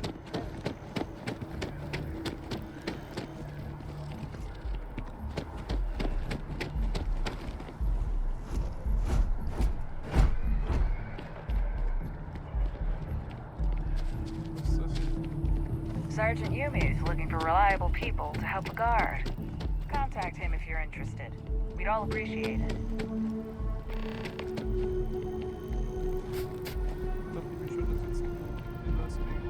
Here we are, the lodge. The front door should unlock if you hold up the watch that Barrett gave you. I have messaged the other members of Constellation. They will be waiting for us inside. Aber ich würde gerne erst die anderen Missionen. Oh.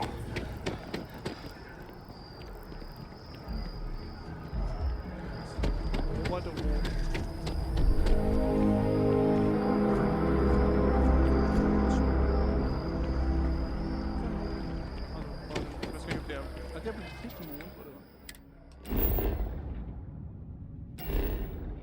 Ja.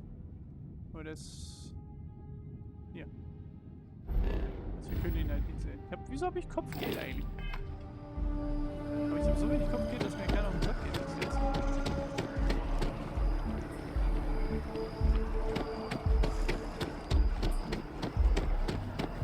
Warum sind wir eigentlich da, so nicht hin?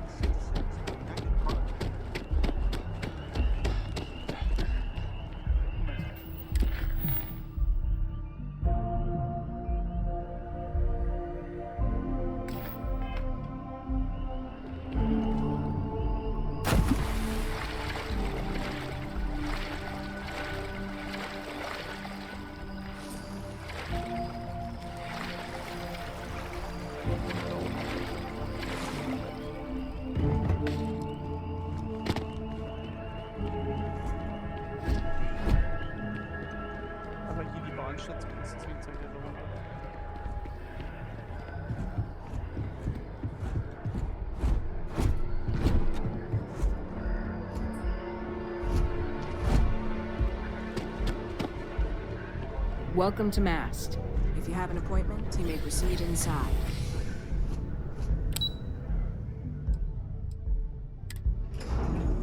Zur Haltestelle.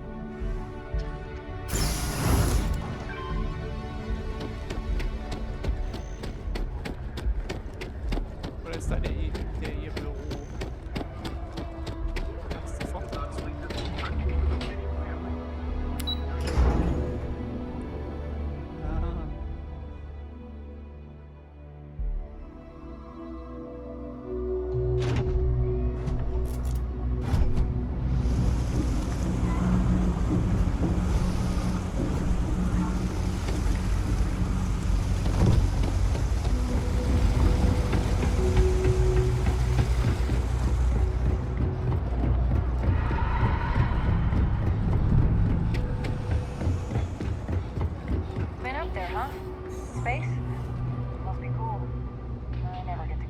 So you tracked it down.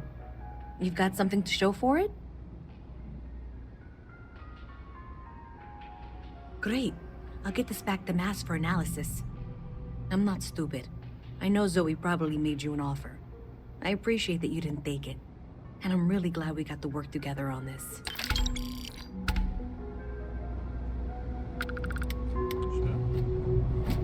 You don't need to wear your helmet in here. So, was haben wir denn jetzt an?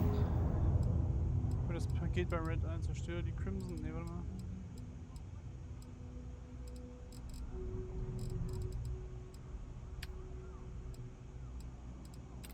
So, das machen wir jetzt.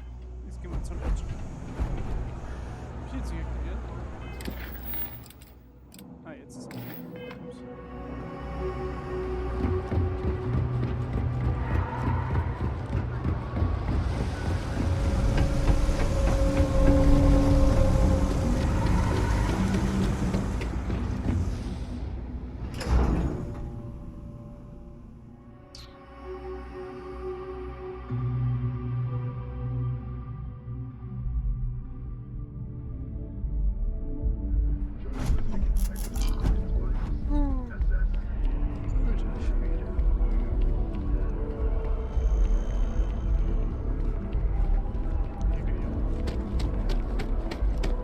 The water is quite aesthetically pleasing, or so Barrett has told me.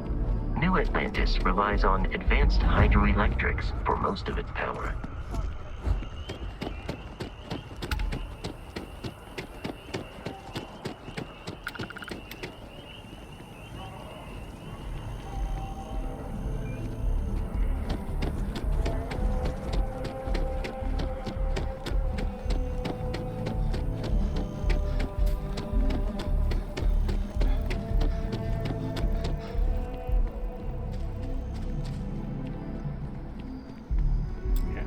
Gehen wir mal zur Constellation.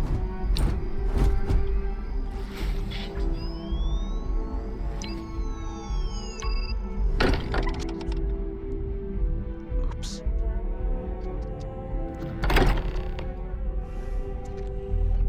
Captain, everyone will be in the library, just inside.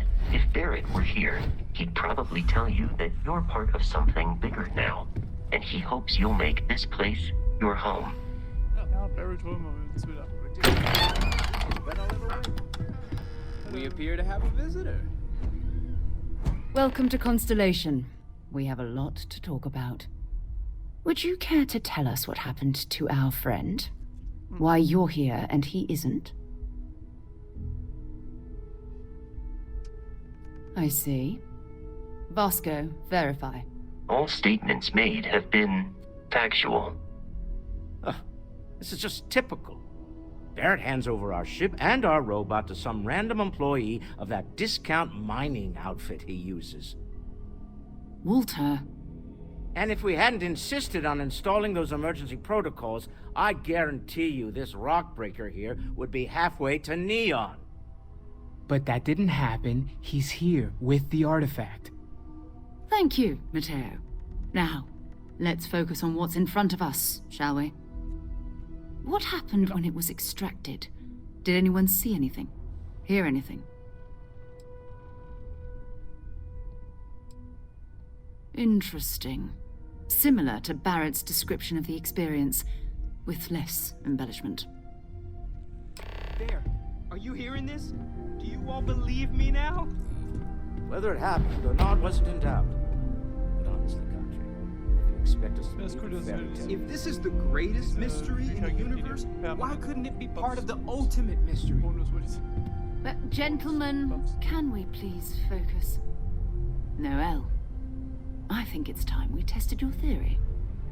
Right. Let's see.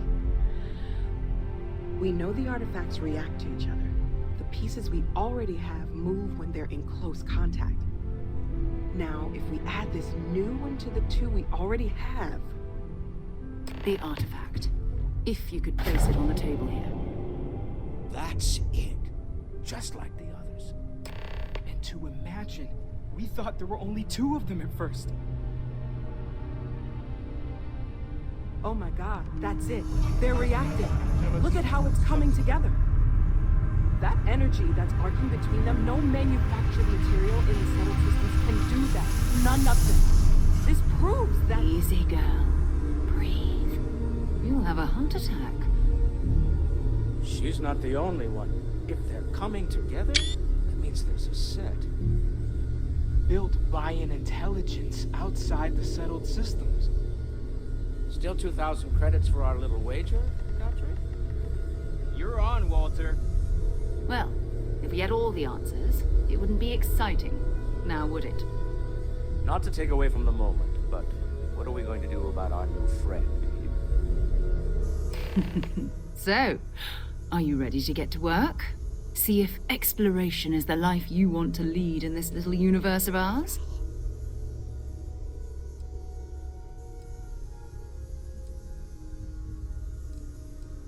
You should take some time to get settled in. Introduce yourself to everyone. Some of our members aren't here, but you'll meet them soon. Come find me when you're ready. You and I are going to be doing some traveling together. Get your feet wet. And here, I think you've earned something for bringing the artifact to us. In addition to credits, why don't we set you up with a backpack with some boost capability? You'll need it out in the field anyway. Just mind your head.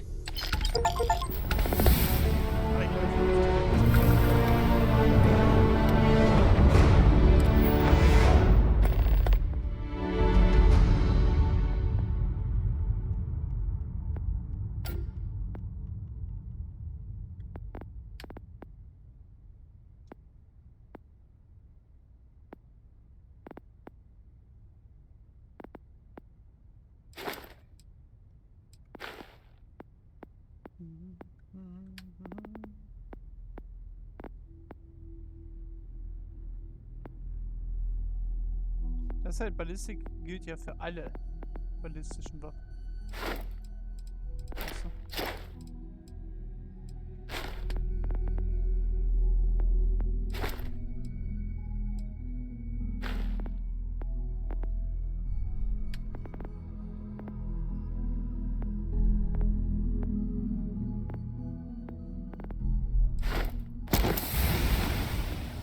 Oder für mal. Sprinte 1000 Meter, wenn du mindestens 75% deiner maximalen Tageszeit. Okay. It's been quieter around here ever since Vladimir went to live on the Eye full-time. That was intense, wasn't it? The artifacts, I mean. Sorry, this must all be a little overwhelming for you right now. I guess a lot overwhelming, now that I think about it. I'm Noelle. It's really nice to meet you. And thank you for bringing the artifact to us. Planning on sticking around then? Good. I think we can find a spot for you. And along the way, I can give you the very abbreviated tour.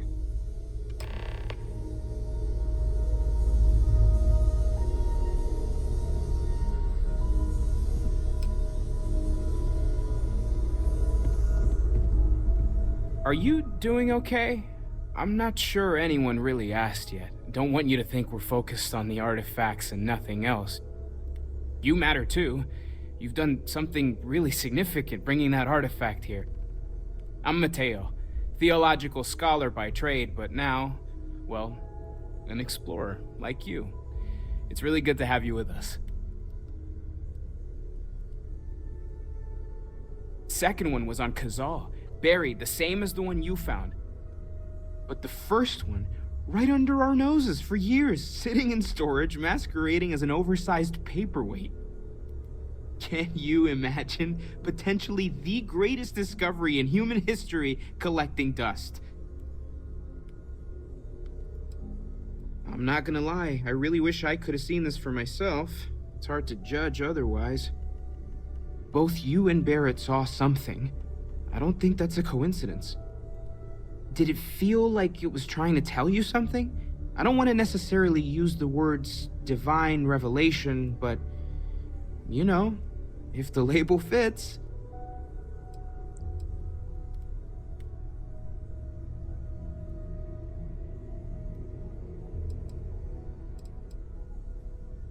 It has to be, right? All of this is connected. We just need to figure out how and why.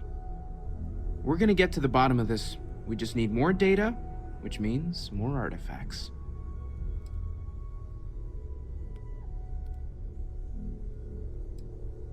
Well, there was some overlap in interests. I'd spent years searching for religious relics from human history. I had made a really incredible discovery, only to lose it to a greedy corporation. So I tried to steal it back. In the process, I met Walter. Turned out he owned the corporation. After a long talk, we realized we had a lot in common, and I was invited to join Constellation. Interessant. Take care of yourself. Interessante Story. Hello, Walter. Well, I suppose that station in orbit has more than paid for itself at this point. Well, I suppose calling you a rock breaker may have been a bit out of line.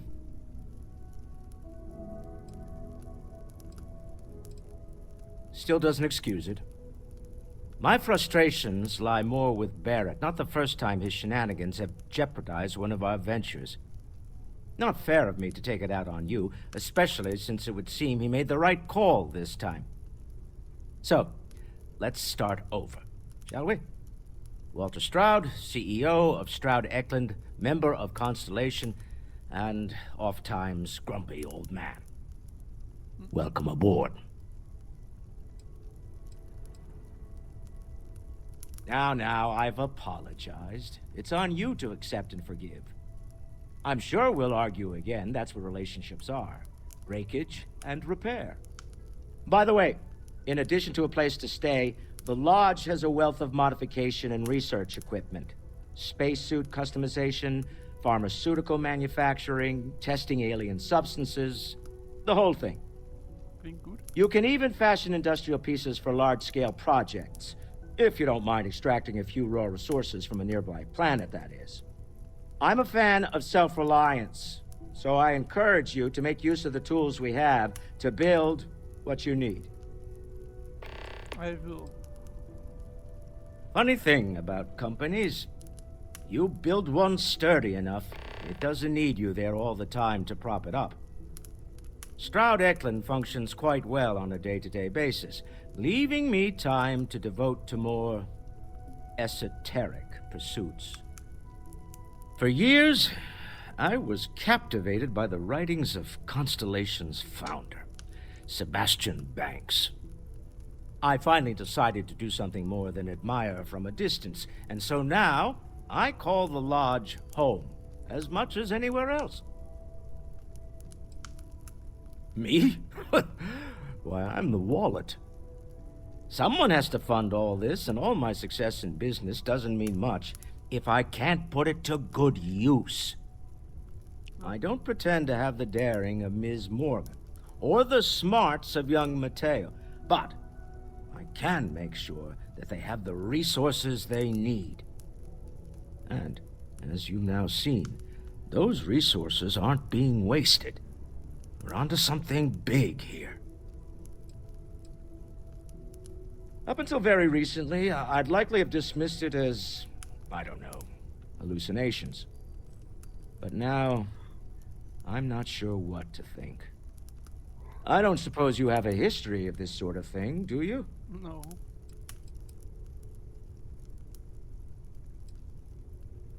Yes, I imagined as much.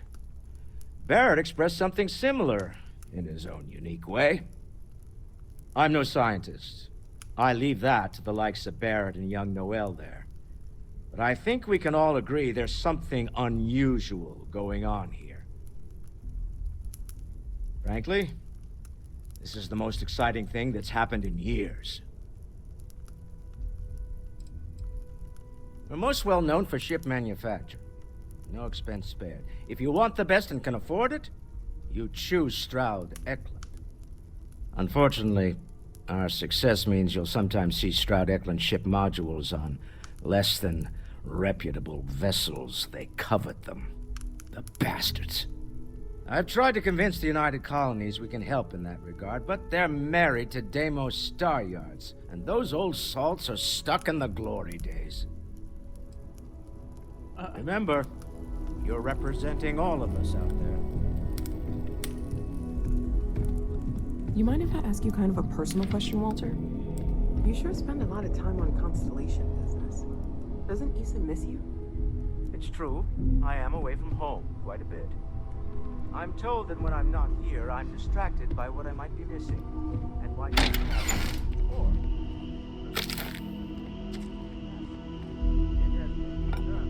Oops, det derinde.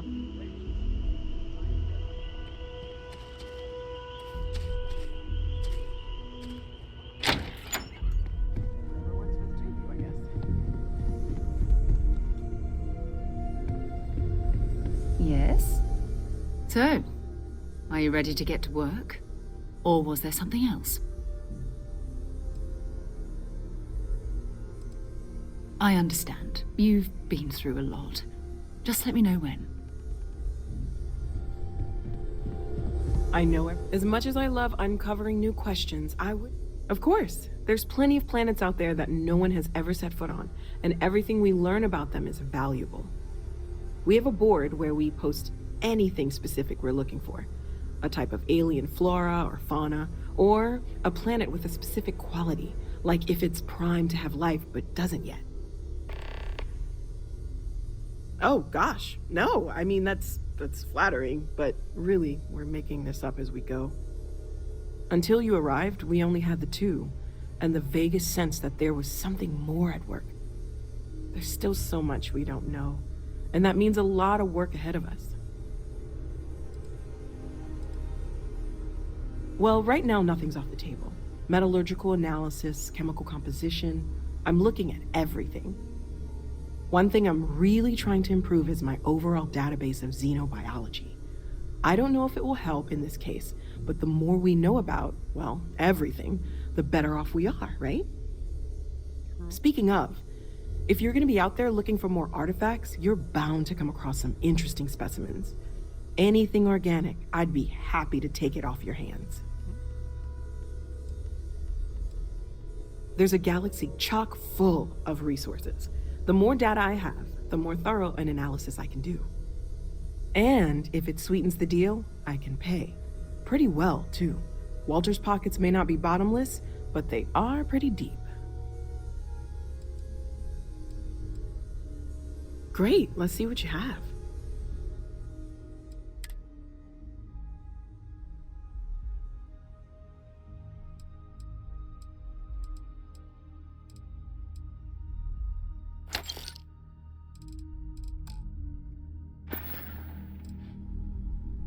Oh, right, that. If we're approaching this rationally, I suppose we'd call them visual and auditory hallucinations. What you perceived as lights and music could be overloaded neural input, your brain's attempt to make sense of something, an energy surge, some other phenomenon.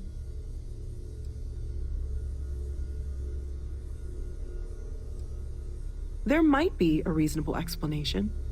I wasn't there. I didn't see what you saw. I'm just not in a position to say for sure. That's okay. Now that this has happened to both you and Barrett, we can know to maybe expect it in the future. Be a little more prepared. We're all in this together now, right? Well, Constellation's been around forever, more than 50 years now. But we only became aware of the artifacts recently. Barrett discovered the first one about 2 years ago, right under our noses. And he was the one who got this all in motion. It's a shame he isn't here to see this. Stay safe, okay? Whenever you're up for it, we have work to do.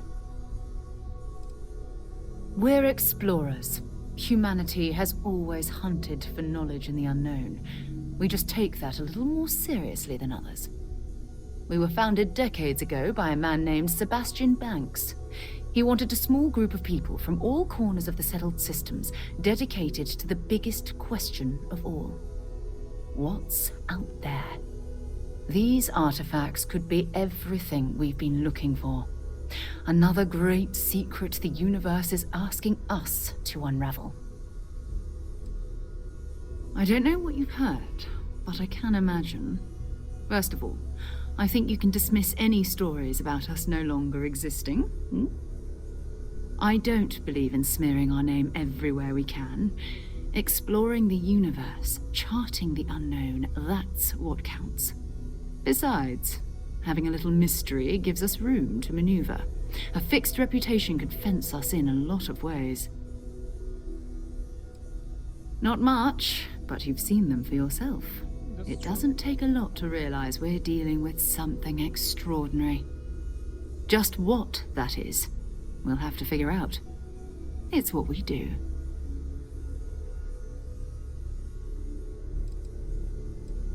We're going to be doing some old-fashioned detective work.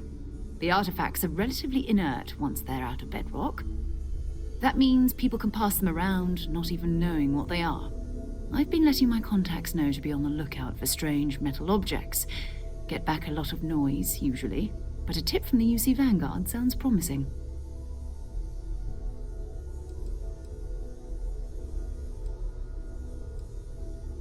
A volunteer force that helps defend the edges of United Colonies space.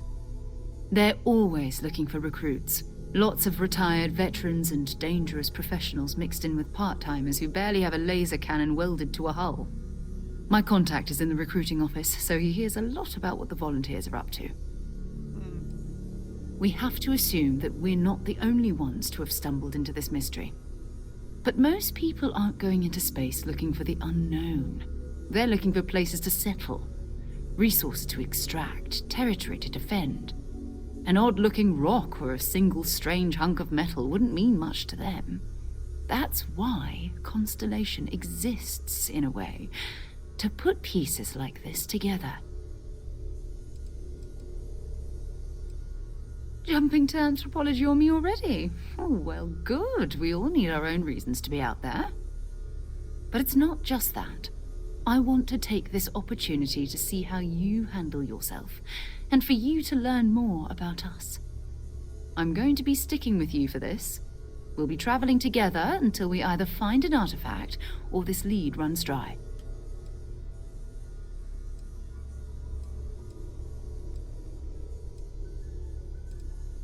We'll need to head to Mast. Check in with the Vanguard recruiting office where my contact works. And listen. Whatever you were before, or whatever you do once you're out there, I don't care. So long as you don't bring UC security to our doorstep. Every member of Constellation is their own conscience.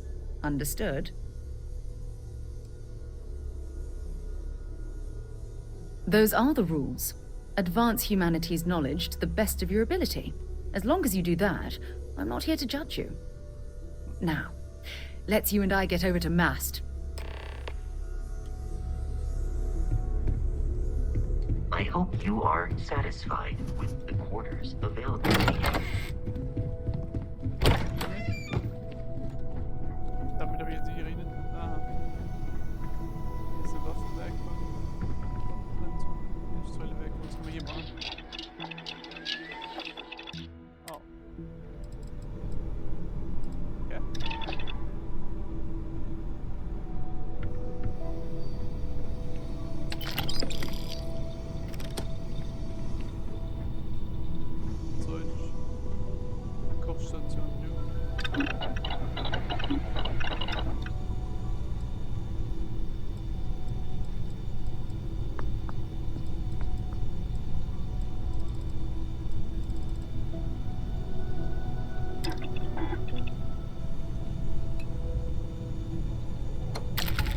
Nice work. What else are you going to make?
oder vor Ort, wo du halt nur Schlösser nach deinem Ermessen knacken kannst. Da geht's ins Metalldeck.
Lodge ist nice. Ich mag den Tiger.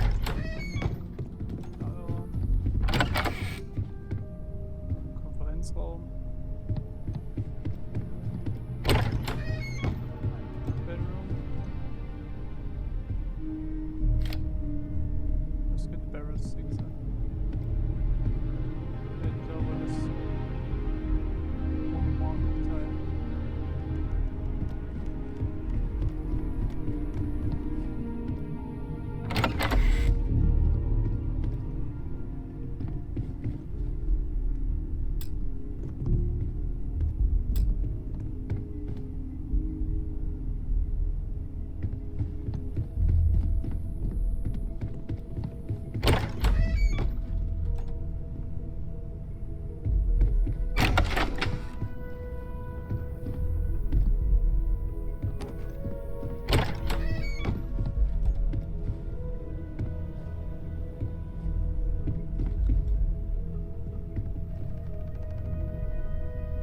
Bad boy.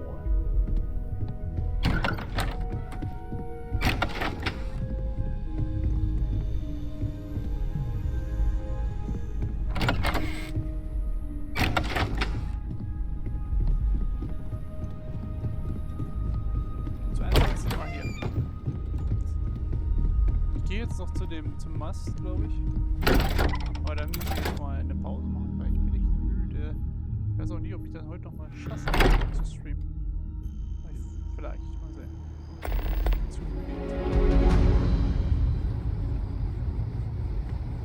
Besucht ein Drama aus offenes Zeug.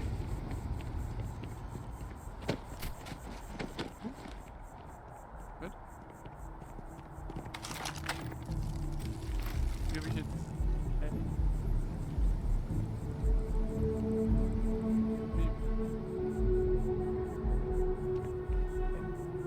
Aufs Mausrad geguckt. Kann ich das noch liegen?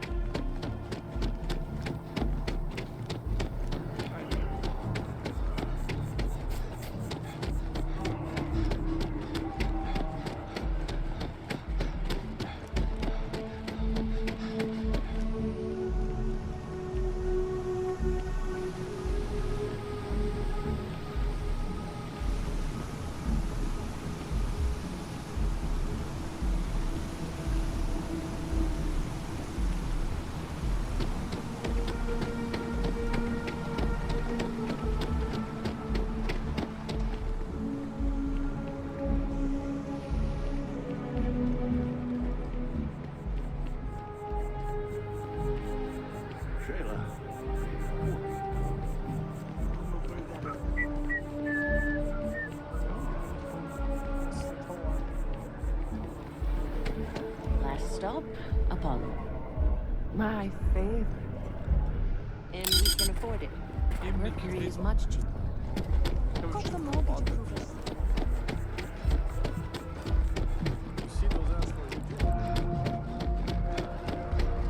Sind wir eigentlich? Ah ja.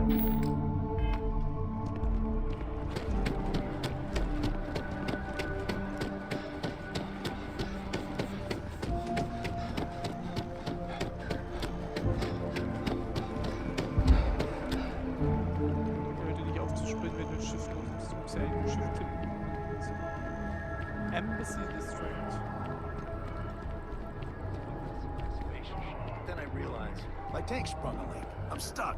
You're the only place close enough to me.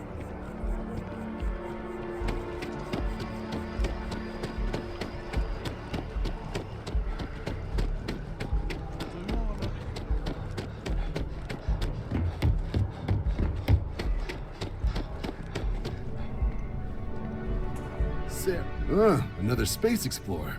Hey, you ever think of joining up with the Vanguard? Help the United Colonies, earn some credits, even get your UC citizenship?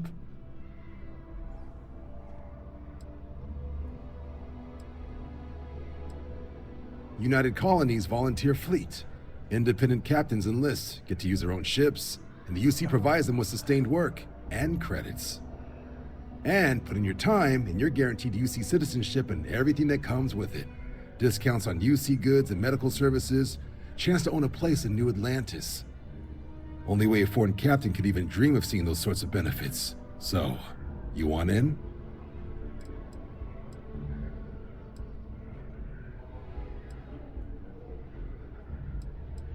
Excellent. Just need to do a little paperwork. An orientation on the UC, and knock out an exam, and a probationary mission.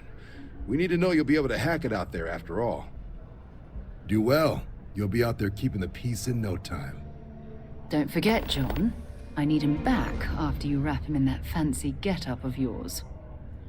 No worries, Sarah. I'm not forgetting about you or our little business afterwards. Promise. First things first, head down to the orientation hall. Get signed up at the registration terminal. The system will walk you through the rest. The process starts with registration down in the... Right. Got so wound up bringing you on board, I almost forgot. Oh, I haven't. Come on, John. Let's hear it, before you try to convince him to join the Marines. All right. Here's what I've got. Vanguard volunteer by the name of Moira. Helps patrol the old neighborhood. Sol, Mars, Neptune, you know. The Sol system? Which admiral did he upset to get that posting? He's Martian, born and raised. Not like I can get anyone else to care.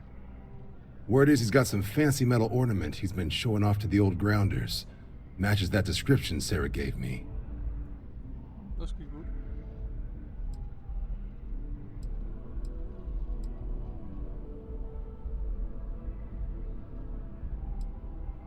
Oh, he goes way back. Think he was recruit number 81 or something. You kidding? Lowest posting request rate in the whole fleet. Only thing there the UC cares about is Mars. And no one wants to go to Mars. They want to get off Mars. What? Nah. Sol system is as quiet as a coffin. It'll be fine. That means it's not going to be fine. I'm sure you two can handle it. Sol system is a lot of planets, but a vet like Moira will be checking in at Sidonia on the regular. You mean hitting the bars, don't you, John? Hey, nothing wrong with a little refresh between patrols.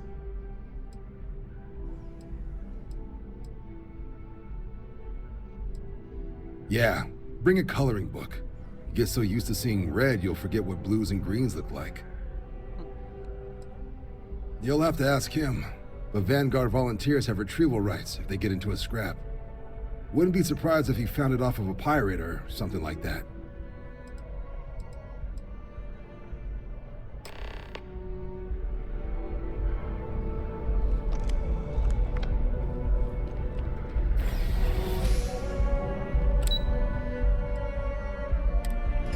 Gehen wir mal zur Orientierungszelle.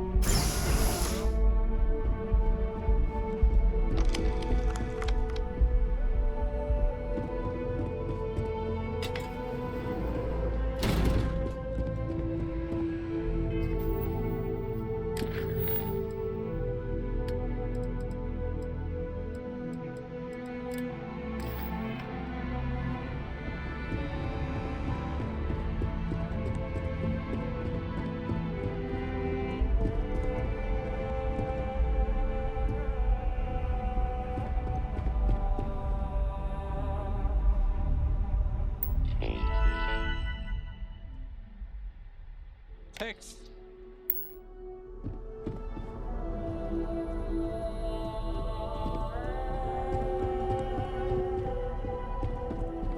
Of the many conflicts between between the galaxy's factions, none was more brutal than the recent colony war between the UC and the Freestar Collective. Set off by the unauthorized Freestar colonization of Vesta's Pride in 2308, a direct violation of the Nerion Treaty, the colony war spread quickly across the galaxy. Both sides deployed every tool at their disposal. Armadas of warships, mechanized combat platforms, or mechs, even bioengineered alien creatures, the infamous UC xeno-weapons. It was only in 2311 at the Battle of Cheyenne that the scales finally tipped, the Freestar Collective, utilizing their civilian fleet as a human shield, successfully crippled the superior United Colonies Navy. After their shocking victory against the galaxy's greatest navy, the Freestar Collective offered terms of peace, which the colonies, out of an interest in staving off any further human costs, accepted. The galaxy has been rebuilding ever since. Few settled worlds were left untouched by the colony war. But nowhere could the viciousness of modern warfare be seen more clearly than on the Freestar planet of Nera. Initially occupied by invading United Colonies forces as a forward operating position, repeated attempts to take and retake the planet by collective forces led only to devastation. Swaths of the world were transformed into scorched husks, a nightmarish testament to the depths of human ingenuity and human cruelty.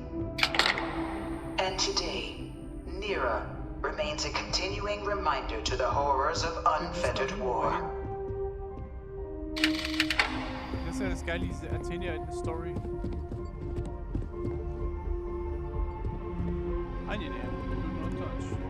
In the midst of the colony war, a different kind of tragedy struck the UC city of Londinian.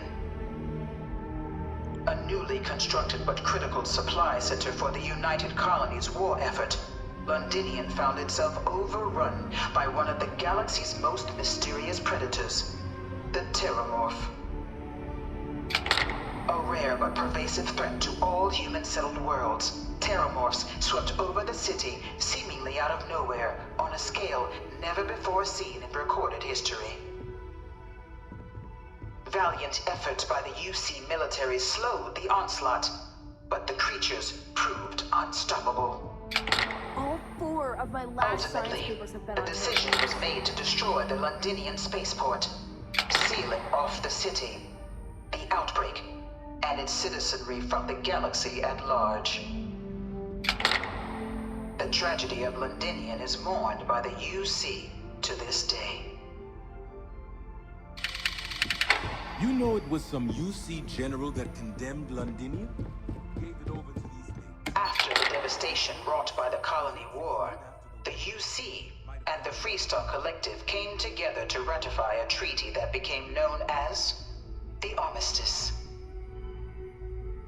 Both sides agreed to a vast reduction in standing forces, and that xeno-weapons and mech warfare would be outlawed. All related research was sealed away, accessible only in cases of dire emergency. But the Collective had another demand, that the active commanders of the UC military stand trial for their actions. The United Colonies, in the interest of peace and galactic security, agreed. In 2311, 3 United Colonies senior officers were found guilty. Commander Henry Durant, General Indira Rastogi, and Fleet Admiral Francois Sanon, known better as Ve Victus. All were sentenced to death for their actions, bringing the colony war to a close and returning peace to the galaxy at long last. It was into this new world that the Vanguard was born.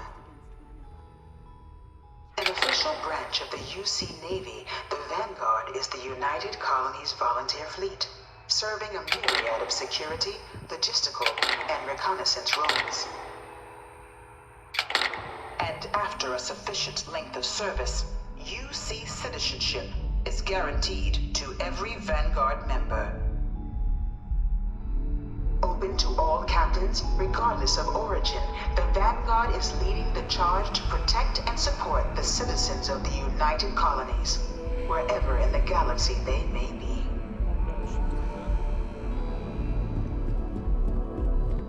No one is born a United Colony citizen. Only through service to the UC can one hope to earn one's citizenship. But the UC prides itself on taking care of its people. Cost of living controls mean citizens pay less than their foreign counterparts for needs big and small. All citizens are issued a grant upon joining to get themselves on their feet. And only UC citizens have the opportunity to purchase property, getting the chance to live in one of the most beautiful cities in the settled systems. By joining the Vanguard today, you too can begin earning your place here, in the heart of galactic civilization, as a citizen of the United Colonies.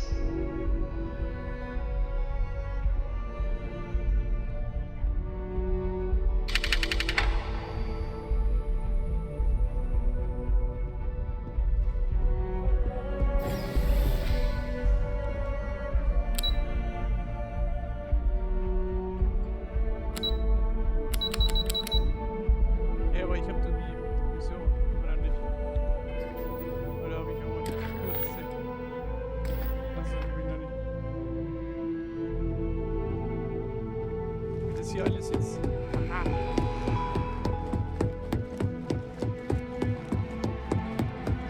This thing's like an artist.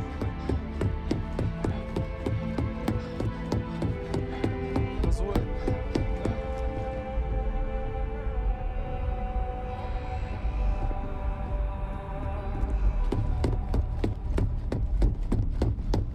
So halb.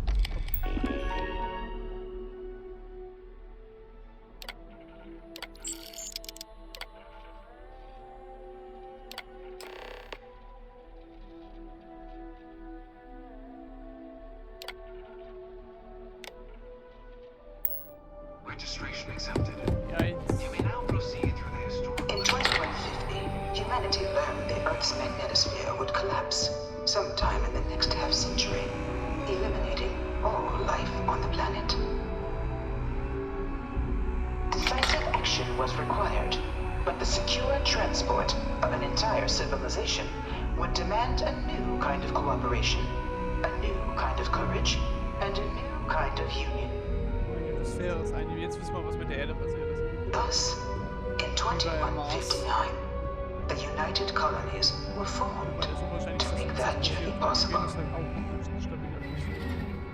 Just 1 year later, the Galileo, the first of many colony ships, touched down here on Jemison, beginning a new era of human history, the age of the United Colonies.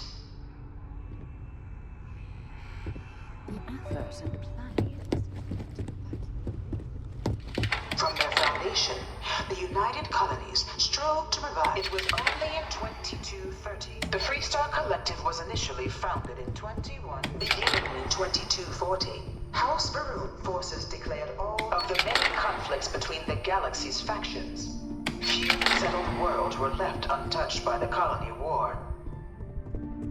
But nowhere could the viciousness... In the midst of the colony war, a different kind of tragedy struck the UC city of London. After the devastation wrought by the colony war, the UC and the Freestar Collective came together to ratify a treaty that became known as the Armistice. Both sides agreed to a vast reduction in standing forces, and that xeno weapons and mech warfare would be outlawed. Research was sealed away, accessible only in cases of dire emergency. But the Collective had... It was into this new world that the Vanguard was born. reborn a United Colony citizen. Only through service to the UC.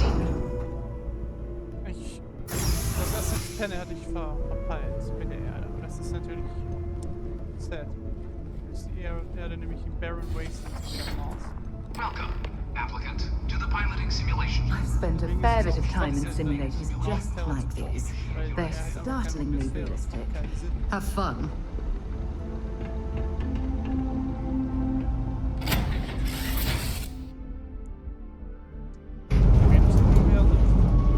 This is the Mark 18 Flight Simulation Chamber applicant, currently in orbit around a high-detail recreation of a remote world. When you're ready to begin, please take a seat in the pilot's chair. Your exam is simple. Defeat as many tiers of opponents as you can before your ship is disabled. You must defeat at least 3 tiers of opponents to pass the exam. Good hunting, applicant.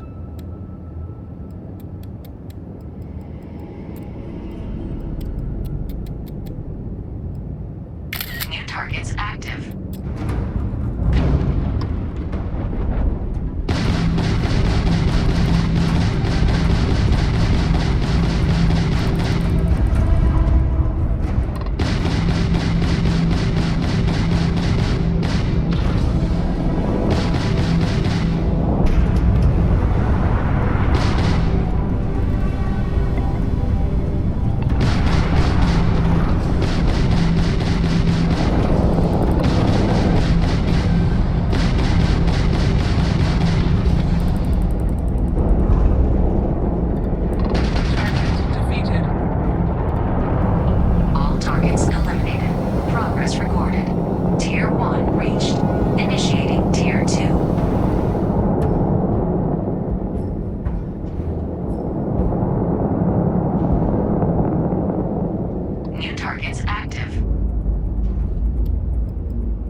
Resuming the examination. New targets active.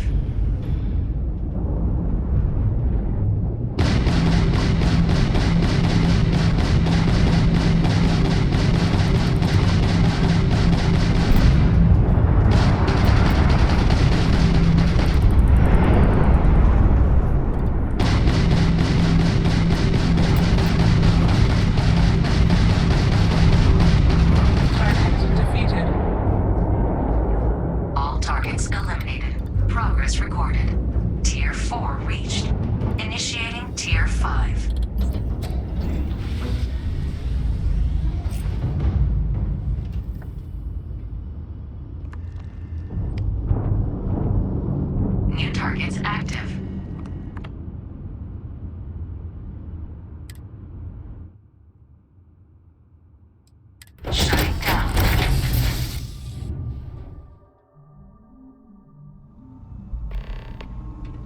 Congratulations, applicant. You've passed. You can head up to Commander Tuwala to receive your final results and your probationary assignment. You're welcome to take.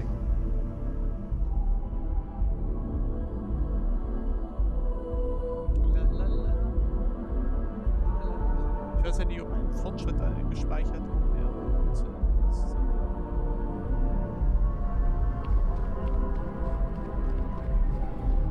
Well, look who's back. Everything go all right with the exam? Me? 6, 7 years now? Was a recon squad commander in a former life, so it wasn't too big a jump bossing around foreign pilots instead. But Vanguard's been a quality assignment. Meet new people, judge them on a series of diverse criteria, get them out there helping people who need it. MASS is short for Military, Administrative, and Scientific Triumvirate. From here, the 3 co-equal divisions of the UC government work together to advance the cause of the colonies. Be that through mutual defense, political and diplomatic strength, or scientific discovery. Now, serving any of the UC's divisions grants citizenship, but scientific and admin positions in the UC tend to be real competitive. Understandable, most people will prefer to earn their citizenship behind a desk rather than in combat. Not something I'd ever choose for myself, but understandable. Military used to have a pretty narrow view of where the best pilots came from. In their eyes, it was UC or bust. The creation of the Vanguard was an acknowledgement by the brass that maybe not all the galaxy's greatest pilots went through a UC flight school. So it's the Vanguard's job to find them and get them to fly for us. Macht Sinn. Ah, so these are your numbers that just came through then. You ready to hear how you did? Then let's get to them. So, looking at the data, hit every mural in the orientation hall, huh? A test of preparation and thoroughness. 2 traits the Vanguard values highly. Psychological results are all within expected levels. Navy doesn't have room for folks that'll fall apart the first time they're trying to outrun a homing missile. Now, how'd you do against your foes? Tier 4, not too shabby. The techs make us test each level of the sim too. I can tell you that wave are some real artificial bastards. Good job putting them away. Hell of a job. I might even let you fly me around sometime. So then, looking at your results as a whole, and presuming you're successful in completing your probationary mission, you could have your UC citizenship after only 10 years service. Pretty standard for combat assignments. But your performance in the simulator does mean I can offer a signing bonus. Help convince you to join the cause. 10 years might seem like a long time, but it's worth the climb if you wish to become a citizen. So, sounds to me like we've got Vanguard material on our hands. If you're interested, we could bring you on as a provisional member today. Get you the credits you've earned, then send you out on your probationary mission. First, though, all UC service people, provisional or otherwise, are required to swear an oath. So, you want to make this official? Commit yourself to the cause of the colonies? It's a big decision. John, you're not about to have my compatriot here sign some kind of contract that sells you their grandmother 5 years down the line, are you? Officer's honor, Sarah. This is honest work for honest credits. So, you ready to do the deed? Fantastic. Then just follow me.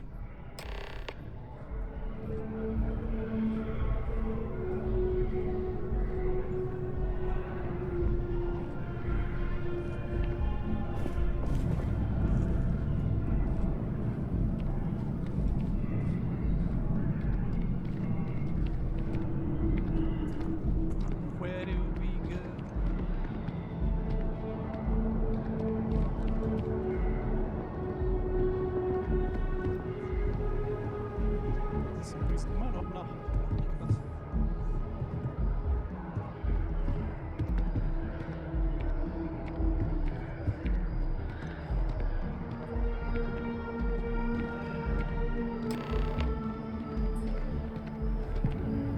Wouldn't be right doing this where we couldn't see the stars. Now, raise your right hand. The motto of the Vanguard is Supra et Ultra, above and beyond. That is where we serve, beyond the furthest reaches of the United Colonies military, and with honor and duty above reproach. Do you swear to protect and defend the citizens of the United Colonies to the best of your abilities? And to uphold the values of the Vanguard, honor, loyalty, self-reliance, in all your actions as a member of the United Colonies Navy? Then let me be the first to officially welcome you to the United Colonies Vanguard. Now, only thing left is getting you that probationary mission. And what I've got is comms repair. Group trying to refurb an old colony war processing plant on Tau Ceti 2. Sounds like they'd barely gotten set up when their communications died. Place is as isolated as they come, so Brass wants a Vanguard to deliver the repair suite and ensure anyone present is safe and secure. So, can the people of Tau Ceti 2 count on you? Sure. That's the spirit. Head down to the spaceport and talk to Crew Chief Harath. He'll get you the repair suite plus your new recruit kit. Oh, and your advance. Give it your all out there. Supra et Ultra. Since I've been to Mars. The solar system doesn't get a lot of traffic.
Deswegen, ja.